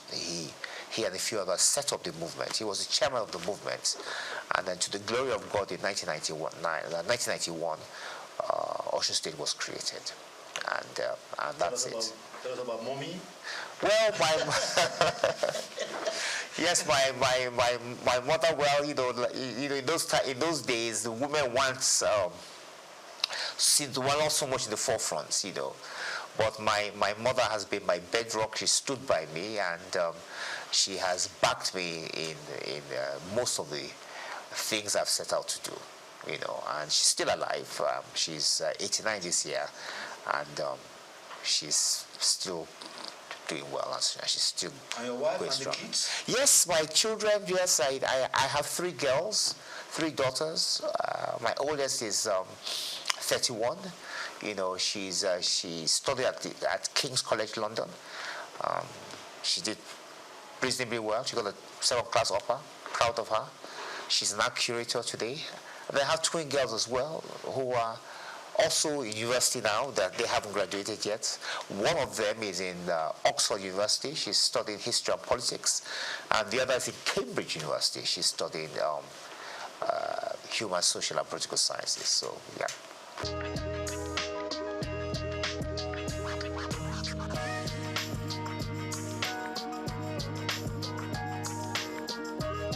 I did. I mean, my father, Chief Kolawole Balogun of blessed memory. Yes, he was in the first cabinet in the First Republic, the first ever cabinet Nigeria had, and he served as the Federal Minister of Information and Research. As a matter of fact, he happened to be Nigeria's first information minister. Later, T.O.S. Benson, of course, became the independent Nigeria's first information minister, but independent Nigeria. But Nigeria's first ever information minister happened to be Chief Kolawole Balogun of blessed memory.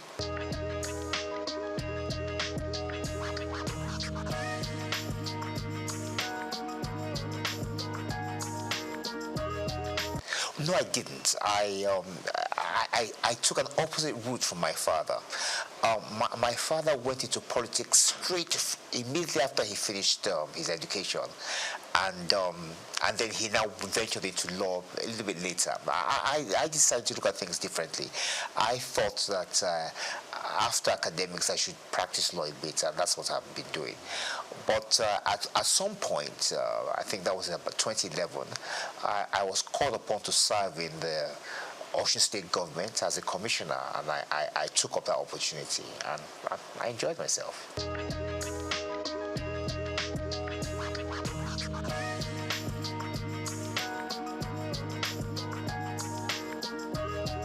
Well, I am in the sense that I'm 65 years old now, and I think it's fair to say that we belong to, well, I won't say the first set, but one of those who benefited from Nigerian education. I schooled here. I went to secondary school in the West. I went to the University of Ife. Went to the Nigerian Law School.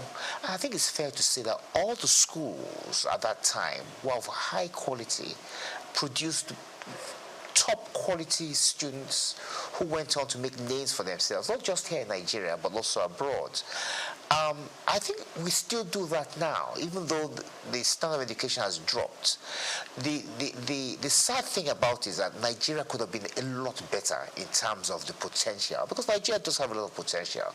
We do have very brilliant young men and women, and I just think that if we had invested more in education, that we could have, the sky would have been the limit, actually.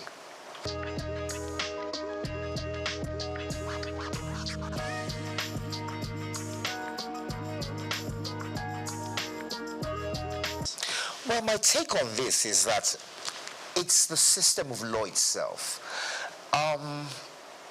As a young lawyer, I experienced a few challenges myself, and I think one of the obvious challenges is the appeal structure. It's too easy to appeal against judgments.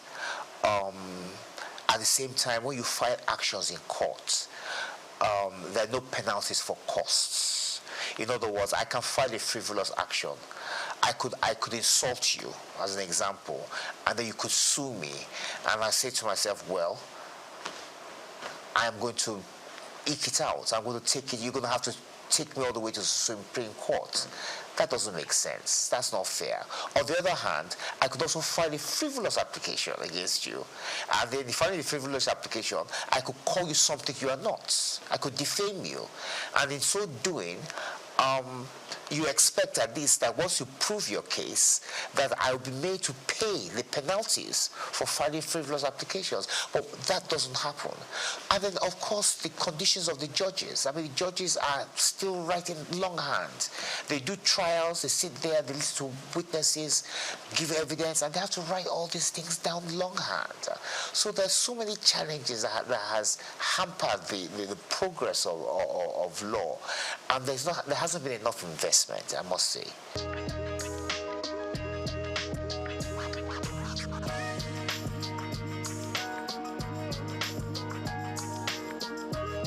Well, I agree with that, and I'm going to give an example as to how that I think we could possibly do that. Now, the Supreme Court hears everything. It's the final court in Nigeria, so they're going to hear issues related to criminal law, civil matters, constitutional matters, as you know, all these matters that's got to do with elections, and so on and so forth. As a matter of fact, when we have an election cycle, the legal system slows down because the judges are hampered. They're too busy listening to the various appeals from the various states and the federal government to do with the elections. So as a consequence, the other matters to deal with shipping, banking, criminal law are put on the back burner. I think we need what you call a constitutional court, whereby which the judges in the Supreme Court are divided. So you have those judges whose responsibility it is entirely to deal with constitutional matters, and then you have another set whose duty will be to deal with shipping, banking, civil matters, criminal matters, and so on and so forth. So I believe it's high time Nigeria has a constitutional court to try and aid the Supreme Court with the workload they have, which is, quite frankly, quite a bit.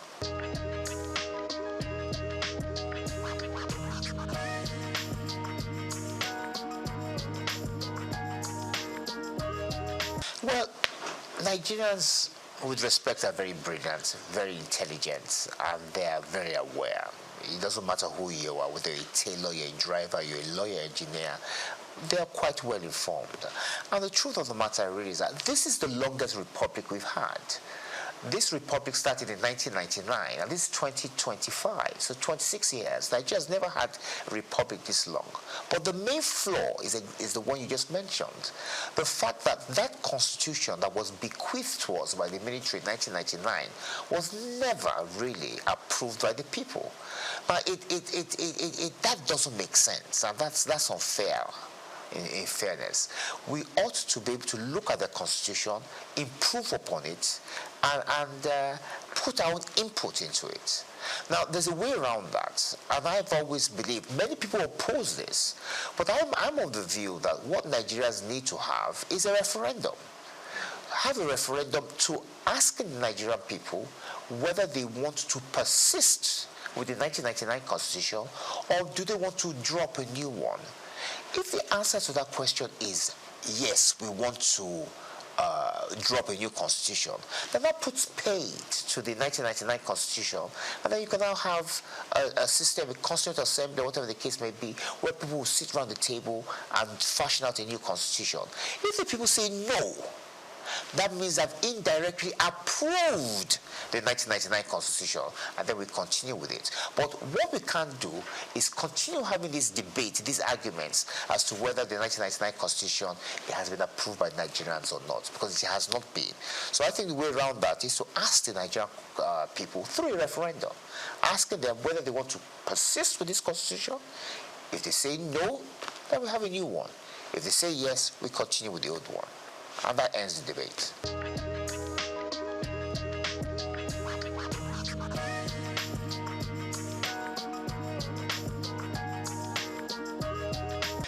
Every system has its merits. Every system has its advantages and disadvantages. To some extent, the presidential system of government has an advantage. It has the advantage in the sense that it has brought government nearer to the people. So the people of Osun, from where I'm from, for instance, now, have their own state. Same thing can be said, it's been replicated across the country. However, the drawbacks, the disadvantage is the fact that it's extremely expensive. Now, look at Nigeria, for instance, now. We have 36 state governments. So that means we have 36 governments in Nigeria. If you add the government of Abuja, if you add the federal government, that's 38. Now, each one of these governments have some form of legislature, judiciary, an executive as well, local government, civil service. It's too expensive. Look, in America, where we borrowed this system from, the states came together to form a union. This is totally different. We are doing it the opposite way. So we've had a structure that we're now going back. So at the end of the day, many of the state governments are still dependent on the federal government. And as a consequence, the kind of progress we ought to be making, we're not quite making it. So I personally, and this is a personal view because others would disagree, I would prefer that we reduce the size of government by having some kind of regional structure. And I believe that that will reduce the burden of governments. And if we can reduce the burdens of government, we can use this money to do many other things. And I also think it will also improve standards as well. Not just standards of government or parliamentary standards or whatever the case may be, but there'll be less people involved in the political system. And that would help us greatly.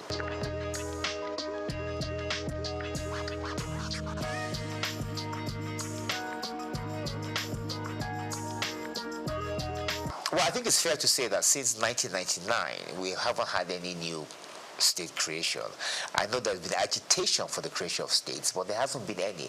The process for creating a state is quite cumbersome. It's not easy. I think it's in Section 8 and 9 of the Constitution. I don't think it's something we should be looking at. I think, like I said to you earlier, I think we should be trying to reduce the number of states, and I think some kind of regional structure whereby which we can monitor better what's going on rather than having more states. So I personally would not encourage the creation of more states, no.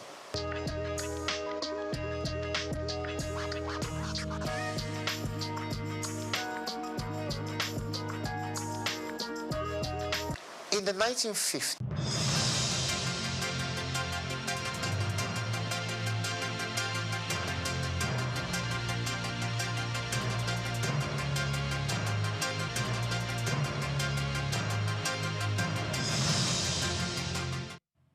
Hello and welcome to the Midday News. We are reaching you live from our studios, SUP News TV. I am Oyin Priye Krumale. Nigeria's federal government says it has achieved over 40% growth in rail transportation, in 27% growth in water transportation within 28 months, highlighting progress in diversifying the country's transport infrastructure. President Bola Tinubu, in his Independence Day address, said sustained investment in rail lines, inland waterways, and supporting infrastructure have accelerated development. Key projects nearing completion include the 284-kilometer Kano-Katsina-Maradi standard gauge railway and the Kaduna-Kano rail line, alongside ongoing work on the Lagos-Calabar Coastal Highway and Sokoto-Badagry Highway. The government also recently approved $3 billion for the completion of the Eastern Rail Project. Tinubu emphasized that these efforts reflect a shift away from over-reliance on road networks, while broader reforms are boosting the economy. He noted that second quarter 2025 gross domestic product growth of 4.23%, inflation easing to 20.12% in August, and foreign reserves rising to $42.03 billion, the highest since 2019. He assured Nigerians that the reforms, though painful, are laying the foundation for long-term prosperity and stability. Now, the call for the federal government to publish the full list of individuals and companies implicated in Nigeria's fuel subsidy fraud has intensified following renewed debate over the trillions of naira lost to the scheme for more than a decade. Subsidy funds meant to keep petrol affordable were diverted by a powerful cartel, yet no major culprit has been publicly prosecuted. Successive administrations from Olusegun Obasanjo to Muhammadu Buhari sustained the subsidy system despite repeated efforts and reports of fraud and fake claims. Former President Goodluck Jonathan commissioned the Igboje Imokode-led audit in 2012 with unearthed extensive fraudulent claims, but the findings have never been fully released. Critics argue that keeping the reports secret protects entrenched interests and undermines accountability.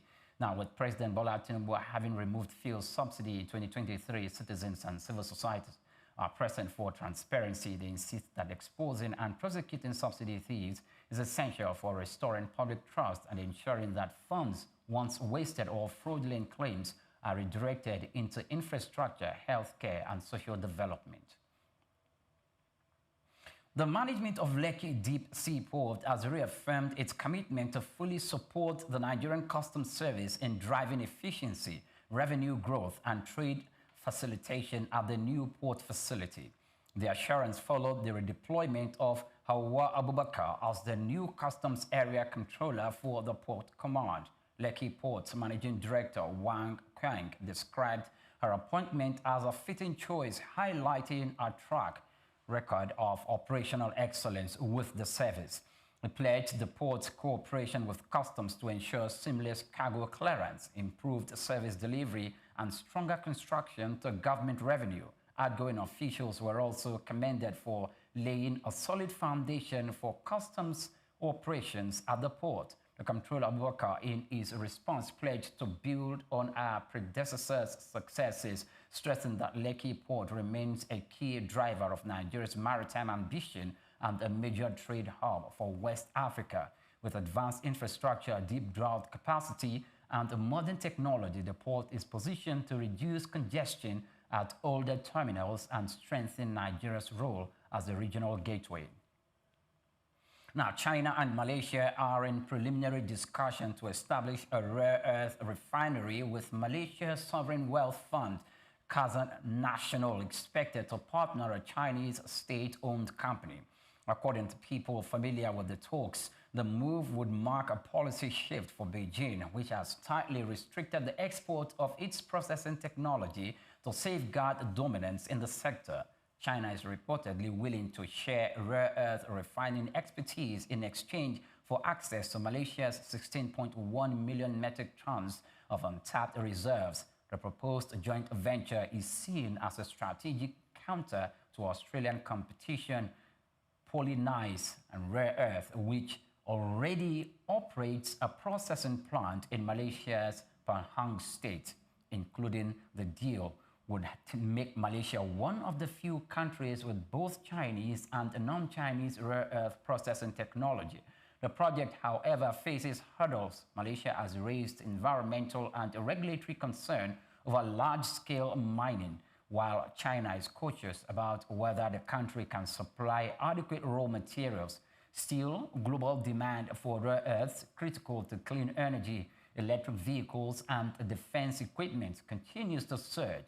A refinery would position Malaysia as a vital processing hub amid intensifying competition for supply chains. Now, European stocks climbed to fresh all-time high as investors strengthened bets on the Federal Reserve interest rate cuts. Following weak economic data, the Stoxx 600 index gained 0.7% in early London trading, setting a new intraday record. Technology, automotive, and mining stocks drove the rally, while utilities lagged behind. Investor optimism was boosted further as Siemens AG advanced nearly 3% after reports emerged that the company is considering spinning off a large portion of its majority stake in Siemens. Healthineers AG analysts noted that the move could unlock significant shareholder and value while diversifying Siemens' business exposure. The market watcher said its expectation of United States monetary easing have lifted global equity sentiment, with Europe's major indices benefiting strongly. Traders now anticipate that sustained economic weakness in the United States could accelerate interstate cuts, providing further support for risk assets in the months ahead. Many thanks for watching. Please do well to follow us on all our social media platforms at Soap News TV. Coming up shortly is Just Africa. Do stay with us.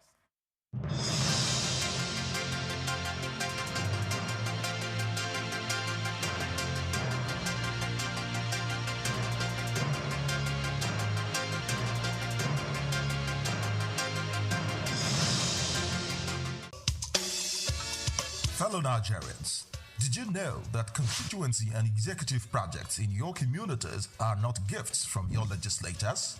They are projects sponsored by the legislators and funded by the federal government to improve your life and the lives of those around you. These projects belong to you. Without your vigilance, they might never be completed. Don't allow them to fade away into unfulfilled promises. Stand up, take ownership, monitor their progress, demand accountability, and report concerns to ICPC. Call our toll-free line now on 0800-2255-4272 or WhatsApp only on 0806-656-4726. This message is brought to you by the Independent Corrupt Practices and Other Related Offences Commission, ICPC, with support from MacArthur Foundation and the Center for Democracy and Development in Africa, CDD.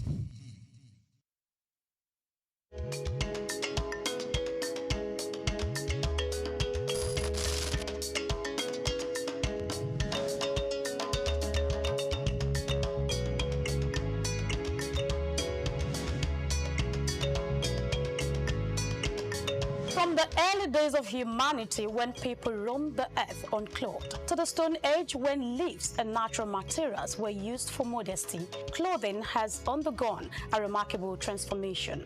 As we progress to the weaving of fabrics and the art of textile printing, Ankara emerged as one of the earliest and most distinctive forms of attire. Today, Ankara has evolved beyond its origins, becoming a significant cultural symbol for various ethnic groups, states, and nations.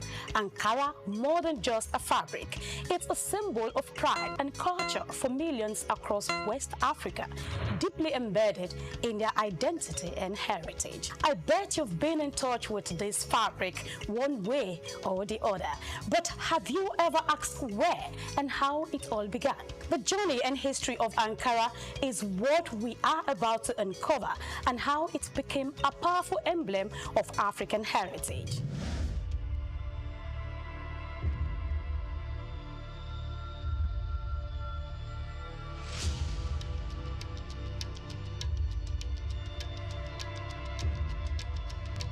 The story of Ankara begins not in Africa, but thousands of miles away in Indonesia, using the batik techniques. Batik is an ancient Indonesian art from where wax is used to create different patterns on fabric. The process involves applying wax to certain areas of the fabric to resist dye, creating elaborate designs. In the 19th century, Dutch colonizers who controlled Indonesia recognized the appeal of batik and then sought to replicate it. They adapted the technique using industrial methods such as roller printing to produce the fabric more efficiently and in larger quantities. Talking about its transition to West Africa, Dutch manufacturers initially aimed to sell the printed batik fabric in Indonesia and Europe. However, fabric found a more enthusiastic market in West Africa, where it was embraced for its vibrant colors and patterns. The Dutch prints, while not initially popular in Europe, became highly prized in West African countries, evolving into what is now known as Ankara. How about its cultural integration?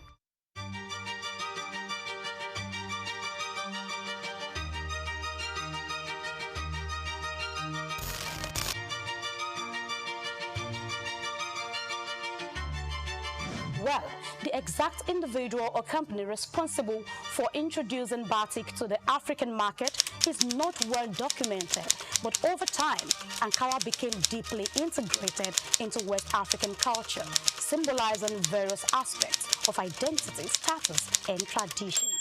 Despite its Indonesian origins, it is now predominantly recognized as a quintessential element of African fashion. It is clear that the adaptation and adoption of batik by Dutch traders played a crucial role in the fabric's journey to West Africa.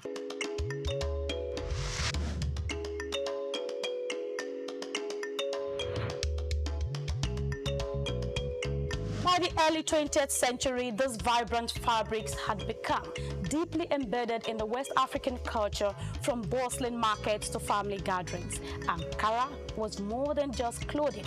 It was a statement of identity, social status, and unity. Even today, Ankara continues to hold a special place in West African society, alongside other widely recognized fabrics, reflecting the region's rich textile heritage. Talking about human civilization and the remarkable transformation of covering our body, Ankara fabric stands out with a deep historical root. Let's take a look at some of the beautiful collections and hear from one of the biggest retailer in Balogun Market, Lagos Island. I deal in what do you call it, Ankara fabrics. We have the big one, which is vegetable block wax. That's the bigger range. You have the medium range. There are also vegetable block wax. So those are the two types of category that we sell. We buy from wholesalers, which is on the mainland. Then we resell. Like people use it for ashwebi. Some people use it for ready to wear, like tailors. They use it for ready to wear. And some people just buy it for maybe like a mini celebration or in short, all celebration, ceremony and celebration. So this one now, this is a medium high target, vegetable block wax. This is a medium one. If you touch it, you will see the texture. It's not that 100% cotton. So compared to this one is a big one. Yeah. So when you touch it, you see the difference. This big one, this medium. This is big, this is medium. Yes. That's the difference. This has more quality than this. So that's the difference. And it's not that this one is bad. It's just that some people's pockets that will determine if you can go for big. Some don't like the medium one, so they go for this. They based on this. Why some that can't afford this, they just buy this. So the rest is just about design. Yes. The two types that you have here. Yes. The rest is just about design, different designs. It's not.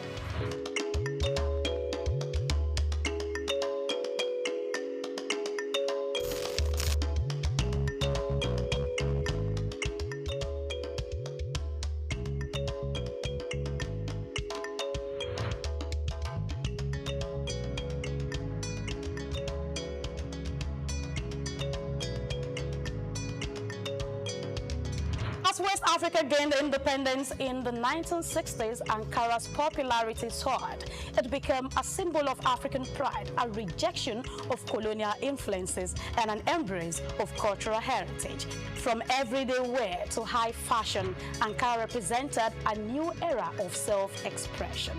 We are playing this machine. We have this time, so you can leave it for 5 minutes, you can leave it for 3 minutes, depends on how strong you want it to be.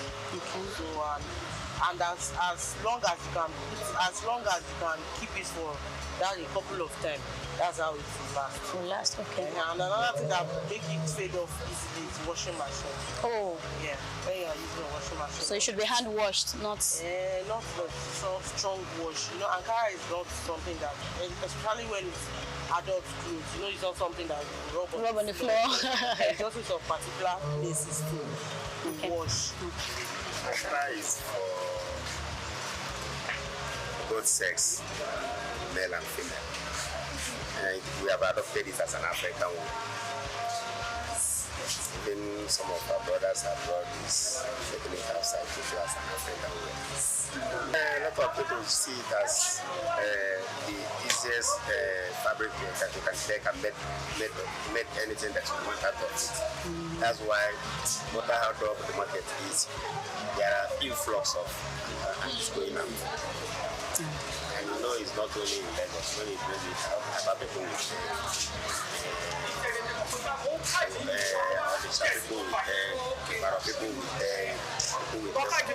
people all sort of places.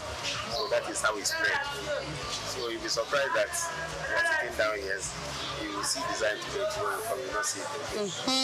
So there are some trends in Ankara, there are some outfit that is like, well, you can't specify now because anybody can wear anything, but you see some colors that are too sharp.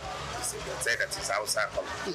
Igbos like dull color, yellowish, and you know there are some like this one that is here now, an Igbo uniform. That fragrance style. An Igbo uniform. If you see, go to. Okay. If you go to function, you see things like that. And if you go to market, it's a separate time. The price is different. It doesn't move like the others. Okay. So you have to buy with caution. Today, Ankara is not just a fabric, it's a global phenomenon, worn by millions. It graces runways from Lagos to Paris, New York to Tokyo. As a symbol of African pride and identity, Ankara continues to evolve, influencing fashion, art, and culture worldwide.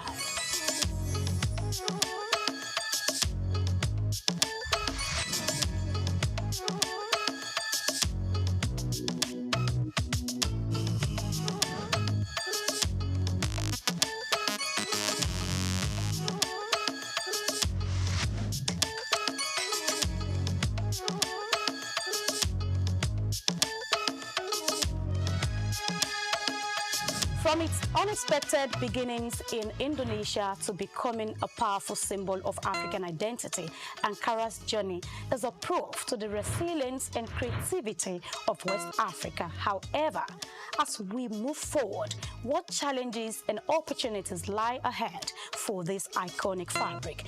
Join us in the next episode as we explore the current state of Ankara production and the hurdles it faces into this global market. I am Grace Komalafe. See you again.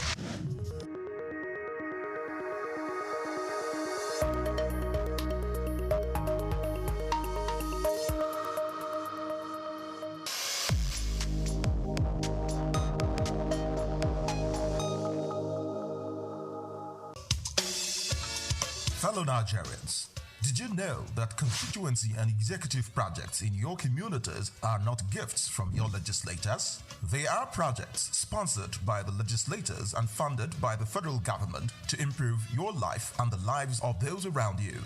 These projects belong to you. Without your vigilance, they might never be completed. Don't allow them to fade away into unfulfilled promises. Stand up, take ownership, monitor their progress, demand accountability, and report concerns to ICPC. Call our toll-free line now on 0800-2255-4272 or WhatsApp only on 0806-656-4726. This message is brought to you by the Independent Corrupt Practices and Other Related Offences Commission, ICPC, with support from MacArthur Foundation and the Center for Democracy and Development in Africa, CDD. Welcome to Cash Crafts, the show that turns your skills and ideas into serious income. Whether you're just getting started or you're already in the business, we'll bring you practical tips, fresh opportunities, and real stories to help you grow literally and financially. I am Grace Komalafe, and today we are digging into horticulture, a vibrant green world where beauty meets business. Ask me why horticulture, and I will give you a mind-blowing answer. So here is it. Horticulture isn't just about flowers. It's food, income, wellness, and sustainability rolled into one. From fresh fruits to ornamental plants, it boosts nutrition, urban design, environmental health, and jobs. With climate concerns rising and food needs increasing, horticulture is fast becoming the new oil. But where is the cash? Let's break it down. 7 green paths to profit, and I take it from 1. Plant nursery. Raise and sell seedlings, ornamental trees, herbs, shrubs. From balcony plants to estate palms, people pay to green their spaces. And 2, landscaping. Design and maintain outdoor spaces for homes, estates, offices. Think aesthetics plus recurring contracts. And 3, garden maintenance. Offer pruning, pest control, soil treatment, and seasonal cleanups. A steady side hustle for trained hands. And we move to 4, horticultural farming. Now, grow fruits, veggies, flowers, or herbs. Go organic, go premium. Target hotels, health stores, and home markets. And we move to 5, consulting. Breed new plants, varieties, advise firms, or supply rare seeds. If you're skilled, your knowledge becomes a product. And we move to 6, product marketing. Sell fertilizers, potting soils, seeds, tools, and even ready-to-use grow kits. Offline or online, green goods move.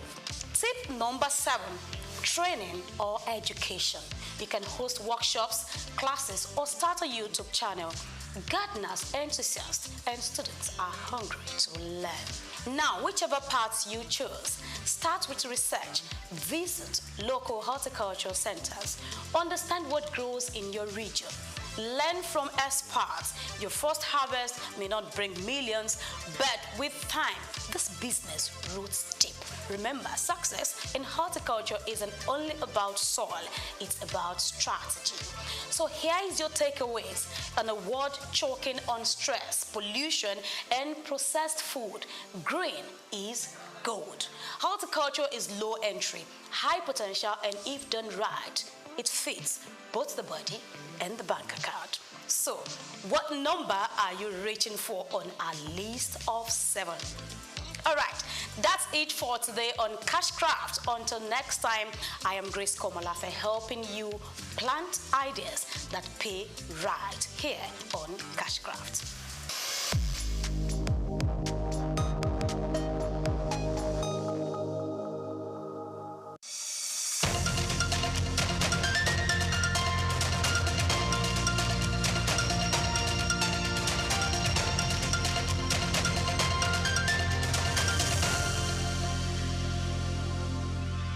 Hello and welcome to Just Africa, the program where we spotlight the innovations and ideas shaping the continent's future.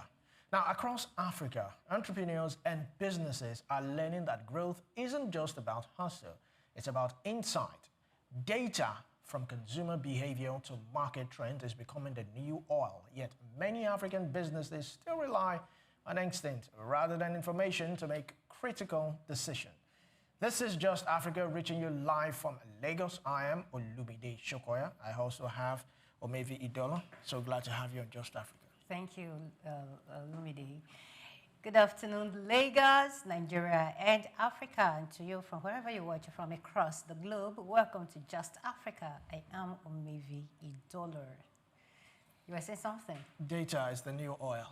I mean, starting from the farmer who needs quality data to know when to plant and to harvest, to those going into businesses to run a feasibility study, to know market trends, to those buying stocks. They need quality data to be able to make accurate decisions, know when to go into the business, know who to invest in, and know market trends, so that when it starts to fluctuate, you would not be like, oh, but you know, a lot of people rely on instincts. Yes. They rely on personal guts that, okay, because my neighbor is doing this particular business, let me dive into it. And I see him driving a very nice car, let me dive. But data is what he probably used to establish himself. Yes, I love the fact that you said people use instincts to run their businesses.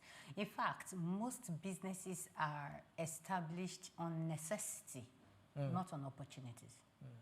Like you said, because someone is doing it, let me do it too. People don't even understand that, okay, this is what sells at a particular period of time. Yes. You understand? For instance, this is Lagos. We all know that there are certain things you can't sell in the morning, but in other places, they will sell. So a business person who wants to thrive, a business person who wants to succeed in a particular field, first of all, you have to look out for the opportunity in that area. Instead of looking for the necessity. Let me just do something that will bring money, that will put food on my table. Or let me just do something, what do you think we sell in this area? And you felt, okay, let me just go into it. Now, that business definitely will fail. I had an experience some time ago. The area I was, it is more of people leaving the community out to do their businesses, their office work and whatsoever. And this lady said she wanted to establish an eatery there.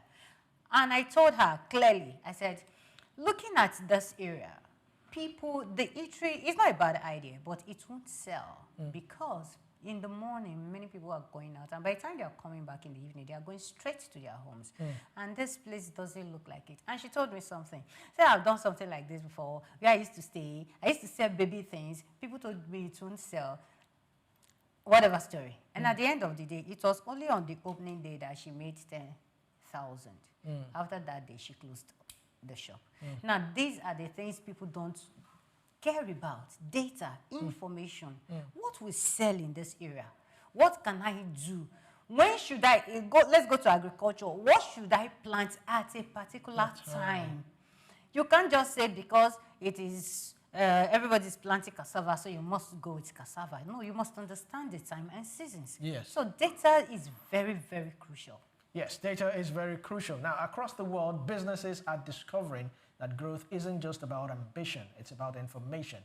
Data is fast becoming the new oil.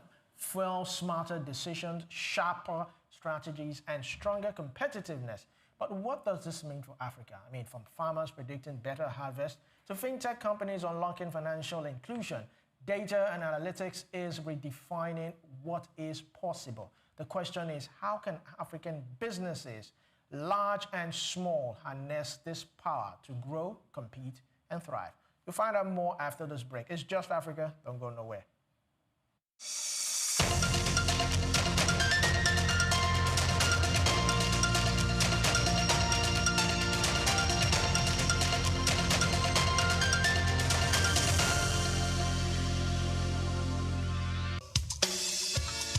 Fellow Nigerians, did you know that constituency and executive projects in your communities are not gifts from your legislators? They are projects sponsored by the legislators and funded by the federal government to improve your life and the lives of those around you. These projects belong to you. Without your vigilance, they might never be completed. Don't allow them to fade away into unfulfilled promises. Stand up, take ownership, monitor their progress, demand accountability, and report concerns to ICPC. Call our toll-free line now on 0800-2255-4272 or WhatsApp only on 0806-656-4726. This message is brought to you by the Independent Corrupt Practices and Other Related Offences Commission, ICPC, with support from MacArthur Foundation and the Center for Democracy and Development in Africa, CDD.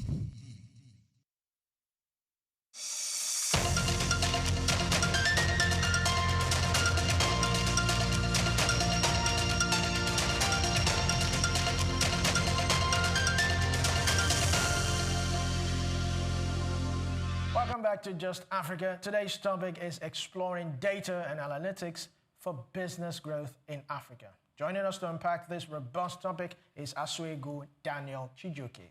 Now, Asuegu Daniel Chijoke is a senior data analyst at Paystack. He brings over 7 years of experience in fintech, e-logistics, and energy operation, where he has designed dashboards, automated reporting system, and optimized data processes to improve efficiency and financial planning. Now, beyond his corporate achievement, he actively mentors aspiring analysts and contributes to knowledge sharing at industry events, building Africa's next generation of data leaders. So glad to have you, Daniel Asuegu Chijoke. Hello, Lumide. It's glad to be here. You're happy welcome. to be here. All right, so before I even ask you why, let me ask, do you believe that data is the new driver of businesses in Africa? Oh yes, I believe that data is a new driver of businesses in Africa, and it's very essential for every business that operates anywhere in the world to use data, whether small or large enterprise. You must be able to use data for your day-to-day activities. Mm. So now, a lot of people still believe on instincts. Yeah, I come from where I schooled in Oyo State and Ibadan. And back then, if one new eatery opens or one new nightclub opens, every other nightclub opens. And it has always been that kind of trend. I mean, if you look at, even in Lagos, food business is what everybody's going into. A lot of people are going into food business. And, you know, so people rely on these things because they see other people do it and they believe, oh, if this person is doing it and it seems to be doing well from themselves, but they don't understand that that person doing it has his or her own challenges. And that is where data comes in. It saves you from unnecessary challenge, unnecessary financial recklessness.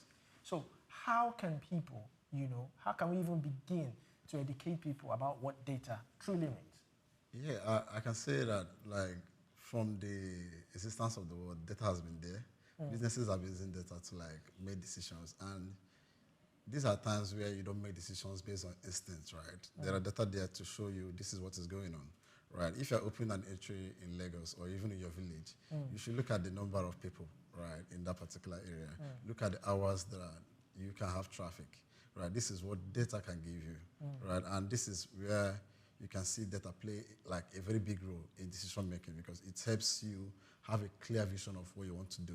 You don't just start up, say that you want to do this business, you want to start an eatery, you want to start a kiosk in a small boutique, a small supermarket in your estate, without knowing how many people that are in your estate or how many people that can, like, when everybody is around to buy from you. So data is important for every decision we make, even as an individual and even as a business. Data is very important.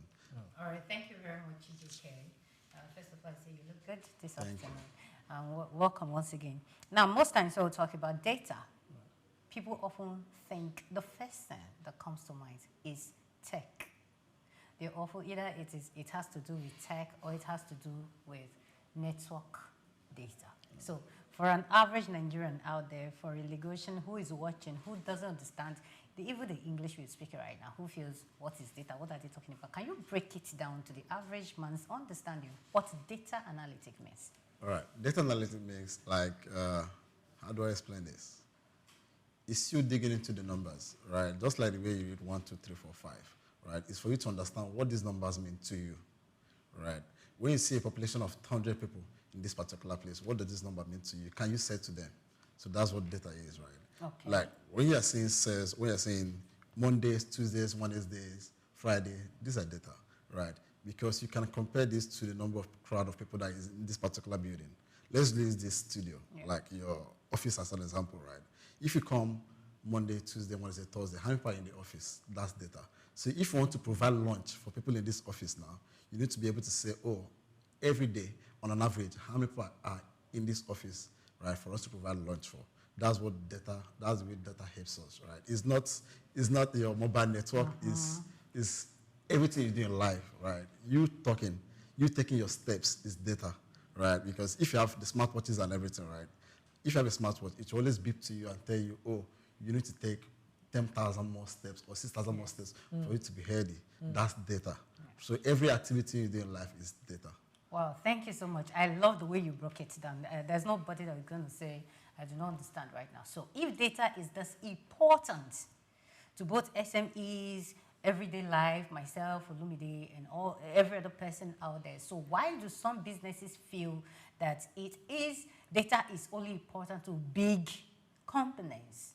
Why do they think in that line? Is it a cultural thing, or it is just a kind of mindset that people use and limit themselves?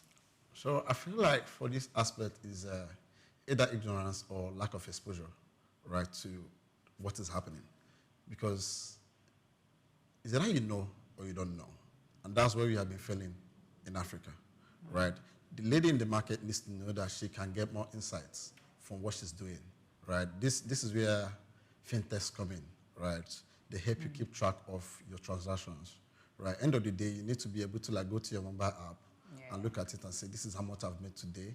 This is how much I've made this month. That is what fintechs are doing now, right? So I will tell you to the knowledge, right? People have few less knowledge of what data can do for them. Right? So that's it. Lack. Is there like ignorance or knowledge? Wow. All right, thank you very much. Now, yes, you worked at, or you're still working at Paystack, right? Yes. So tell us, how has your work at Paystack demonstrated the role, of analytics in fintech innovation? Yes. So fintech generally deals with transactions. Yes. Large volumes of transactions.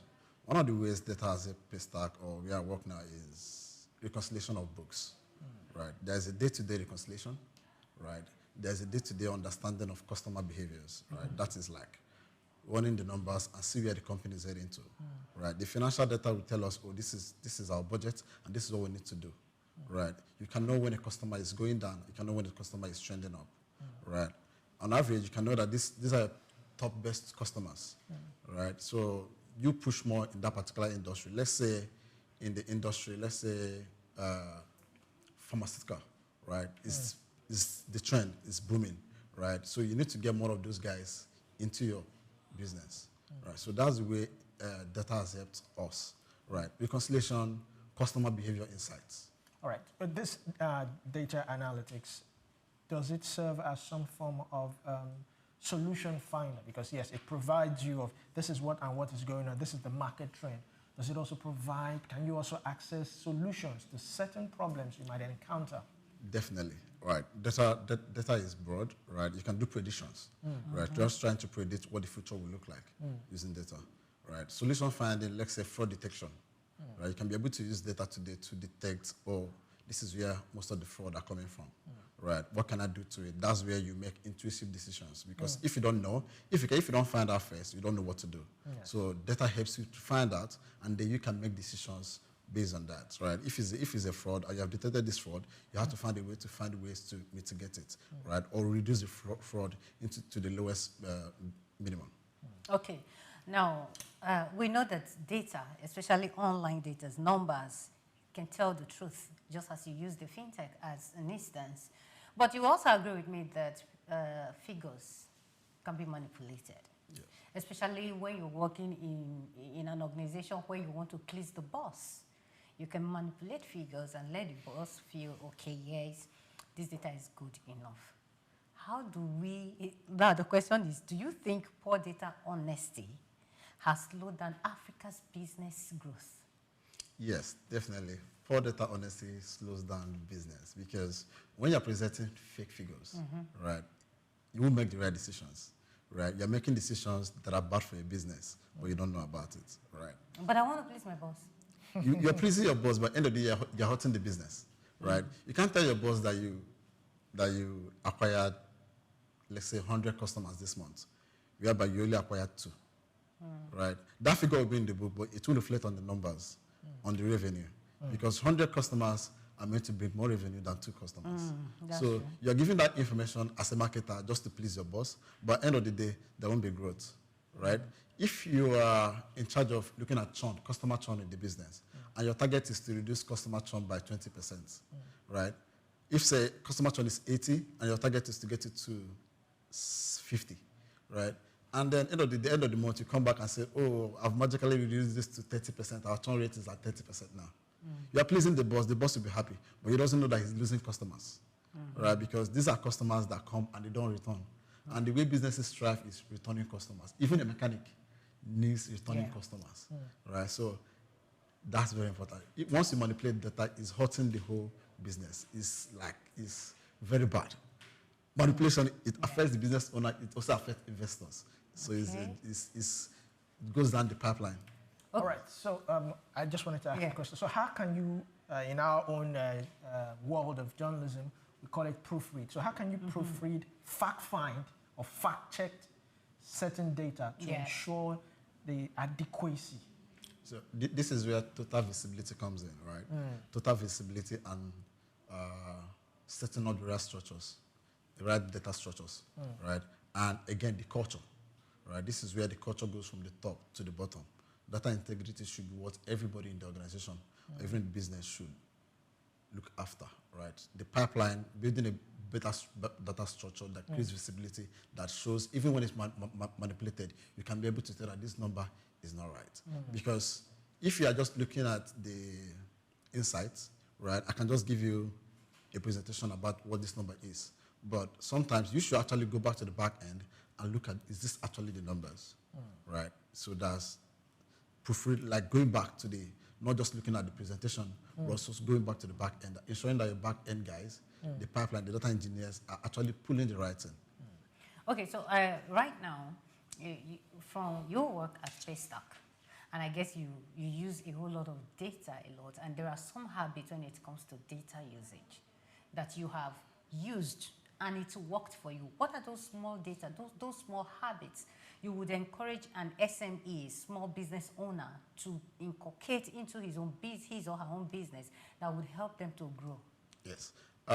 First of all, what we normally do, like for small businesses, is what they like to do is categorization of transactions, right? Let's say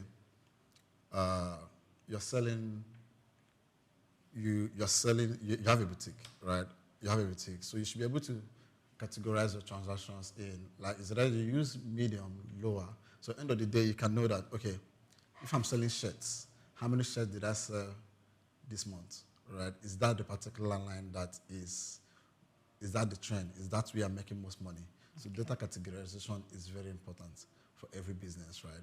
And again, the insight that people don't like, you overlook, is your day-to-day figures, right? What the numbers look like every day. Looking at it every day in a particular dashboard will actually help you. So data categorization and yeah, there are a few others. No, but do you really think that SMEs, they really put all these things into consideration, or they just, like we started with, or they just do this instinct thing? Do they really, this day-to-day record, do you really think they see it as something that is vital to the growth of their businesses? Yes, they should see it. Let me make an example, right?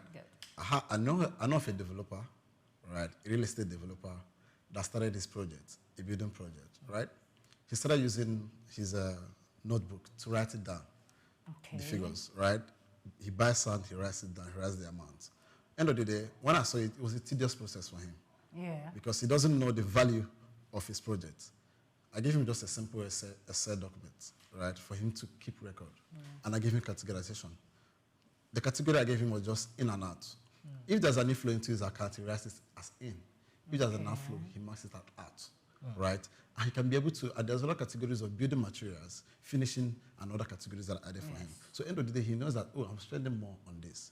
Before the end of that project, he was able to say that, oh, this is how much I spent on this project, right? After that first project, immediately wanted to start his second one. Seeing the benefit of that small template, he reached out to me immediately. Oh, I want this same template. Because I was able to make decisions. I was able to know, oh, this is how much I spent so far. So for businesses, right, you need to just have a template that works for you, right? Different businesses have different templates of capturing data. So you need to have a particular template that works for you. All right. So what are the common mistakes African businesses often make, when using data for growth? All right. Some of the current mistake is, can we say,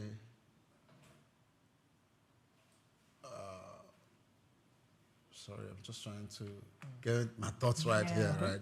Some of the common mistakes would be not being able to see what the data is saying, right? You think, oh, I'm looking at this number, I'm growing. But at the end of the day, you're not growing, right? You're looking at, you're making 10,000 naira now, your general sales volume. But at the end of the day, you're losing money. Your expenses is going to 20,000. So those are the common mistakes. You're not looking at your expenses and your earnings, right? Even as an individual, you are earning, let's say, 1 million naira